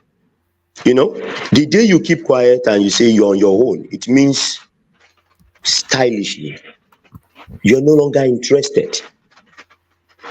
But for that not to happen to the Southeast, the rest of the nation is shouting now, calling, let's stop this thing, let's do this, that, let's do that. If the likes of Joel and the likes of Emeka will still support partially, for me, once you don't condemn what is happening, I don't want to care who is. Emeka doesn't support at all. It doesn't support at all, not even partially. From what Joel said tonight that I had, condemning what that man said, when that man was giving figures, facts, names, telling you who are the causes of all these things, how it started. This man was part of it somehow, and he's telling you what is the problem. We should all come together and say, okay, what do we do? From this space, we can start talking to people. We can, the next Igbo man next to me, if I can talk to you and say, okay, brother, this is the problem, this. Once we start changing our mindset, we'll change the whole problem. It is just a matter of mindset. Jide, if a particular people have an issue and they have a popular opinion to solve that issue, won't government listen to it? This is my point. Emeka, so if there is insecurity in the southeast, and you hear from the southeast, even from their governors and the most of the people living there saying, release this man for peace today, won't you give them that benefit of doubt? Because this is coming from both governors, both Ohanes and Igbo, and the prominent people that even this guy mentioned here that is part of that insecurity. Then you want to solve it, and you love that region so much. It's a Kenny, not a Ekene, sorry. You see one thing, in Yoruba language, they say Everything is not force. Means that, Everything is not by wait, force. Even your own agitator has been released, and you are not talking about him. Do the same thing so that these people will not feel cheated. Oh yeah, wait. There is not, nobody is hiding in Nnamdi Kanu. Nobody is supporting him. If for the peace of the whole region, for everybody to feel comfortable, and if that is a popular opinion, give them that. Okay, very good. You know where the problem started from? Started from, did you support Nnamdi Kanu when he started? That's where the problem started from. You see, when we want to tell ourselves the truth, let's tell ourselves the whole truth. The whole Southeast supported this guy when he started. So how do you want to convince the people you are telling? No, the whole Southeast did not support him. Now, what No. are One man. I know why I'm saying this. When your leaders don't come out openly. Hold on. We don't want voices on top of each other. But bring it home, Ijele, bring it home. Okay.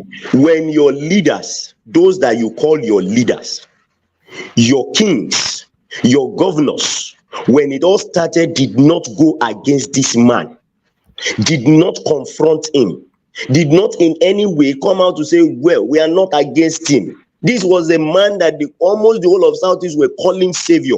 I can remember very well. Holy, holy, holy, Nnamdi Kanu is a holy savior. This was the way everybody was shouting then. Did anybody condemn it?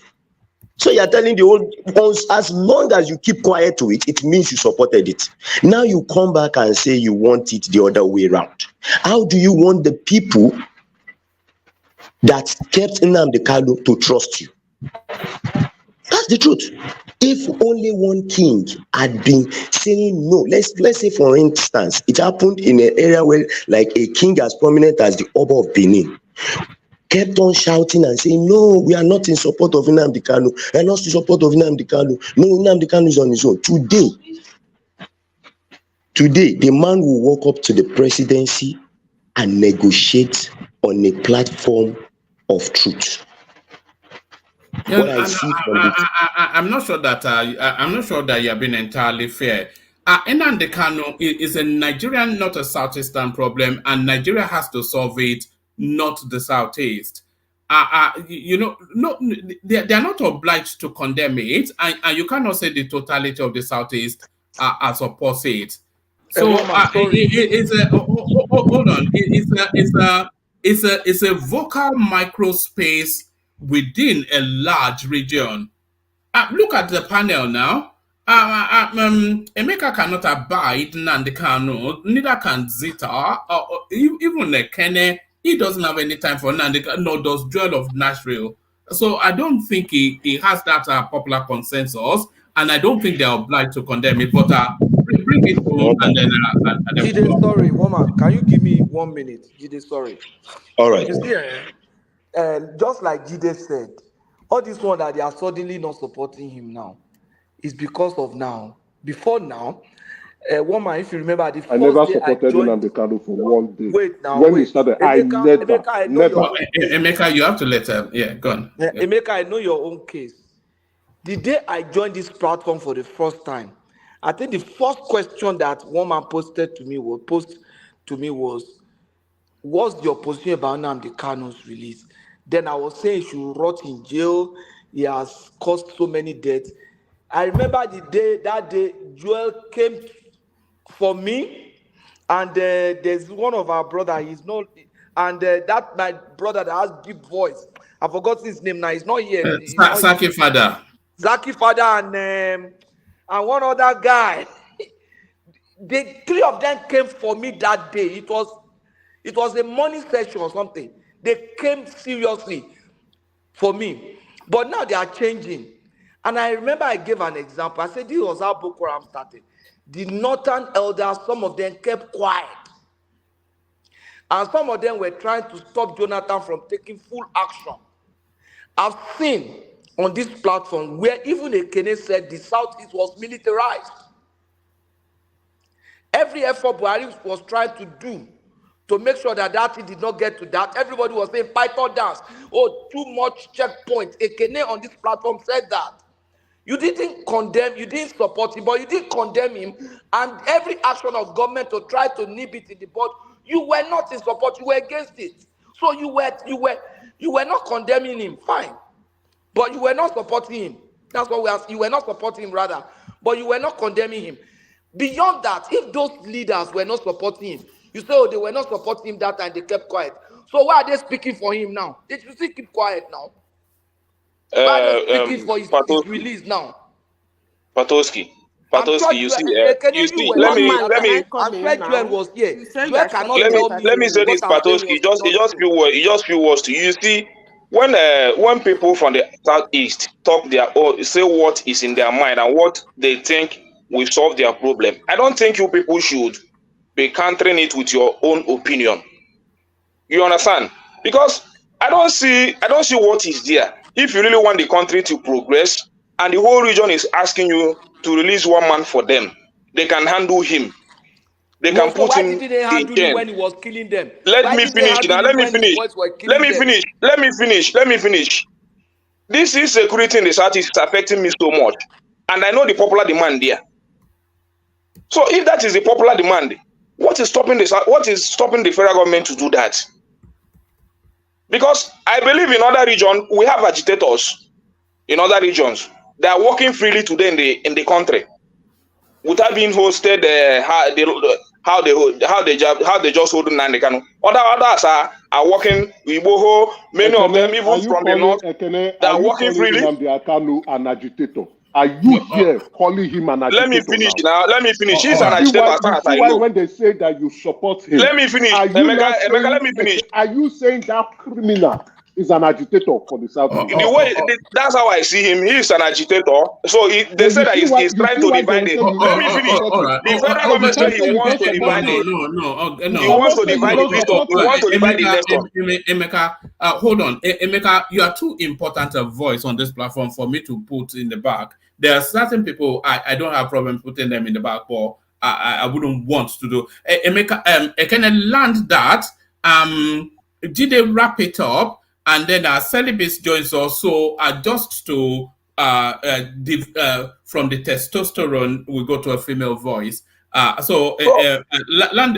don't extend it to him, Ekene. No, I'm not extending it, but for people to understand, when it comes to Southeast matter, people should not be saying kill it, destroy it. It sounds somehow to them. When it comes to their matter and other regions are saying kill them, destroy them, and the people from that region, most of them are also coming, kill them, destroy them. When it comes to other people's matter like Boko Haram, you can have negotiate with them, put them in the military, all that, release Igboho, all that and all that. But when it comes to Southeast, kill him, destroy him. How do you think that region will feel? They will feel cheated. So what you give to those people, give to these people, so that the whole thing will balance. So that the situation will move forward. So those people are, no matter how you want to put it, balance the equation. Stop coming here. Everything that comes to the Southeast, kill them, destroy them. Everything they bring Operation Python dance, all that and all that. It doesn't work like that. To put security in a state doesn't necessarily mean you use force. You don't use force in everything. Sometimes you use love. You care for them. You tell them I understand your feelings. So that's my opinion. Not that I follow him. If you come everywhere, I can give you my phone. You can check it. I don't follow any IPOB stuff. I don't follow any of their. Even Nandi Kanu self, I don't follow him. I don't even all this speech that you see people said Nandi Kanu made. I learned it from this platform. I never followed him for one day. But this is my personal opinion, and that's how I see it. Because whenever things become a popular opinion in a region, why can't the federal government listen to that? All right. We might be having another guest tomorrow if we've not scared him off. Let me just leave it as a let me not name names until I confirm it for tomorrow. So Ijele bring it home, and then we have from the Silky Tones. All right, one man. When we stylishly want to say the truth, from my own kind of person and where I came from in Ekiti State, you don't stylishly say the truth. You say it as blunt as it is, and if you don't say it the way it is, then it means you are lying. If you are not saying it, it is Abba Oko Abba. So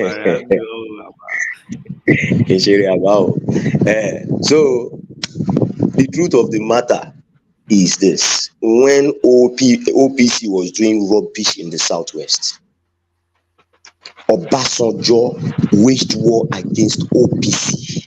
It was known throughout Nigeria. Their leader, who is now the Are Ona Kakanfo of Yoruba land, was imprisoned. The Yorubas condemned this thing. It was opened. They even gave the president the right, the free hand to do whatever he wants to do.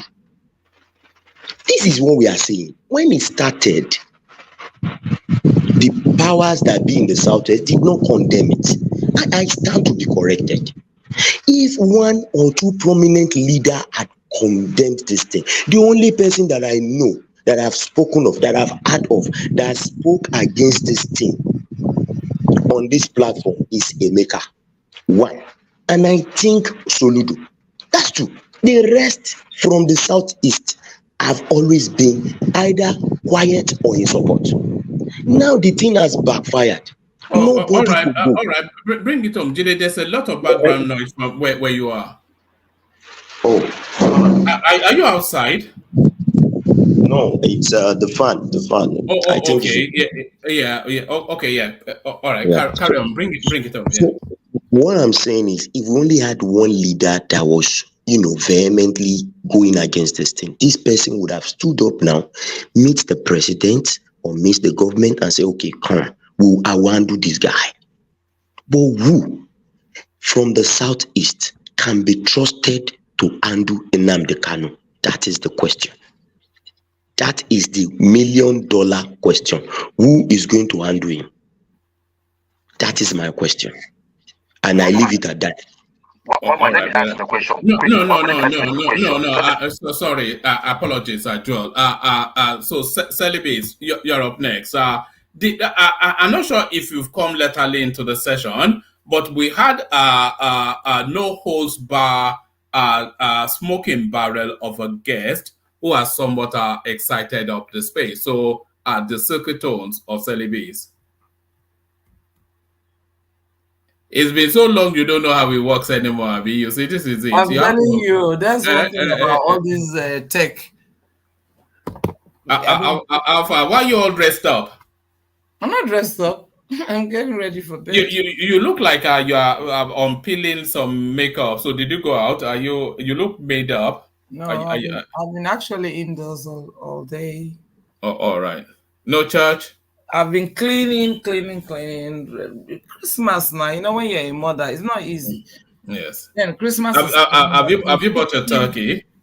I've not even gotten to that stage. I'm still trying to tidy up the house, fix up.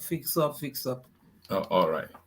So to the conversation, did you see? Did you catch any of our interaction with our guest?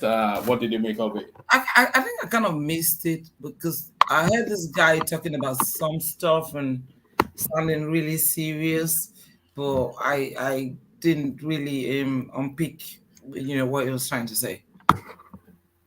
But if you give me a brief, No, it was it's a big personality within the media space who has quite strong and fixed views about the political goings on within the Nigerian space.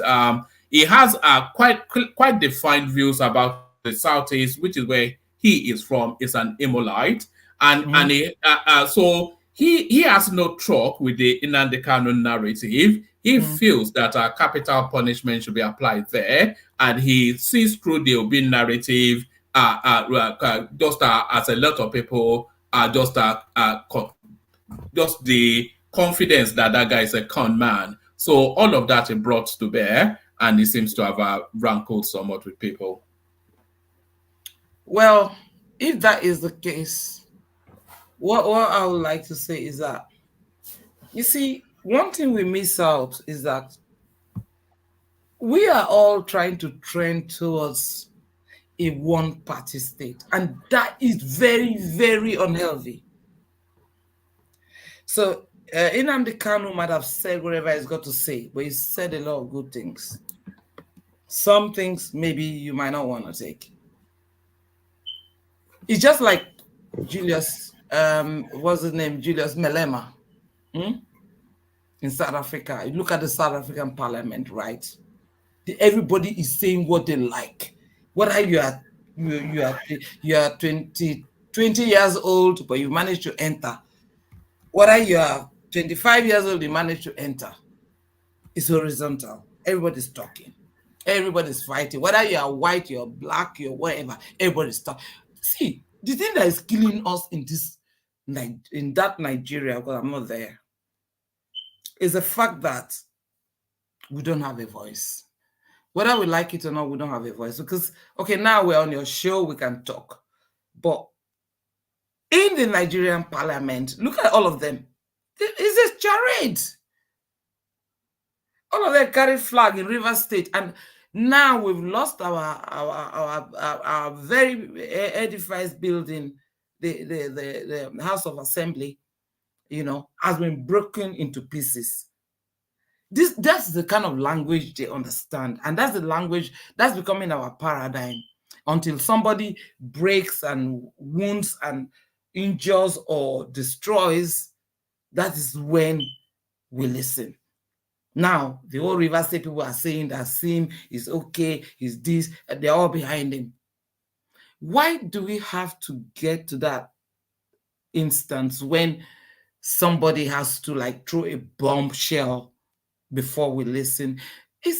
Listen, we have to try and start listening to each other and planning in such a way that we can move forward. But as long as we feel that because the person say on your mandate, I can go to parliament and sing. Look, I've been in organizations whereby everybody stood up and they were praising somebody. I just sat down. I didn't even stand up. We should be resolute people. God gave us that. Listen, we are black people. We got strength. We got everything. We don't even, all these things we take, paracetamol and all that, we don't even need it because even within our own setup, we have things that can look after our health. But nobody wants to look at that. We keep waiting. We're always looking for a messiah or somebody. Each and every one of us is the messiah. And we should stop that mindset of thinking until we have excellency. These are bullshit excellencies. You know that. Look at how Wiki has messed up. Look, let's just change our mindset and know exactly where do we want to go.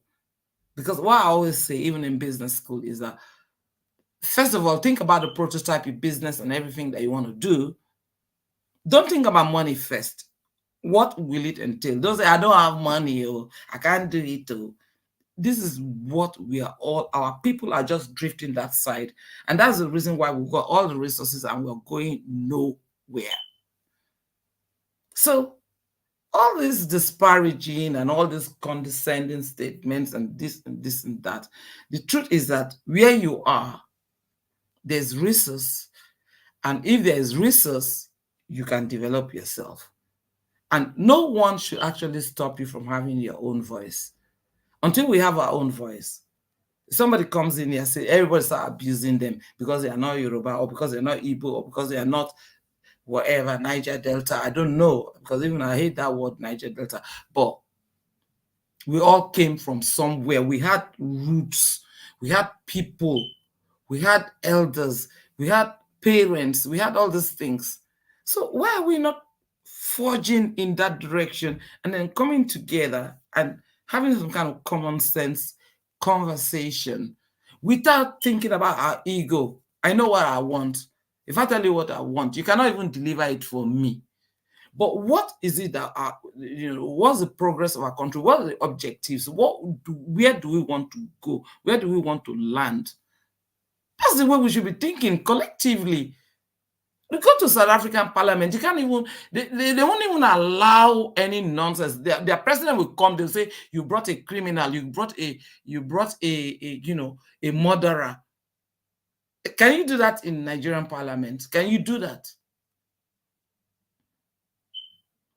Until we realize what is in us, we'll just be talking, everybody bitter, crying, quarreling, and all these things. It's a waste of time. It's a waste of time. Guys, I will tell you all, it's a waste of time.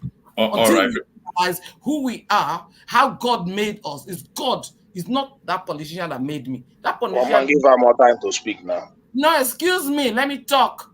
Because people have been talking a lot of things here. Sally is speaking through the prism of an expensive vintage glass of red wine. I think. No. Yeah. What do you mean? What do you mean? Last Christmas, you were supposed to send me wine. Did you send it to me? The wine that was it, this guy? You know, it's still World Peace. It's still unopened. Why did you send you the wine? You never even sent it to me. It's whiskey and it's still unopened. So I'll contact you off the thing. It's sent to, so I can send you one. I'll send you my address. Post my wine. Come for me. Yes. You have to send me a bottle of whatever it is that you've just had. It looks as though. I don't get anything. Lift up that Why glass. did you come to London and take me for a drink? This is no. Lift up that glass. That glass that is on the table. Lift it up and let's see the content. Glass. That one, I can see it now. Look at this. Stout is finished. Not one Nigerian stout. Small one. Small. What do you mean small one? How many bottles of small one makes a big one? Only Look at one. that. Yes, he bought me one and me. All right. All right. Bring it home, Sally. But stay with us still, and then we go on to Zita. You hear from Zita, then you'll enjoy her. Come, one man, stop this nonsense. Because now I come to this your show, you talk about, because you know I'm from Niger Delta. You start talking about wine and all these things. Sapele water now. Sapele water now. No be so easy. I hear the evil point in the bar. To be honest, I don't care. Because if our country it will work, it will work. When people are ready to make it work, all these people where they come, they argue like children. In my children, I will just off all the light, even switch off the system, let them go to bed. Let us talk the points. How are we going to move our country forward? That is the most important thing to me as a Nigerian and as a parent and as a community person and so on. How are we going to move our country forward? If we don't want, I don't want all these guys coming here talking back. Come, one man, you know they cry for Nigeria. Yeah, they cry you. They cry. The only thing that my heart just skipped a bit now when Jide just came in, and I was even teasing him that we've not seen him for a while, and he just told us that he had an encounter with armed robbers. Wow. You know, so they're still doing that thing of breaking into people's house and pointing guns at them.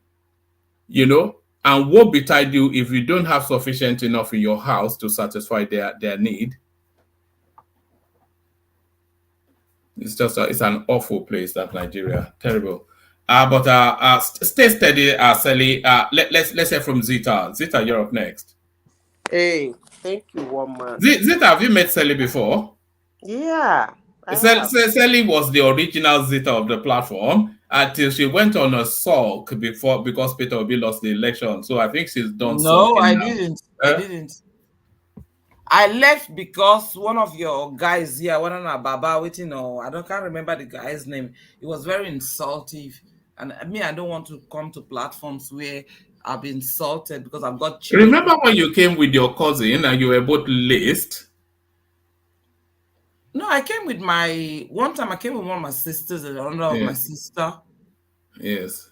So which one were laced? Speaking big. I'll wound you seriously. Speaking big grammar. All right, Sally. Let's hear from Zita. Okay. Oh, one man, thank you for bringing the guy, and then I thank everyone for speaking their mind. It's good to speak your mind, even when it is not the fact or it's not the truth. But the important thing is that you spoke.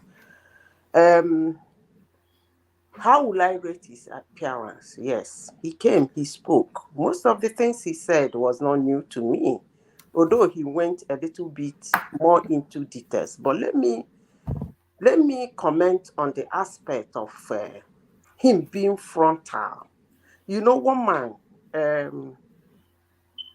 two reasons why he was frontal. Number one, if you are discussing that space, normally you get attacked.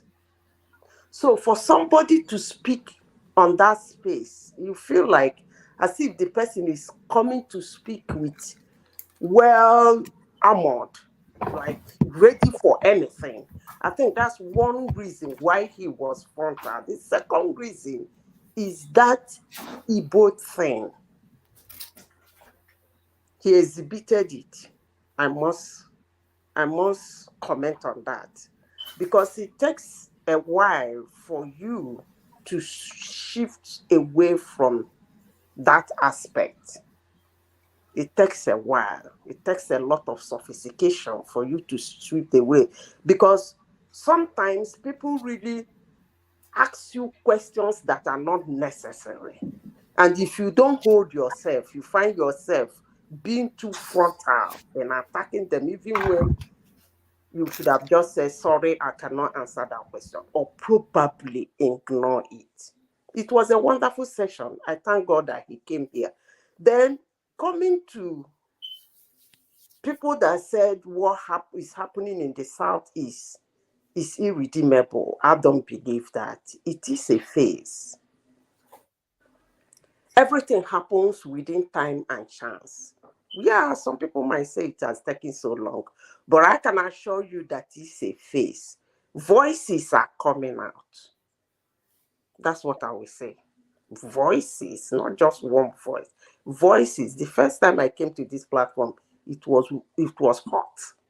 I said it all. Yes, I am an Uguta woman, and Uguta people have their resentment the way some people behave in Igbo land. That's a fact. I come from Imo State. Imo people are very sophisticated. That's a fact. One man, do you remember when I said in this platform, I have been saying it anyway, that the people that went to Tinubu and told him that he should release Nnamdi Kanu for peace to reign in the Southeast, I said, if he wants to release Nnamdi Kanu, no, he can release him, not because of what they said. But if he wants to be serious in solving the problem in Southeast, he should sit them down and tell them to come out clean and tell him why they want Nnamdi Kanu released. And I am happy this morning that this guy mentioned it.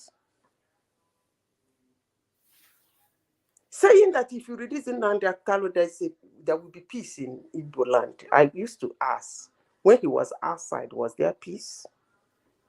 Haven't he been released before? Saying that they guarantee that they will take control of him and handle him and make sure peace reigns. Haven't he been released before? You see, sometimes when things that are being mentioned in the South, what is happening in the Southeast is being mentioned, some people seem to divert it. But how we keep saying what is happening in the North and what is happening in the South side as militants are not the same with what is happening in the Southeast. Yes, most of them have been taking lives. 3 of them are taking lives, but they're not the same. As long as Southeast issue is, there is no room for discussion. They did not create room for discussion. That's why they can only go to the president and say, release him for peace to reign. Because there is no room for negotiation and discussion. When you say Biafra or death, what you are saying is there is no negotiation. Back to what Jide said, Olajide said. Olajide is right. When something is happening, you don't speak about it. You didn't condemn it. You didn't accept it. You kept mum. In law, I think silence means yes. So why are they going to Tinubu? I don't get it. But for someone to say that Nnamdi Kanu is a problem of Nigeria, I don't think so. It's the problem of Igbo land. And it's not Nigerians that will solve the problem. It's not Nigeria that will solve the problem. It's the Igbos that will solve the problem. I have said this before, and I will still say it again. No administration should be cajoled into stepping into what is happening in Igboland. Let me repeat it again. No administrator in Nigeria, when I mean administrator, as a president, should be cajoled into stepping into what is happening in the Southeast. They can solve their problem the day they are ready to solve it. I have said this before, and I will continue saying it. But if anybody thinks he wants to dabble into it, whatever he sees, he will take. I know my people, and I know them very well. You don't discuss their issue. Don't. They will attack you for discussing their issue. You've seen it happen in this platform. They will remind you that it has been happening everywhere. So leave them, let them handle their case. That's my stand. Thank you, one man. Oh, all right, brilliant, excellent. Thank you, thank you, Zeta. So, Ijele Coco, you're up next. I came to you, but you dropped. Ijele Coco.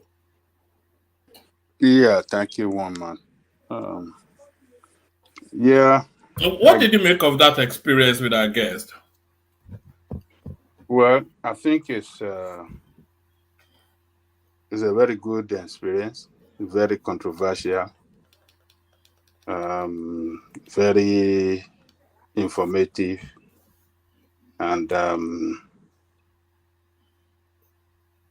I think the best thing for people that are showing resentment against this guy is just to have an open mind, listen to him carefully, and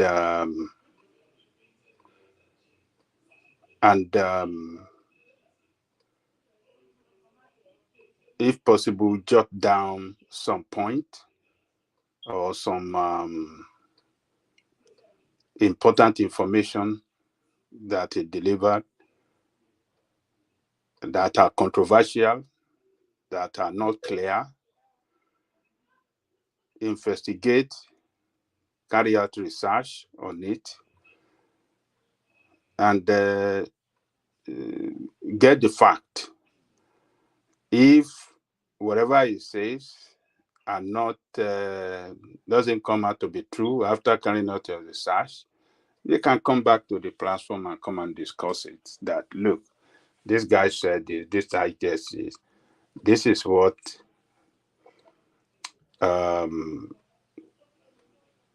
this is the outcome of my research, contrary to what he said on this platform. So that next time when he comes, we can take it up on that. So but at the same time, the guy, I think he have an anger issue too. He is I think he can do better by controlling himself, by not throwing abusive language against people. And he is carrying out a crusade. And whether we like it or not, he is in a position of leadership by his own volition, or somehow you want to define it. So he should see himself as a leader, and as such, he should act properly in a public space. He should learn how to be calm, listen to people, and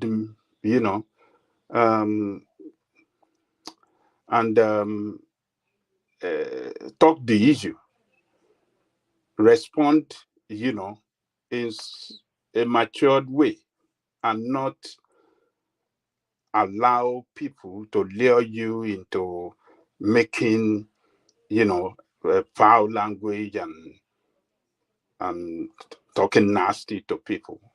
So I think it has some kind of anger issue too.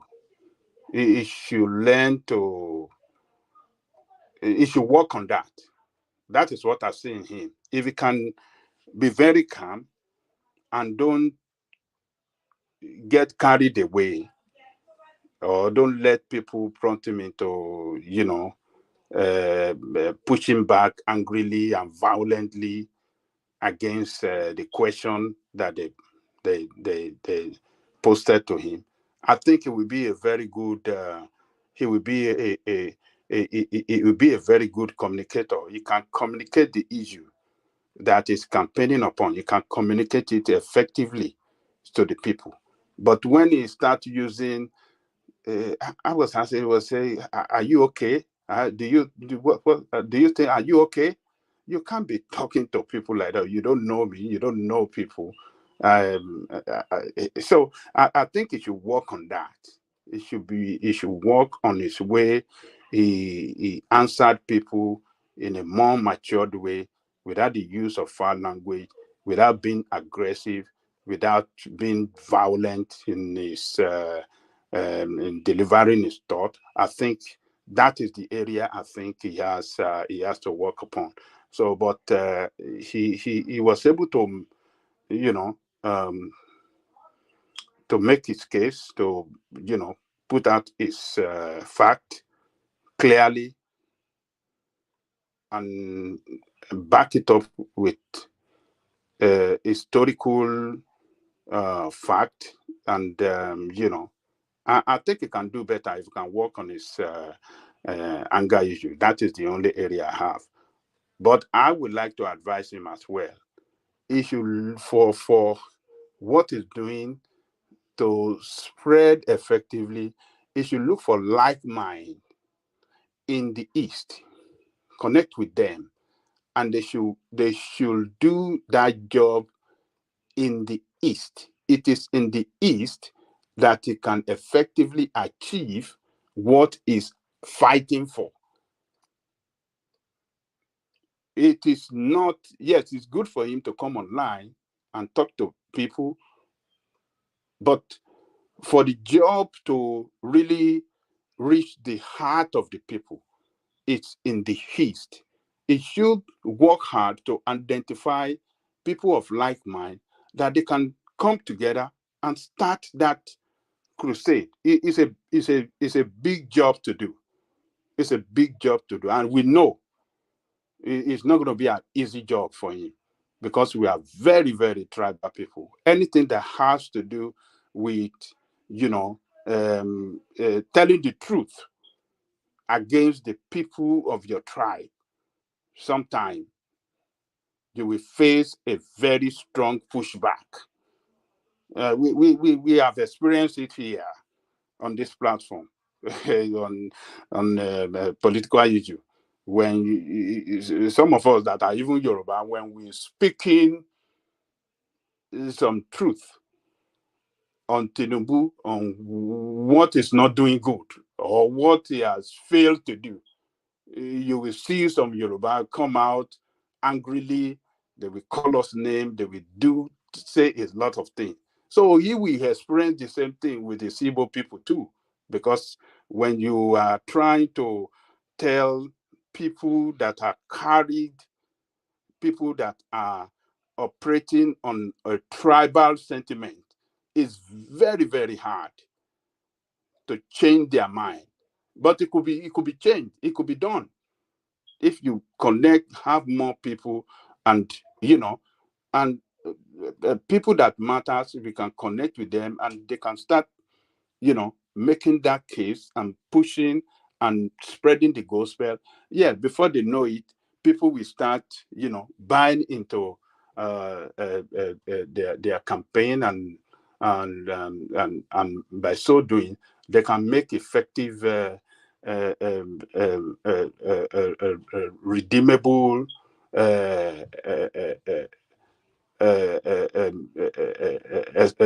achieve what they are trying to achieve with their campaign. So That's the only thing I want to say on him. So he's doing a good job.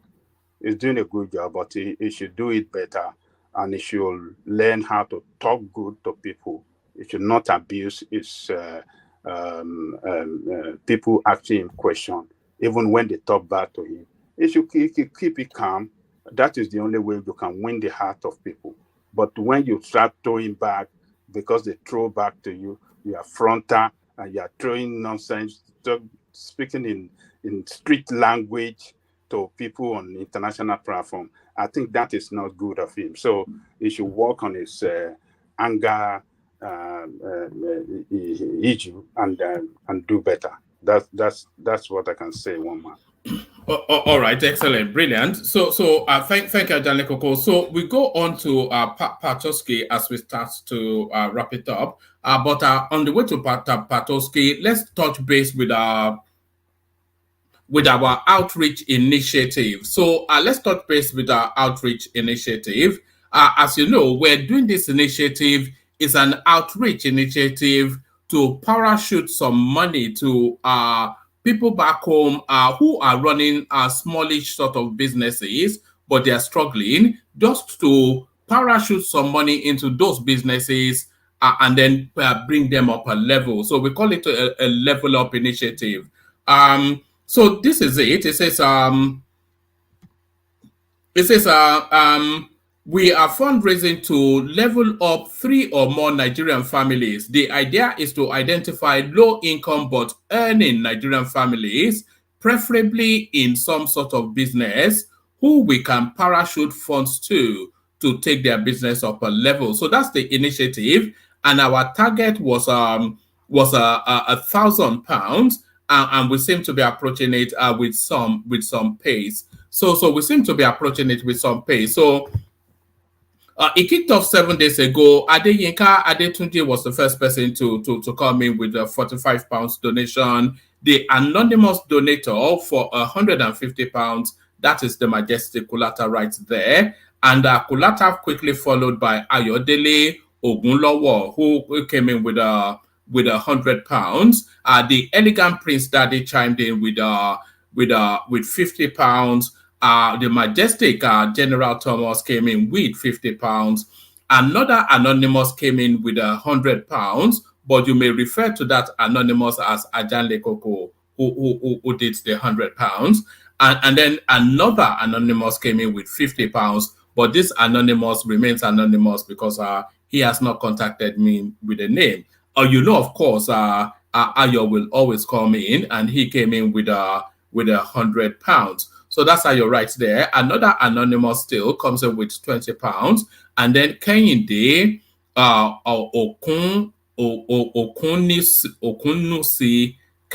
Okunusi, he's just coming now within the last 10 minutes with £100. So where does that take us to? So that takes us to the figure showing on your screen right there, which is £765. But that is not the true reading, because a private donor, you know those sort of people that operate in the shadows, they don't like to be seen. He came in privately with £100, which is sent in. So you can add that to that total, which gives us a total of £865. So we're a hop, skip, and a jump from our target of £1,000. So what does that leave us? That leaves us with about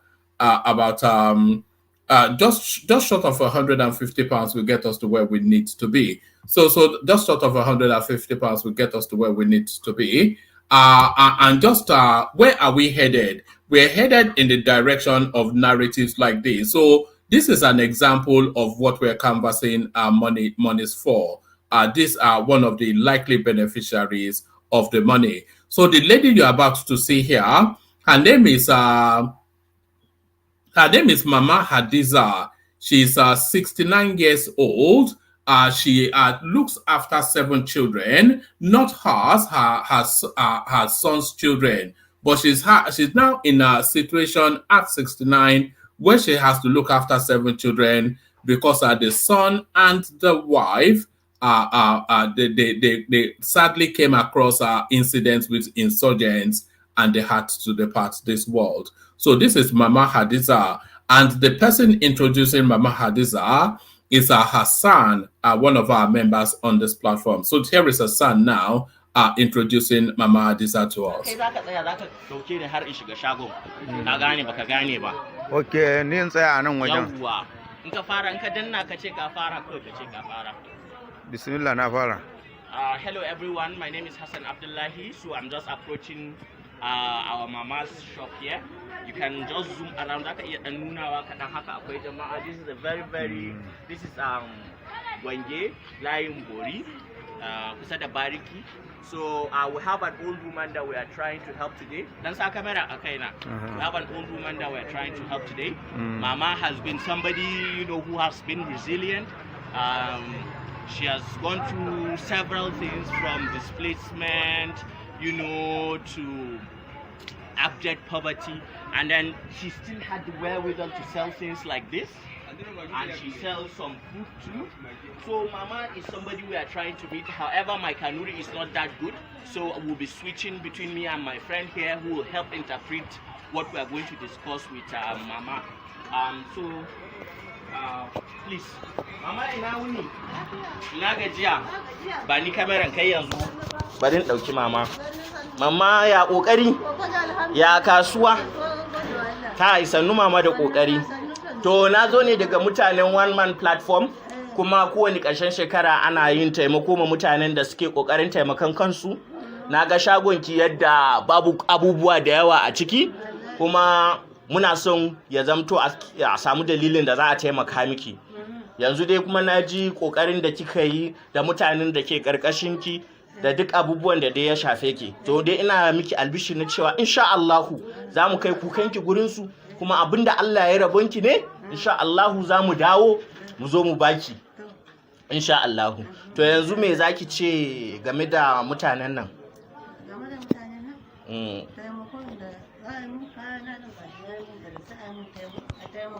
Na'am. Na'am. Na'am. Ki faɗa da Kanuri saboda su tabbatar a garin Maiduguri kike. Na'am. Yo. Yo. Yo. So insha Allahu me tace ne a yi gullum? Tace tana da marayu a karkashinta, kuma ga jarinta yayi kaɗan, kuma ba ta da miji, ta mayar da su ga marayu nan. Tana so a taimaka mata da jari, a taimaka mata ta dan bunƙasa wayanda suke karkashinta ma su dinga cin abinci. Na'am. To Mama zaki iya kiran sunan su kice kin gode da Kanuri, sunan su one man platform. Ka gaya mata. Sun zabo ne sai ro askirne. Na'am. Masha Allah. Ki faɗa da Kanuri ma. Yawwa faɗi da thank you ma duka su je. Thank you. Yawwa gode muna. One man platform, thank you Bulle. Thank you very much. Thank you. One man platform. Thank you. Yes, thank you very much. So, on behalf of everyone, myself, the person that helped me interpret it, on behalf of Mama, we say thank you, and we wait to hear from all you guys. Ciao. So that is the excellent Hassan right there introducing one of the beneficiaries of the initiative.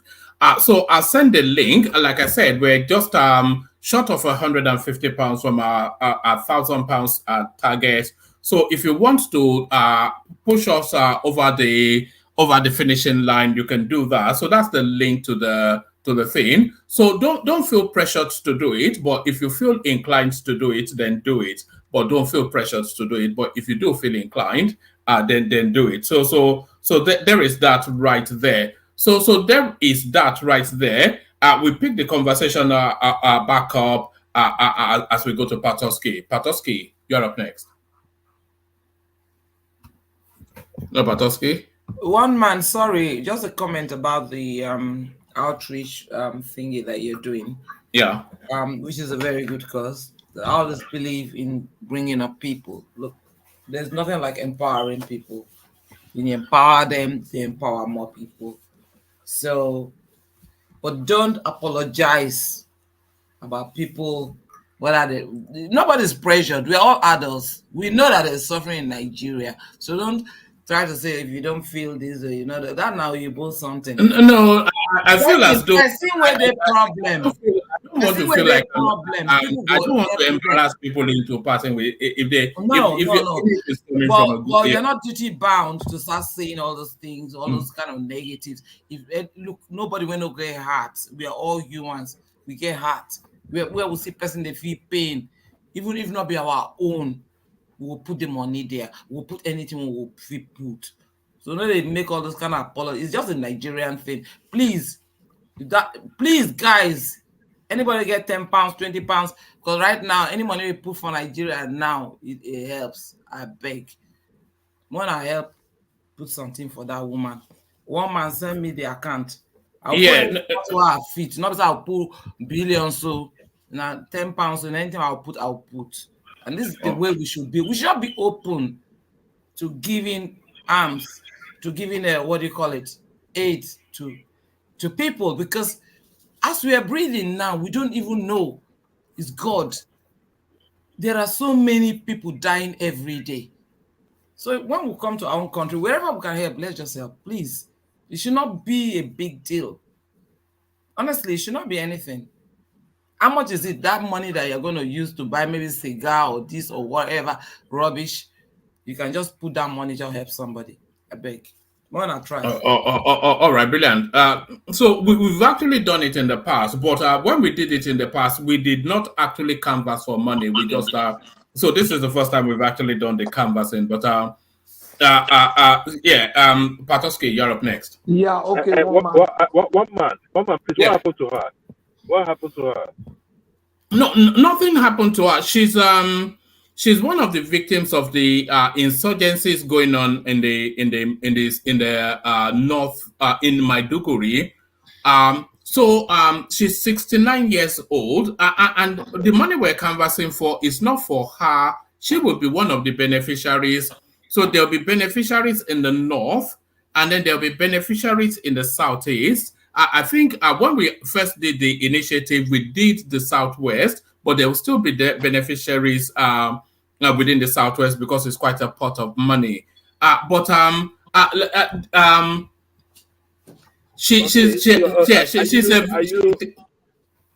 you trying to run for election in 2027? No. You know. It's funny. We were. I know. Ijele Koko said we were actually just here. We were having conversations.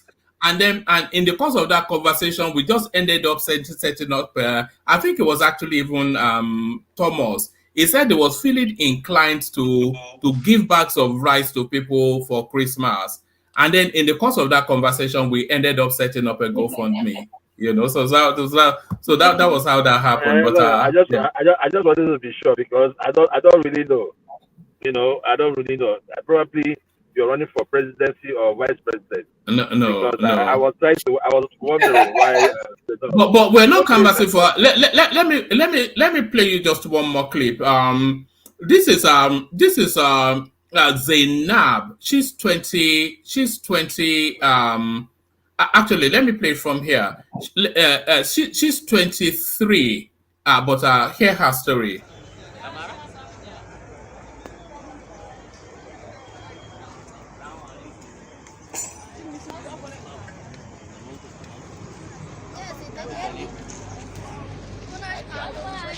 Labarin abinci. Akwai abinci. Me da me ake sayarwa ne?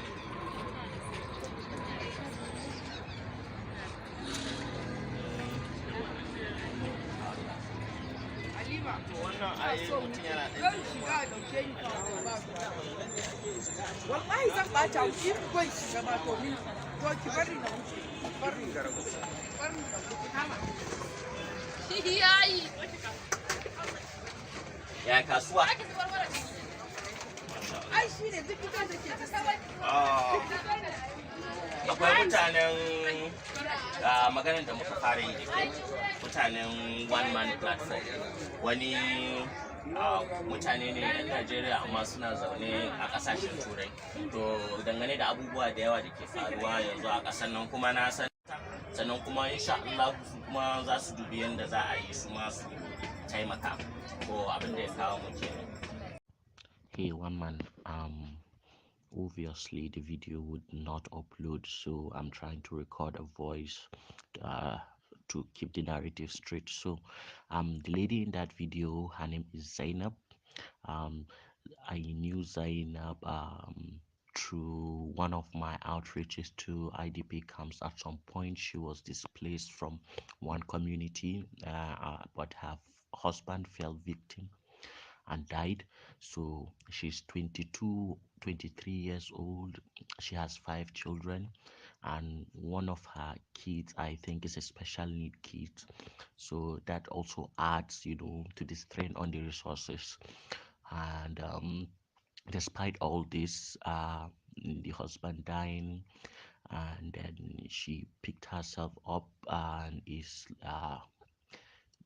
looking after these 5 kids, even though she's sponsoring them to go to school, and that our government schools, at least she's doing something. I know of an effort she did previously out of that business to buy a wheelchair for the disabled child. She has a disabled child, and the general attitude, they never say never, you know always looking at the positive side of the resilience.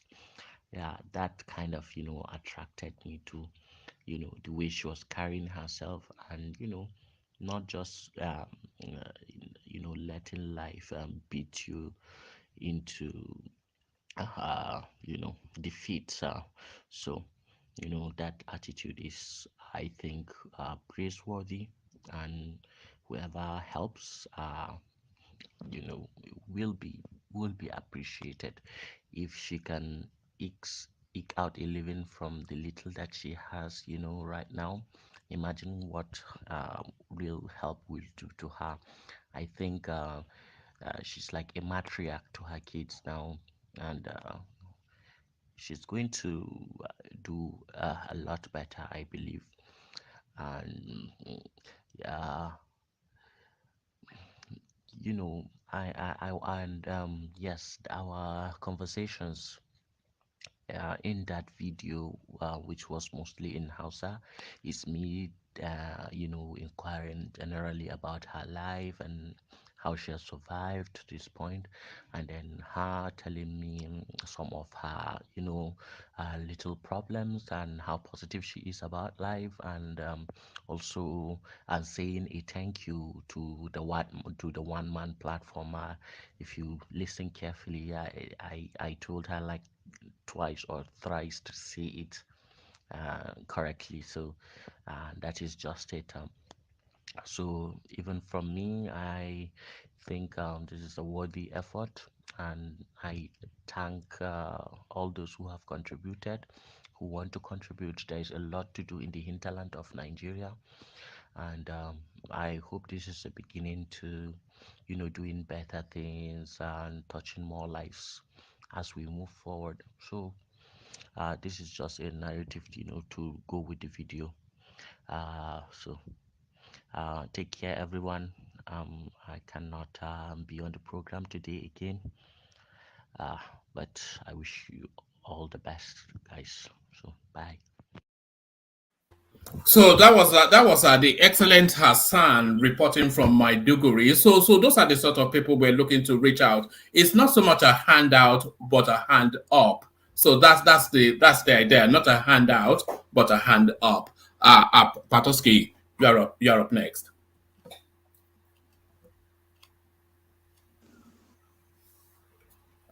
No, Patoski. Oh, okay, who hasn't spoken? Let's go to. Oh, Patoski, are you? No, no. I was saying you're up next. Just your commentaries on the session. We're just auditing what just happened. Okay. Thank you very much, one man. I joined Ijele, man. I think towards the end, and I also listened to what everybody is saying. I think the Southeast problem is not just the Igbo man's problem; is the Nigerian problems, and they are Nigerians, and we should try to look at it as such. and the Southeasterners should let us also solve it as our problems. Um, the one thing I want to correct, and if Ekene is listening, is that he was saying that when it comes to the Southeast, the narrative is kill it, destroy it. No, nobody makes such narratives. I listen to people here.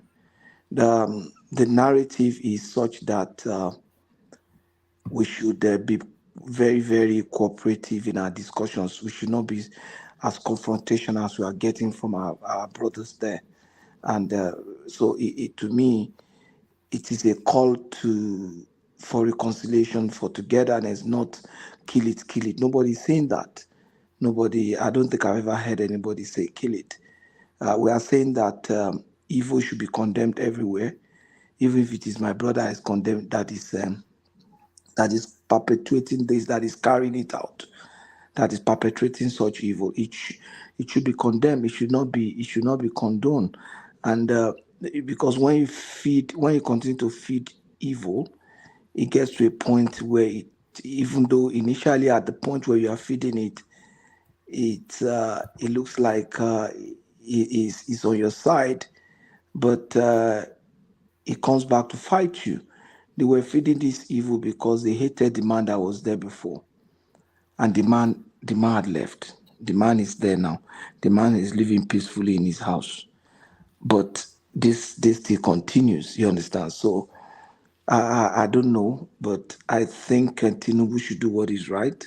They should allow the law to take its course. Like saying, extend the same hand of fellowship. Igboho is there. If Igboho steps into Nigeria today, I'm sure the DSS will pick him, and the DSS will commence the process of prosecution. And you will agree, but you will agree with me that Igboho is there and is quietly living in Germany. He's not creating a platform in Germany and putting on YouTube videos saying when you see a policeman, take his weapon, attack him, fight his people, saying all kind of obscene things that I cannot even bring myself to say here. Igboho is probably not saying that. Igboho is enjoying his time with his children, with his wife. I saw the video of him in Germany moving around with his niece, and like that. So they are two different things. This guy was there. He was arrested, was granted bail, he escaped, just like Bo is now there. But when he was there, he even did more harm to the country than when he was here. And our people were just quiet about it, and now it's coming to us. It's hitting everybody, and much more is hitting my brothers. So I think we should all stand out to condemn it. We cannot say we trust Nnamdi Kanu to anybody. He was entrusted to Abaribe now, but he left. The guy didn't care what would happen to Abaribe after he had escaped. You understand? They said they want to kill him. Okay, but he would rather escape and allow Abaribe to suffer. A man who laid down his own life for you to be stood a shorty for you, but you are now ready to just escape, not minding what will happen to your shorty. So it's so immature, and it is wrong. It is strange that some people will be saying that to hand him over to which people. If they say, okay, we'll hand him over to any of you, can anybody come and stand as shorty? I'm sure Abaribe will not come out to stand as shorty again. And I doubt if any leader will say, okay, me, I will stand as shorty, arrest me, or do anything to me, considering the experience in the past. So it is sad, but that's what it is. We should all condemn what he has done. Even up till now, some people fighting for his release has not stood out to condemn what he has done. Look at Gulak was killed. That was enough to start a problem. Gulak, a northern leader, there was killed. Soldiers were so Gulak. I don't want to mention kill now. So the same thing happened to some soldiers. The same thing happened to your own daughter. I keep saying that Your own daughter that married somebody that intend to marry someone from the north brought his husband to be home to show her parents. And look at what happened to that lady. I mean, it is very sad. And there was even a lieutenant that just left the Nigerian Defense Academy. You know, the typical style now in Nigeria where coppers will go wear their uniform to go and salute their parents. This girl just finished her POP and was going dressed in uniform, wanting to go celebrate with her parents. That lady was kidnapped. She was done all kind of, I don't want to mention all those kind of things they did to that lady. And they didn't come out to say, yeah, this is evil. They didn't stand strong to condemn it. Look at what happened to, is it WHO staff or United Nations staff in Anambra? They didn't come out to condemn. That's just to mention few of the things. And every effort of government to try to fight, they will say, oh, Python dance, oh, this and that, oh, Southeast is militarized. You have checkpoints. When there's insecurity, won't you have checkpoints? When there was insecurity in Abuja, didn't you have checkpoints all over Abuja? That's the point now. That's the only traditional way we have learned to secure a society where intelligence is not shared. If you have intelligence shared and everything, you just need very few checkpoints. But in a society where the community, the member of the community are not even sharing intelligence, or not, they are either afraid to share it because anything could happen to them. So what do you expect the military to do? To watch people being I don't want to say what will happen, but so they have to put checkpoints. That's preventive. I know they have their own essences collecting bribe and stuff like that, but you can never anticipate the amount of life that have been saved. You understand? The number of people that would have lost their life in that place that didn't lose it because those checkpoints are there is the reward of the checkpoint. So, but that cannot be evaluated because there are no empirical way to say, oh, this person would have lost his life on that route if not for this police. So that's the reward of those actions. If you want to see the danger in it, let them withdraw those checkpoints and see what will happen. That's when you know that Buhari that put checkpoint there, he was trying to save life. But what name did they call that man? They called him all kind of name. They called him a dead man. They called him Jubri. They called him all kind of things. They use all kind of names too. And any evil that happens in that place was linked to him, was attributed to him, was linked to his family, to all kind of things. Even from very educated people who are supposed to know, even right here on this platform. So it is sad now that these people that are now canvassing to say release him to us, they were existing then, or is it that that group just emerged? There was no Hanese, there was no Southeast leader that time when that thing was gradually brewing up. They were all afraid to even speak, and that's the point. So they also were also worried for their own lives too, because I remember then there was the time they took one Igwe, they took all kind of traditional leader. Not just that, this guy will go around talking to their own traditional leader anyhow. He will even extend it to other tribe. He will talk to their religious leader anyhow. He will talk to what did he not say? He will even talk to his own followers anyhow.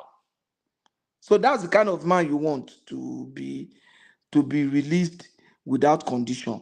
His freedom is freedom is good. It's good for him to have freedom. I don't have anything against it, but there should be some conditions, some checks have to be in place. The question I'll ask is it safer for Nigeria for him to still be there, or is it safer for Nigeria when he's released? Is it better for them? But you don't want to take that risk. Visitor said something that I really, really liked, and it happened, but most of us never really thought of it. This man was previously released, and look at what happened between that time he was released and this time. that eventually was arrested. Look at the kind of thing that took place. So the show release him is going to bring peace. The experience have not shown that his release will bring peace. The experience have shown that when he's out there, he's more dangerous. That's what the experience have shown. And I don't know who will come out to say release him to me. I don't know. Who can come out as a leader in that place. Soludo has said that now. Soludo, what was this saying when the guy? You sure of all most of them? So that was one of the few people that condemned this thing from that time. I remember then. But because he of the doesn't have election, power over Nnamdi Who is Kanu, the so leader you can't release such a person to whom. He doesn't have power over Nnamdi Kanu. You can only release Nnamdi Kanu to somebody who have control over Nnamdi Kanu. Let's be factual here. That's how it happens. Somebody cannot just walk to you as a law enforcement administrator and say, release this person to me, I will handle it. It doesn't work that way. Yes, you're right, my sister, because the point is, okay, release him to me. Patoski, Yeah? is it not the same Soludo? Is one of the commissioner was beheaded and they were using his head to play ball on the street? No, settle down with Sorry, those sort of settle down. Right, and they were using the man's this thing to be playing ball on the street. They said they should release it to him. Sorry, We War thought- Peace, but it's just words. we thought what peace. You see, we thought those kind of things used to happen in the north. You know, there was one man in Kano that had the similar experience, and the whole world condemned it. I'm sure even people in the north condemned it then. I remember Abacha rolled out the armor tanks and he went for them. Abacha went for them. That was the kind of thing that happened in the north.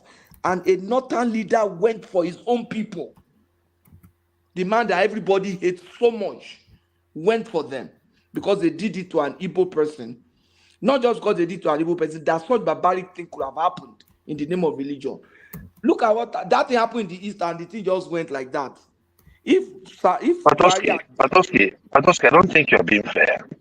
It was a whole lot of condemnation on the death of the military lady and the husband. I could not watch the clip.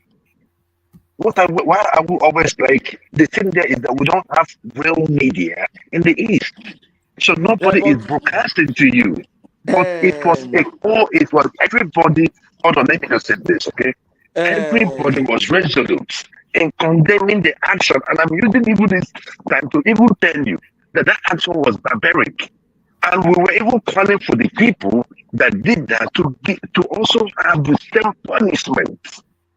The issue there is this: if we are talking about Nnamdi Kanu, I am not in support of Nnamdi Kanu, but the issue there is this: there are people. The ideology is still there. You cannot kill it. It was Rafa was wicked before. Now you have Nnamdi Kanu. The ideology is there. That group of people that feel disenchanted are still there. But they are not more than 2-3% of the entire Southeast population. But they are the loudest. And sometimes they have the violence to go with it. So are you telling me how many places, what is the place of the Southeast should be different? In Lagos, if you know a criminal, you cannot point to the criminal. Because if you report the criminal to the police will tell the criminal, this is the person that reported you. Have you not seen that happen in Nigeria so many times?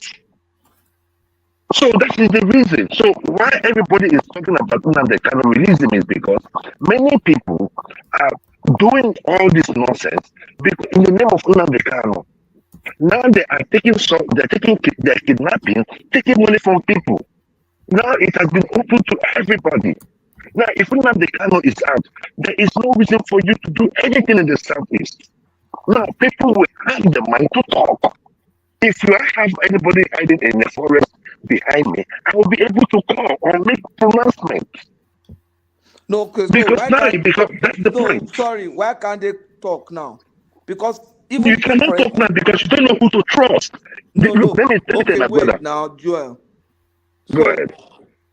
If for example, Nnamdi Kanu is still there, but somebody is hiding in the forest behind my house and kidnapping people, I won't talk because there's no who to trust. So if they release Nnamdi Kanu now, will there be somebody to trust? I See, mean, let me tell how you. does that fit? Let me How tell does you. that flip Let me the tell you. coin? Let me tell you how these things happen, right? Because there are people also, right, that have bought into it, right? It might not be everybody that knows somebody stays in the forest.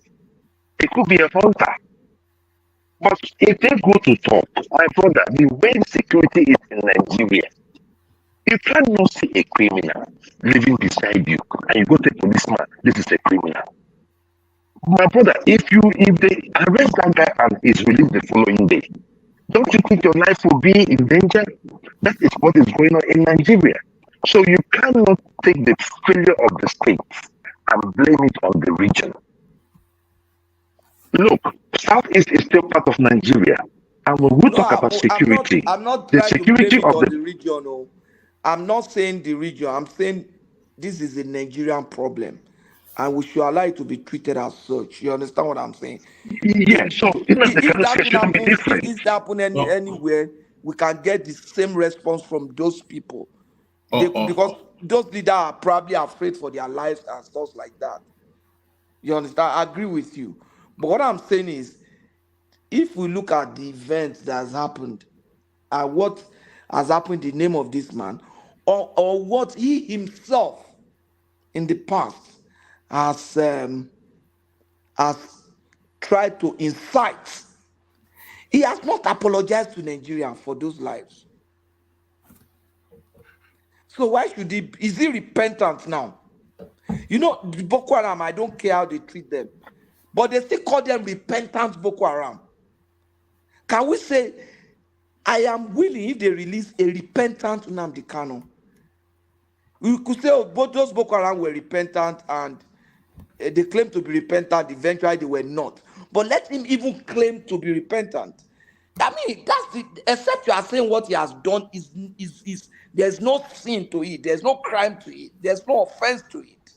Then let him be released because you don't have any reason for holding him. There's no offense to it. He has not committed any offense or any crime. Patoski, that's the point.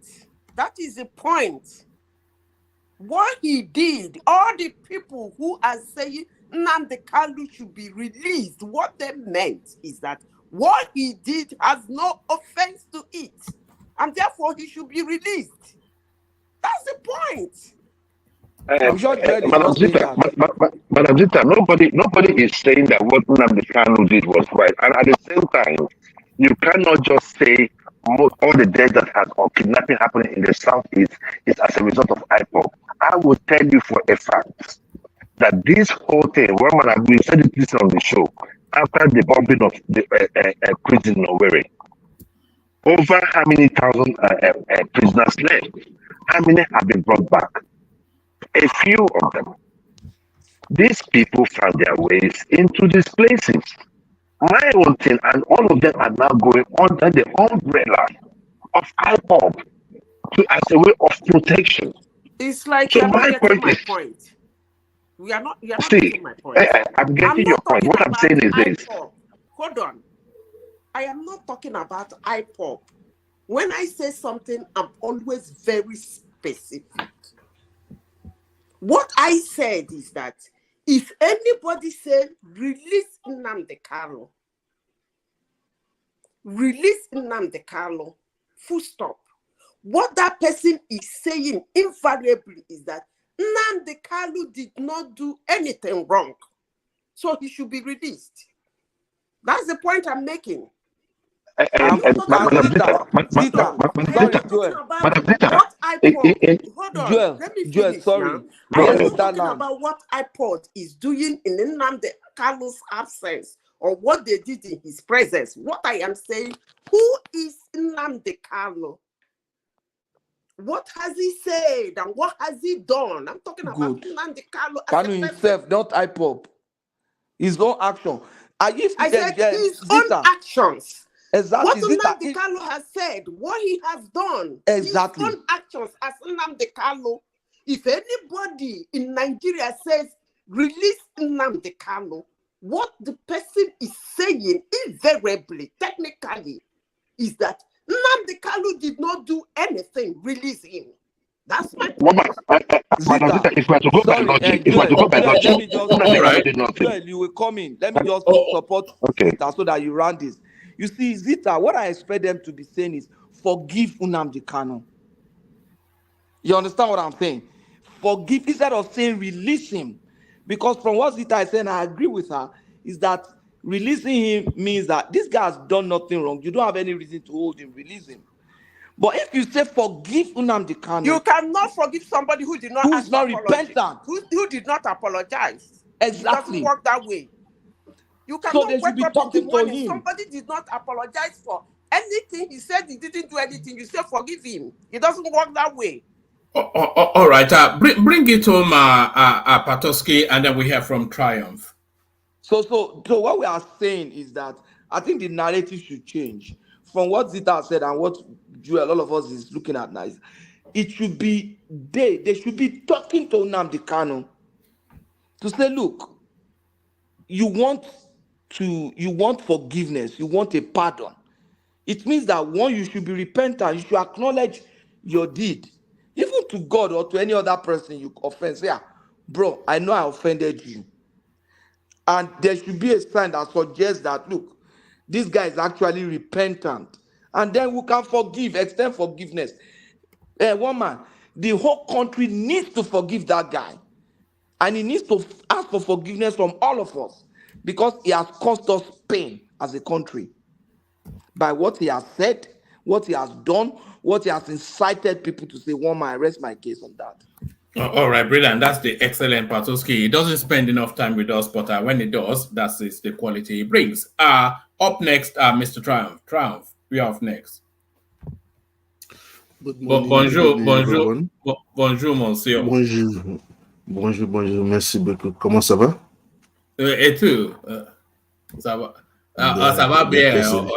All right, that's all I know. That's all I know. Don't worry, you have to go back to the lectures back there. You'll be good in it, or you come to live here like in 2 years, then you'll be good in it. Okay, I've been listening to. I even went back to listen to your guest. It was very exciting. One thing is that I'm sorry to say I'm not offending any Igbo here. Let me be here. The Southeast are not honest with themselves. Because I listened 3 days ago what Governor Soludo said that some people, like senators, people in the government, that's in Southeast, top people, their elders doesn't want him to come out. So it's not the problem of Nigeria anymore. It's the problem of the Southeast. I'm sorry to say that. That the only Southeast that can solve their own problems, their own selves. So you should stop using this issue to be disturbing us. Even the other guy in Finland making noise. Sorry to say.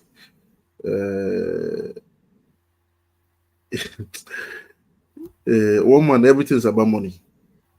It's about money. If not today, they release this month, but I know that they want Nnamdi Kanu to be released now. We know that very well. They want him to be released just to counter attack the other guy, the Samuel Ekman today. We know that very well. That's their plan now, because everything is getting out of hand. You know, when you create a beast and you find that your beast is getting bigger than you find another way to kill it and to bring up another, to have a puppy, a new one, so that you can control. But today, the Southeast problem, I don't want to say too much, but I know that everything is about money. People using it to make money. Using it, and I know people that they donate every month there, which is very sad. And they use lies upon lies. I heard what Joe was saying. It was a bit emotional.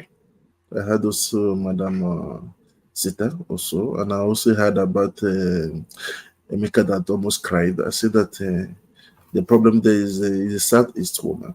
Only the Southeast that can solve their problems. I'm sorry to say. And if really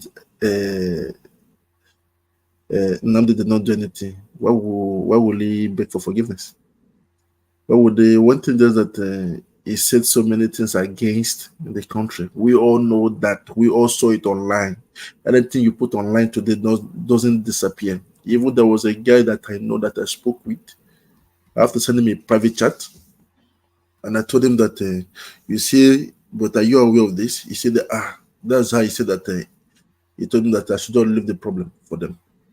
That I shouldn't say anything too much. Anything you start saying things contrary to the Igbos, and they will attack you also. They will attack you badly, and they start saying things they're not supposed to say. I wasn't happy when Kino Joel was We're saying not that doing Igbo bashing, you know. You have to take it easy. You know that 60% of our audience there are from the southeast.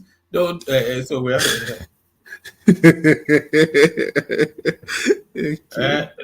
They are our lifeline people. They come here all the time and they don't. But carry on, yeah, carry on. Okay, I understand, Mr. Woman. I have to be politically correct to say.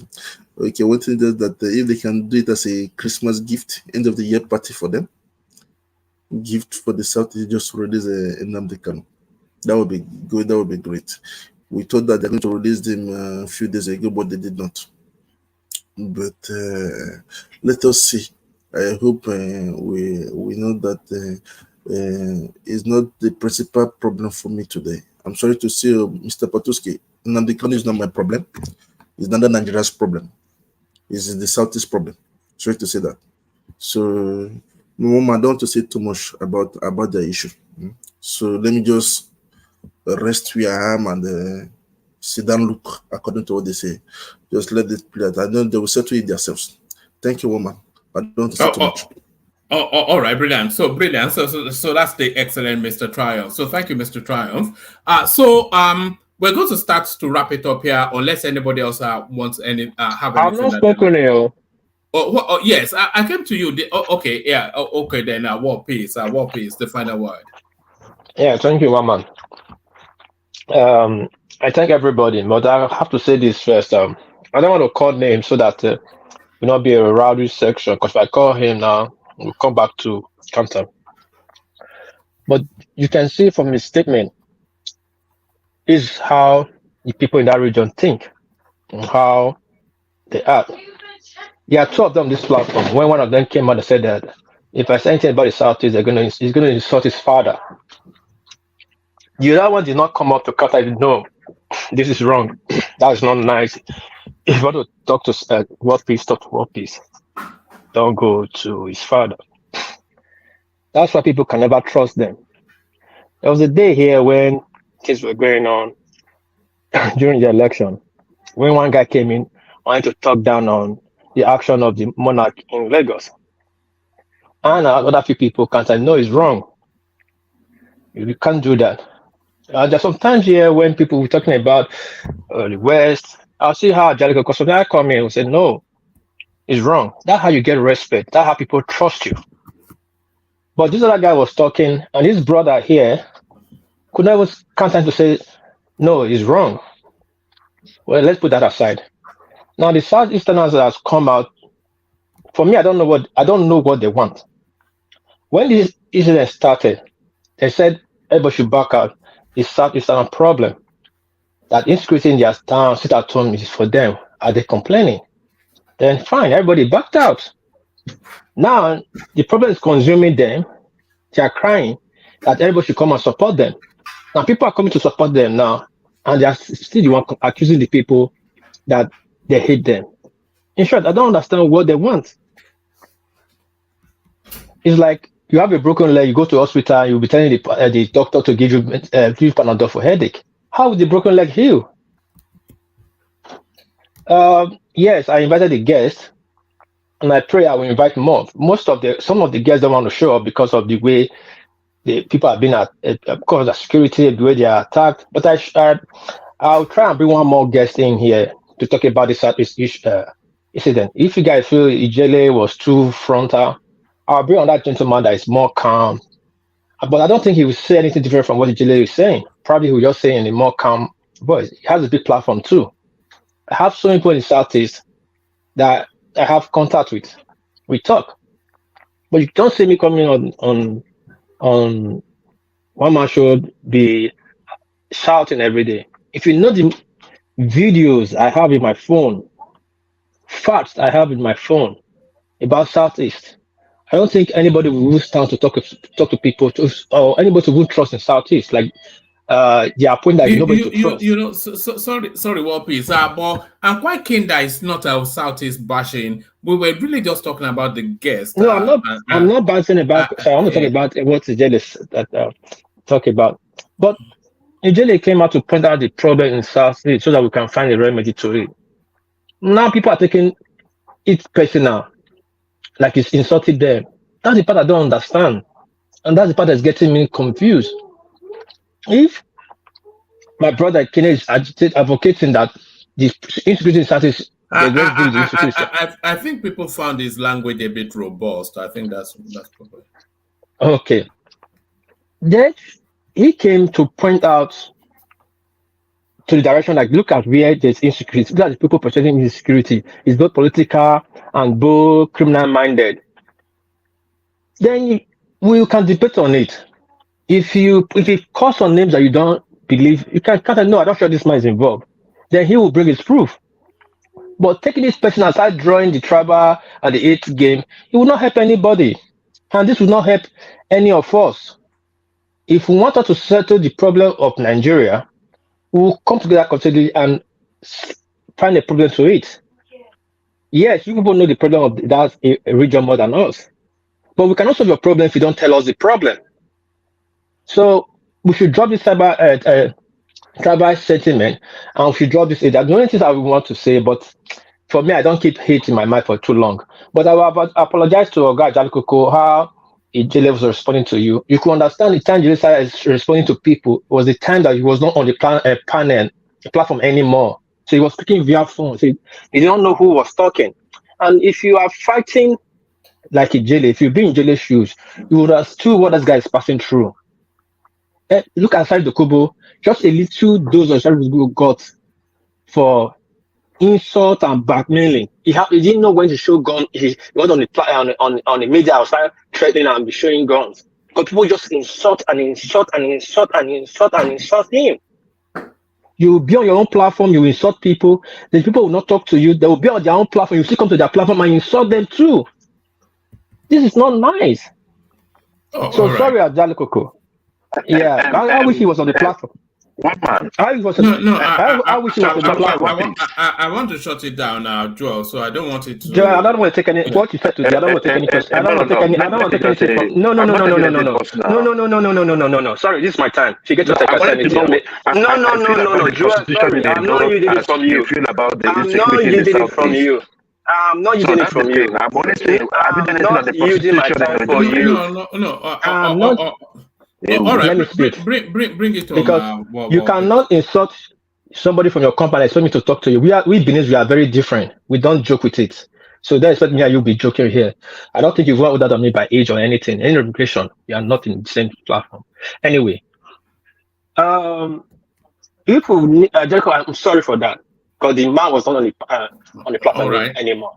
So please, one man, if you. Sorry and thanks for bringing Ijele.